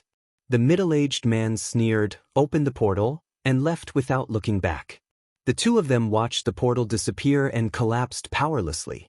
The steward said in despair, "Chief, did you see that? This is the consequence of your arrogance." "I know I was wrong." "Steward, can you think of a way? We can't go to the first district." The chief of the Heavenly Spiral tribe looked helplessly at the steward. Although they were just a small tribe in the Central Divine Kingdom, they were already considered a super tribe compared to the tribes in the 9 regions. Moreover, the Central Divine Kingdom and the 9 regions were very different. If the people in the Central Divine Kingdom were compared to the nobles, then the people in the 9 regions were the commoners. The most important thing was, in the Central Divine Kingdom, it was not so troublesome for the tribe's disciples to enter the main tower as long as they were talented enough. But once they went to the first district, it was almost impossible to enter the main tower. This was equivalent to banishing them to the first district and letting them fend for themselves. The steward looked at the chief of the Heavenly Spiral tribe and sighed, "We can only look for the young miss now. Is it useful to look for her? Maybe even she has been expelled from the main tower." The chief of the Heavenly Spiral tribe said in despair, "Of course it's useful. As long as she agrees to marry that Fatso, then with the relationship between Fatso and Ancestor Mu, we can definitely persuade him to help us." The steward said, "But why didn't I think of that? Ancestor Mu is the direct disciple of the main tower master. He and young Master Hao usually call each other brothers. As long as he is willing to help, we can definitely escape this disaster." The chief of the Heavenly Spiral tribe's eyes lit up. He immediately took out an image crystal and sent a message to Chu Xian. At the same time, Jianfeng, Fatso stood behind a bush and looked at Li Yan sitting on the edge of the cliff from afar. He muttered impatiently, "How long is this woman going to stay here?" Since she learned that she was going to marry Fu Anshan, Li Yan had been sitting on the edge of the cliff, motionless. No one knew what she was thinking. "Boss, why don't you just tell her that Li He is not dead and everything will be fine? Why do you have to make things like this?" Fatso shook his head helplessly. He glanced around and found a stone. Then he sat on the stone and looked at Li Yan in boredom. But not long after he sat down, Li Yan suddenly got up, looked at the dark night sky, and flew toward the mountain range ahead. Fatso was surprised and immediately got up to follow her. But at this moment, the image crystal in his arms moved. "Who is it? Why is he causing trouble?" Fatso raised his eyebrows and took out the image crystal. Buzz. A shadow appeared. It was Chu Xian. However, the vigor of the past had already disappeared, leaving behind only a face of anxiety. Obviously, she already knew about the tribe. A look of disgust flashed in Fatso's eyes. He chuckled and said, "What wind is blowing today? You actually took the initiative to contact me?" Chu Xian hesitated and said, "Well, I have something to, I'm not free now. Let's talk about it another day." But before Chu Xian finished, Fatso directly turned off the image crystal and then pondered. What was going on? Had young Master Hao already started to take action? Forget it. Let's go and take a look. Don't do anything stupid. Chapter 1081. The night was as dark as ink. Fatso followed behind Li Yan and continued to rush into the depths of the mountain range. Where is she going? If they continued to go deeper, they would reach the sacred ground. There were rules in the main tower and ordinary disciples were not allowed to enter the sacred ground. After an unknown period of time, suddenly, Li Yan stopped and looked down at the mountain stream below. Fatso looked down suspiciously and saw a pool of water below. It was about 100 feet deep and the water was clear, but it was dead silent. Li Yan's gaze was on the pool. Is she going to jump into the water and commit suicide? Fatso was surprised. Just as he had this thought, Li Yan suddenly swooped down and her target was the pool. Oh no! Fatso was shocked and hurriedly flew to stop her, but before he got close, he stopped again. He saw that Li Yan did not jump into the water to commit suicide, but landed by the pool and stared at the water. However, Fatso did not dare to let his guard down. After facing repeated blows, Li Yan must be feeling very uncomfortable now and might suddenly do something stupid. He quietly landed in the woods by the pool and hid in the dark, staring at Li Yan. "Xiaobai, I'm here." Suddenly, Li Yan spoke softly to the pool and a smile appeared on her face. "Xiaobai." Fatso was slightly stunned and glanced at the water. Who was she talking to? But not long after she finished speaking, the waters suddenly rippled. The next moment, a white stream of light rushed out of the water and landed in front of Li Yan. It was a small thing that looked like a snake and was only about the length of a chopstick. It was as white as jade and emitted a hazy glow in the night. "No way!" Looking at the little thing, Fatso was dumbfounded. On the little thing's head he saw a white horn. It was like white jade, sparkling and translucent. And under its abdomen, Fatso also saw 4 claws. Her 2 black eyes were as bright as gems, and they were very attractive. This, it's actually Little White Dragon. Am I fucking seeing things? Fatso's face was filled with disbelief. He rubbed his eyes hard and looked at the little thing again. "I'm not seeing things. It really is Little White Dragon." Fatso's gaze trembled, his eyes filled with shock. The divine dragon was something that only existed in legends, but he did not expect it to really exist in this world. Li Yan stretched out her slender arm and stroked the little white dragon's head. She smiled and said, "Little White, I haven't seen you for a few days. Did you miss me?" "Yayayi." The little white dragon cried out softly as it rubbed its little head against Li Yan's palm, seemingly enjoying Li Yan's touch. Unbelievable, this woman actually has a little white dragon by her side. Fatso mumbled, his eyes shining brightly. The divine dragon was the king of all beasts. Anyone who saw it would be moved. Li Yan held little white dragon in her hands like a mother. Her eyes were full of love as she asked, "Little White, it's been so long. Why can't you speak?" The gigolo looked at Li Yan innocently, shook his little head, and made a very helpless expression. "What a cute little thing." Li Yan hugged little white dragon lovingly and sat on a green rock by the lake. She looked at the faintly discernible crescent moon in the dark clouds, and a worried expression appeared on her face again. How nice would it be if Grandpa Fatty was that little white dragon? Looking at the little white dragon rubbing against Li Yan's chest, Fatty's face was filled with jealousy and hatred. They were both living beings, but why was there such a huge difference? The night wind was a little chilly. Little White Dragon gradually noticed Li Yan's abnormality and raised its little head to look at her suspiciously. "Little White, do you know? So many things have happened during this period of time, and I can't hold on any longer." Li Yan murmured. Little White Dragon looked at her as if it understood. Li Yan retracted her gaze and looked at Little White Dragon's lively eyes with a smile. "You don't understand yet?" Little White Dragon pouted to express its dissatisfaction. "Little thing, I'm in a good mood after seeing you, but this might be the last time I'll come to see you." Li Yan sighed, her expression filled with loneliness. Little White Dragon still had a confused look on its face. Li Yan said a lot more to Little White Dragon. Time passed bit by bit. So, the horizon began to turn white, and the sun slowly rose. Li Yan looked at the morning sun, her face withered like a flower, exuding a kind of sad beauty. Sigh. She let out a long sigh, picked up Little White Dragon and laughed. "Little thing, I really can't bear to part with you, but in this world, there is no banquet that doesn't end. You have to live well because you're different from me. My fate has already been decided, but you, one day in the future, the world will worship you as a god, no one can restrain you, and no one dares to control your fate." After Li Yan finished speaking, she held Little White Dragon and extended it towards the pool, smiling, "Go." "Yeah." Little White Dragon did not jump into the pool.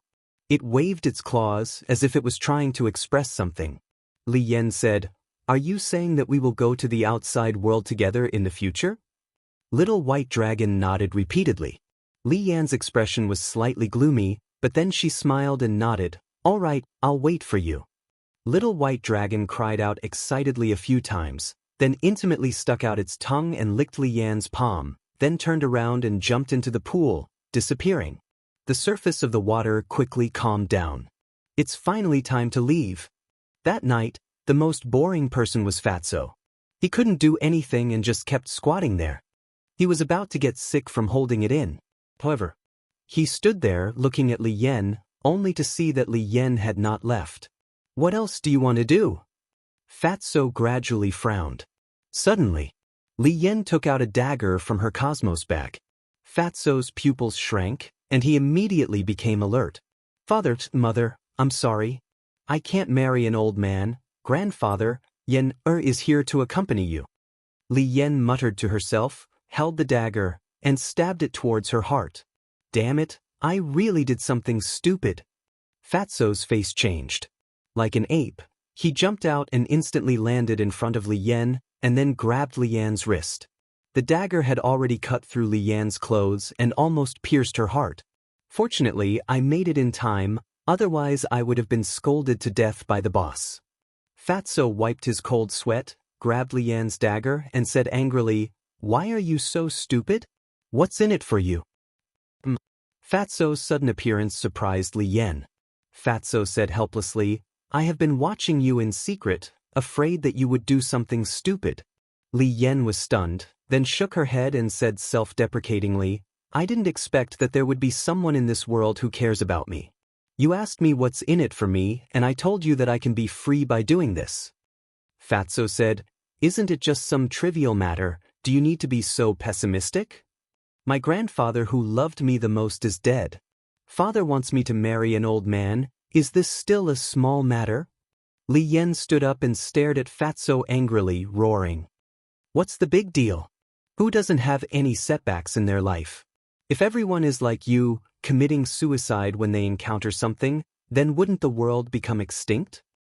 Besides, your grandfather doesn't want to see you like this." Fatso said, "I know, I understand what you're saying, but when I think about living with Fu Anshan for the rest of my life, I can't help but be afraid." Li Yan squatted on the ground, hugging her legs, in despair and pain. "Sigh." Fatso sighed and squatted beside her. He reached out and patted Li Yan's back, comforting her. "No, trust me, everything will be fine. I believe you. But tell me, what should I do? I don't want to marry him." Li Yan turned around and hugged Fatso, like a helpless child, crying bitterly. With the beauty in his arms, Fatso was at a loss for a moment. He raised his hands and didn't know where to put them. In the end, he put his hands on Li Yan's shoulders and comforted her. "Don't cry, you're no longer a child. When you encounter difficulties, you have to face them bravely, not blindly running away." When Li Yan heard this, she pushed Fatso away and sneered, "Anyone can say these words, you won't understand my current mood." "I don't understand?" Fatso was also angry. He stood up and pointed at Li Yan's nose and scolded together, saying, "Do you think you're miserable? But let me tell you, there are many people in the world who are more miserable than you. For example, I really like a woman, but in the end, she was just using me to get close to my boss. Do you know how painful it was for me when I learned the truth? But I understand that only by living can I have it, so I didn't seek death like you. I also hope that you can pull yourself together, because the surprise is often at the end." Fatso said meaningfully. Li Yan fell silent and stopped sobbing. After a long time, she looked up at Fatso and asked, "Who is that woman?" "Chu Xian." Fatso said. "Chu Xian?"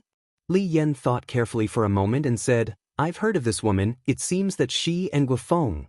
Fatso nodded and said, "Yes, it's the woman who hooked up with Guofeng before." Li Yan said, "I've heard of her too. She doesn't seem to be as bad as you say." "Why else would I say that she's a scheming woman? Let me tell you, she's too good at pretending. I used to follow her every day, but I didn't notice any flaws. In the end, it was boss who found out." Fatso said in disgust. "Then you're really miserable." Li Yan looked at Fatso sympathetically, slowly got up, and said with a smile, "Hearing about your experience, my mood is a lot better." Fatso's face darkened and he said angrily, "We're friends after all. Can you not be so obvious about gloating? Li Yan shook her head and said with a smile, instead of gloating, it's better to say that we're in the same boat. I was deceived and you were forced to marry. Can this be considered as being in the same boat? It's not at all okay? Fatso rolled his eyes at her. Buzz. Suddenly. Chapter 1082. Fatso took out the image crystal, his face full of disgust. That night, the image crystal rang at least a dozen times, but he did not respond once. Because he knew that it must be Chu Xian who sent him a message. What are you doing? Li Yan looked at him suspiciously. It should be a message from Chu Xian. I don't want to see her anymore.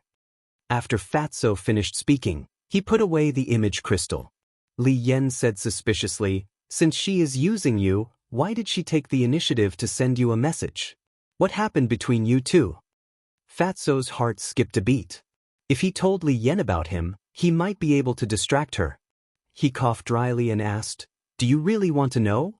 Li Yan pursed her lips and said, if you want to tell me, I'll listen. If you don't want to, I won't force you. So unique?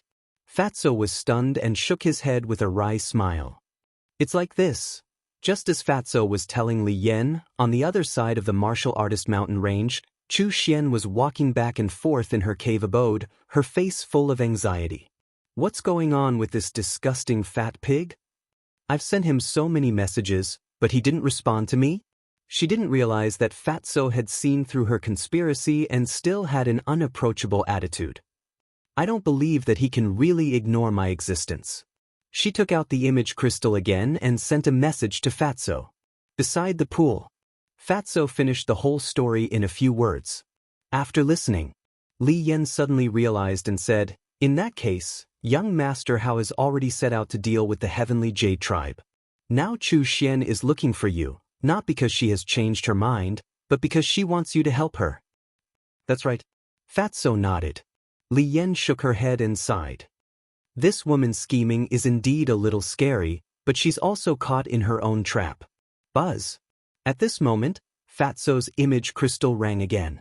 Fatso raised his eyebrows and said impatiently, it must be her again. Don't worry, I'll go back with you. Li Yan nodded. Fatso also secretly heaved a sigh of relief. Finally, this problem was solved. He believed that Li Yan would not do anything stupid in the future. But after taking 2 steps, Li Yan stopped again. Don't tell me you haven't thought it through? Fatso's eyelids twitched as he looked at her nervously. Li Yan rolled her eyes and faintly sighed. Don't worry, I won't take things too hard. I'm just thinking, should I anger that Chu Xian a little? Fatso was suspicious. Li Yan pondered for a moment, and a sly look flashed in her eyes. She smiled and said, you respond to her first. All right. Fatso took out an image crystal and infused his battle aura into it. The next moment, Chu Xian's shadow appeared. When she saw Li Yan next to Fatso, she immediately raised her eyebrows, then looked at Fatso and said, what's the matter with you? I've been sending you messages since last night, but you haven't replied to me? Fatso was about to speak. Li Yan suddenly stepped forward and hugged Fatso's arm, looking extremely intimate. She looked at Chu Xian and said, he was with me last night, of course he didn't have time to care about you. Fatso was stunned. This was too unexpected. He had thought of many possibilities, but he did not expect Li Yan to use such a method to anger Chu Xian. But it was quite interesting. At the same time, Chu Xian's face turned green. It was not easy for her to put down her face and take the initiative to look for this damn fat pig, but she did not expect that he had already hooked up with another woman. Give me an explanation. Chu Xian's face was a little ferocious. Lord Fatty can be with whomever he likes. Why should I explain myself to you? Or you? Fatso sneered. Chu Xian's body trembled, and she looked at Fatso as if looking at a stranger and said, did you lie to me before? I didn't lie to you. At that time, I really liked you, but suddenly, I found a better woman than you. Fatso hugged Li Yan's slender waist and was extremely proud. Don't go too far. Feeling Fatso's big hands, Li Yan secretly glared at him. Fatty snickered, it's just acting. Of course, we have to make it look good. Li Yan's face darkened, and she looked at Chu Xian with a forced smile and said, Is there anything else? If not, please don't harass us again in the future. What should I do? Chu Xian panicked. If she did not deal with Fatso, how could she persuade Ancestor Mu to help her? Do you have anything else? Li Yan urged impatiently. Fatso looked down at Li Yan and said with a smile, Sister Yan, why are you talking so much nonsense with an unrelated person? Ignore her, let's go on a date. With that, Fatso was ready to turn off the image crystal. Chu Xian hurriedly reached out and looked at Fatso. I like you too. Let's be together. You like me? The fatty grinned and said, I'm someone who doesn't have a good figure or strength. When did I become so popular? Chu Xian said, I don't care about that, as long as you treat me sincerely. Still pretending? Fatso sneered secretly and shook his head. I'm sorry, you and I are in the past. Now, I only have Sister Yener in my heart. I only have you in my heart too. Li Yan was also very cooperative and looked at Fatso affectionately. Looking at the two of them who were full of affection, Chu Xian was furious and shouted hysterically, You heartless bastard, I misjudged you. She was starting to play the bitter game. I'm heartless? Tell me honestly, during this period of time, when have I not been like a mangy dog around you all day? But what about you? Have you ever looked at me in the eye? That's right. You're beautiful and have a good temperament. You're unattainable. I'm a fat man with a big head and big ears. I'm not worthy of you. You feel embarrassed to be with me. Since that's the case, why did you come to me? Fatso sneered. Chu Xian's face was green and red. Fatty's words were like loud and clear slaps, mercilessly slapping her face. Not only did it hurt her self-esteem, but it also trampled on her until she was scarred. But now, she could only endure. She looked at Fatso in disappointment and said, Can't you see? I was testing you, but I didn't expect you to be so weak. Test? Fatso sneered and said, What about your parents? They came here in person to test me too? This woman was really shameless to the extreme. Why didn't he realize it before? We are all testing you. Let's cut the crap. I'll ask you one last time. Do you really want to be with her? Do you think she's really with you because she likes you? Chu Xian sneered. Fatso hugged Li Yan in his arms and said playfully, Then why do you think Sister Yener is with Fat Lord? Chu Xian sneered and said, I don't dare to talk nonsense, but it should have something to do with Ancestor Mu. The meaning behind his words was obvious. He was saying that Li Yan was using the fatty. A thief calling a thief? Fatso was stunned. Li Yan was also angry. It was Chu Xian who was using Fatso to get close to Ancestor Mu, but now she was biting her back? Did she really think she was easy to bully? Li Yan looked at Chu Xian mockingly and said lightly, I'm not like some people who are two-faced and only care about profits. The man I want doesn't need to be strong, handsome, or have a strong family background. As long as we get along well, it's fine. Maybe in your eyes, Fatso is useless, but in my eyes, he is my treasure and no one can replace him. Fatso, am I right? After Li Yan finished speaking, she looked at Fatso and asked. Yes. Fatso nodded repeatedly. Although he knew that it was just an act, he couldn't help but straighten his back and be in high spirits when he heard Li Yan's words. You adulterous couple, just wait and see. Chu Xian's eyes were ferocious. This was the first time in her life that she had been humiliated like this. Not only did she hate Fatso, but she also hated Li Yan. Let me tell you, you can scold me, but don't scold Sister Yan. If I hear you scold her again, don't blame me for being ruthless. Fatso's eyes were cold and flickering. Good, very good. Damn Fatso, remember this. You humiliated me today, and I won't let it go just like that. Chu Xian was about to go crazy. She spat out a few words before her shadow disappeared. Ha! Fatso suddenly laughed. Li Yan was also smiling, but when she found that Fatso hadn't let go, her face darkened and she said, How long are you going to hold on to me? Fatso was stunned and quickly withdrew his arm. He smiled embarrassedly and said, Sorry, I was too immersed in the act. Li Yan stared at him speechlessly and asked, Are you happy now? The resentment that has been accumulating for a few days is finally gone. I can start a new life. Thank you. Fatso looked at Li Yan gratefully. Li Yan said, "It's okay, just treat it as returning the favor of saving my life." Fatso rubbed his head and laughed foolishly. Li Yan rolled her eyes at him, and her expression became lonely again. She sighed and said, "Sai, your matter has been solved, but what about mine? I really don't know how to solve it." Fatso smiled and said, "Don't worry, that old thing Fu Enshan won't succeed." "You want to help me?" Li Yan looked at him in surprise. "It's a secret, you'll know when the time comes. In short, that old fart wants to eat a cabbage like you, he's daydreaming." Fatso smiled disdainfully. Hearing this, Li Yan's heart inexplicably felt at ease. Fatso said, "Let's go, Fat Lord will send you back." Li Yan nodded. Then the two of them walked side by side towards the Warrior Mountain Range. "I have a question to ask you. Haven't you already broken through to the Battle Saint Realm? Why don't you go to the Sacred Land?" Li Yan's voice sounded in the forest. Fatso had already stepped into the Battle Saint Realm. Fatso said, "It's to stay by Chu Xian's side." "Then you entered the main tower for her?" Li Yan asked again. Fatso sighed deeply.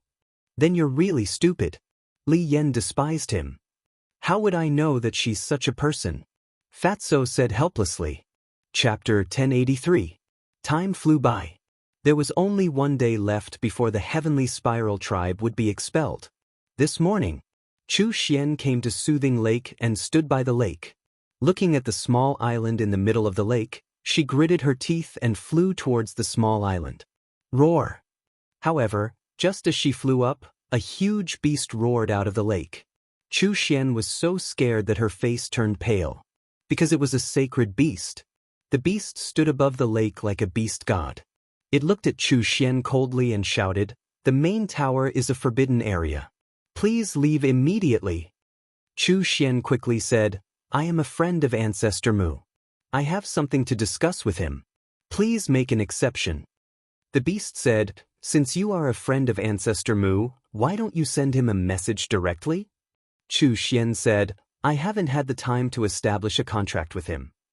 "How can you be considered a friend without establishing a contract? Do you think I am one of those beasts that have yet to develop intelligence? Get lost immediately." The beast shouted, its huge eyes flashing fiercely. Chu Xian said anxiously, "We are really friends. If you don't believe me, you can ask him." The beast looked at her suspiciously and asked, "What is your name?" "Chu Xian." Chu Xian said, "All right, wait here. I'll go and ask him." After saying that, the beast flew towards the small island. "Thank you." Chu Xian quickly bowed and thanked it. Then, she glanced at Soothing Lake with envy. "This place is great. Not only does it have an independent courtyard, but it also has a sacred beast guarding it. If I could live here, why would I need to curry favor with that fat pig? Why is the heavens so unfair? I have worked so hard for so long, but I am still just an ordinary disciple. How many years has this Ancestor Mu been in the main tower? He is already a disciple of the main tower master and is respected by the world. I am not convinced." Tightly, Chu Xian clenched her fists. The envy on her face turned into jealousy and hatred. After a while, the beast returned and looked at Chu Xian. "Sorry, Ancestor Mu said that he has no time to see you now." This, Chu Xian's body stiffened. She hurriedly said, "Did you tell him my name?" "He also specially asked me to tell you that he is powerless to do anything about the Heavenly Spiral tribe." The beast said. Chu Xian's eyes trembled, and her face was full of despair. The ferocious beast said, "Please leave immediately. Otherwise, don't blame me for being impolite." "I must see him. Please make an exception." Chu Xian pleaded bitterly, but the ferocious beast was not moved at all. "It's useless even if you see him." But at this moment, a cold voice sounded. Young Master Hao and Wang Yu both flew over. "Greetings, young Master Hao." "Greetings, Monsieur Gu." Chu Xian hurriedly bowed. Wang Yu looked at her coldly and said, "Put away your hypocritical face." Chu Xian was puzzled. "Why do you say that, Monsieur?" Young Master Hao said, We all know what kind of person you are. There's no need to pretend anymore. Chu Xian's expression froze. Young Master Hao said indifferently, "Do you know why I'm dealing with your heavenly spiral tribe?" Chu Xian shook her head. "Because you provoked Fatso. Provoking Fatso is provoking Ancestor Mu. Provoking Ancestor Mu is provoking me." Young Master Hao said, "How did I provoke Fatso? Is it because I didn't agree to his pursuit?" Chu Xian said angrily, "If that's the case, I naturally won't target your heavenly spiral tribe. But you used Fatso to get close to Ancestor Mu. This is what I can't tolerate." Young Master Hao shouted, "What? They really know?" Chu Xian's face was pale. "How did these people know? Are you wondering why we found out when you hid it so well? Let me give you a hint. We've been to White Cloud City and even met your arrogant brother, Chu Outyan. That's all I have to say. Take care of yourself." With that, young Master Hao turned around and left with Wang Yu. Been to White Cloud City? Could it be? Chu Xian's eyes trembled. She suddenly raised her head and stared at the backs of Wang Yu and young Master Hao. She shouted, "Why are you doing this to me? I just want to get what I want. Is that wrong? What right do you have to treat me like this? You're stubborn. Only by working hard can you get what you want. You can't use others. Initially, I only wanted to expel the people from your tribe and you could continue to stay in the main tower. But it seems like there's no need for that now. Tomorrow, you'll go to the first district with your tribe." Young Master Hao said without looking back. Boom. Hearing that, Chu Xian felt like she was struck by lightning. Her body and mind trembled and her mind rumbled. "I'm wrong. Let me stay. Please, I beg you." She quickly knelt in the void and begged pitifully. However, young Master Hao and young Master Hao ignored her and disappeared from her sight. "Why, I can't accept this." Chu Xian roared at the sky like a crazy demon. "Leave now." The ferocious beast shouted. Its ferocious might was like a waterfall as it pounced towards Chu Xian. "I don't need you to rush me. Believe." Chu Xian retracted her gaze and glared at the beast. Then she looked at the small island in the middle of the lake. Her eyes were full of resentment. "Sooner or later, I'll enter the Central Divine Kingdom openly. At that time, I'll make you regret it for the rest of your lives. Just you wait." She smiled sinisterly, opened the portal, and walked in without looking back. "What? You're only going to expel them from the Central Divine Kingdom?" At the same time, Fatso and Qin Feiyang were talking through transmission. The fatty's face was filled with displeasure. "I just heard it from young Master Hao. He probably misunderstood us. We said we'll make the Heavenly Spiral tribe disappear, but we're actually going to exterminate them. He thought we were asking him to expel the Heavenly Spiral tribe from the Central Divine Kingdom." Qin Feiyang said. On the same day, since young Master Hao had offered to help solve this problem, he didn't ask about it. He had been cultivating quietly. When the beast went to find him, young Master Hao came out after hearing the news. He casually asked young Master Hao and found out. "Isn't this letting the tiger return to the mountain?" Fatso raised his eyebrows. "Letting the tiger return to the mountain? It shouldn't be." Qin Feiyang shook his head. Although the leader of the Heavenly Spiral tribe was a 9-star battle saint, they had all unlocked the gate of potential. It was only a matter of time before they surpassed the leader of the Heavenly Spiral tribe. As for Chu Xian, she was just a battle master. Even if she was given time, what could she do? "I still think we're letting them off too easily. Why don't we go to the Heavenly Spiral tribe tonight?" Fatso's eyes flashed with killing intent. Young Master Hao must have gotten the Chief Pagoda Master's approval. If we go and exterminate the Heavenly Spiral tribe now, I'm afraid the Chief Pagoda Master will be dissatisfied. After all, the Chief Pagoda Master already has the intention to get rid of me. Qin Feiyang said in a deep voice. Fatso nodded and said, "That's true. If the Chief Pagoda Master uses this as a pretext to make a fuss and accuses us of killing the innocent, then the loss will outweigh the gain. Now we can't let him seize the opportunity. As for the Heavenly Spiral tribe, if you really want to get rid of them, we can just go to the first district." Qin Feiyang said. "Alright. Anyway, Chu Xian has suffered enough for the past 2 days. Fatso sneered. That's right. Moreover, for the people of the Central Divine Kingdom, being exiled to the first district is more painful than being killed directly. Qin Feiyang said with a smile. She finally paid the price. Let's see if she still dares to do this in the future. Fatso's face was full of disgust. Qin Feiyang smiled and asked, How's Li Yan? As you expected, she really went to seek death, but now she has been comforted by Fat Lord. By the way, there's one more thing. Fatso's eyes lit up. What is it? Qin Feiyang was surprised. Fatso said, There's a little white dragon hidden in the chief pagoda. What? Qin Feiyang suddenly stood up, his eyes full of disbelief. Fat Lord saw it with his own eyes. That little white dragon seems to have been born not long ago and has not fully awakened its intelligence. Fatso said, Where is it? Qin Feiyang asked. Fatso said, In a pool not far from the sword tip. Why don't Fat Lord take you to have a look tonight? Qin Feiyang nodded. Then I'll continue to keep an eye on Li Yan. I'll send you a message tonight. After Fatso finished speaking, the shadow dissipated. Qin Feiyang returned to his seat and couldn't calm down for a long time. There was actually a little white dragon in the chief pagoda. This was too shocking. He couldn't wait to go and take a look. But reason told him that he couldn't do this. Because there were too many people during the day, if he was seen by someone, it would be bad. Midnight. 2 black shadows swept across the sky above the sword tip. It was Qin Feiyang and Fatso. Fatso chuckled and said, Boss, you didn't cultivate today, right? Qin Feiyang smiled bitterly. With the birth of the divine dragon, how could he still be in the mood to cultivate? It could be said that this day felt like a year to him. Suddenly, Qin Feiyang seemed to have thought of something and asked, Li Yan also knows about the little white dragon? Fatso said, She was the one who summoned the little white dragon, and it seems that they have a very good relationship. I didn't expect this woman to be so capable. Even the divine dragon likes her so much. Qin Feiyang was surprised.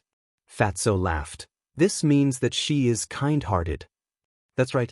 Generally, divine beasts like the little white dragon that have just been born prefer to come into contact with people with pure hearts. Qin Feiyang nodded. While they were talking, the 2 of them arrived above the pool. Go down. Fatso waved his hand, and the 2 of them landed by the pool like lightning. This place was still the same as last night. It was silent, and there was not the slightest fluctuation on the surface of the water. Little white dragon, I'm here. Fatso looked at the pool, and called out softly in the same way that Li Yan summoned the little white dragon last night. Time passed breath by breath. Even after 100 breaths, there was still no movement on the surface of the water. Little white dragon, big brother has candy to eat. Little white dragon, big brother has a beautiful big sister here. Little white dragon, your sister Li Yan is looking for you. Fatso tried many more methods, but to no avail. He couldn't help but frown. What was going on? Qin Feiyang thought for a moment, glanced at the surface of the water, and said, It can't be that only Li Yan herself can call it out, right? This, Fatso was unable to determine for a moment. Qin Feiyang said, Come, let's go down and look for it. Standing here and thinking, he couldn't come up with any results, so he might as well take action. Afraid of scaring the little white dragon away, when the 2 of them entered the pool, they were extremely careful and didn't make the slightest sound. The pool was not big, but it was very deep. The 2 of them carefully searched,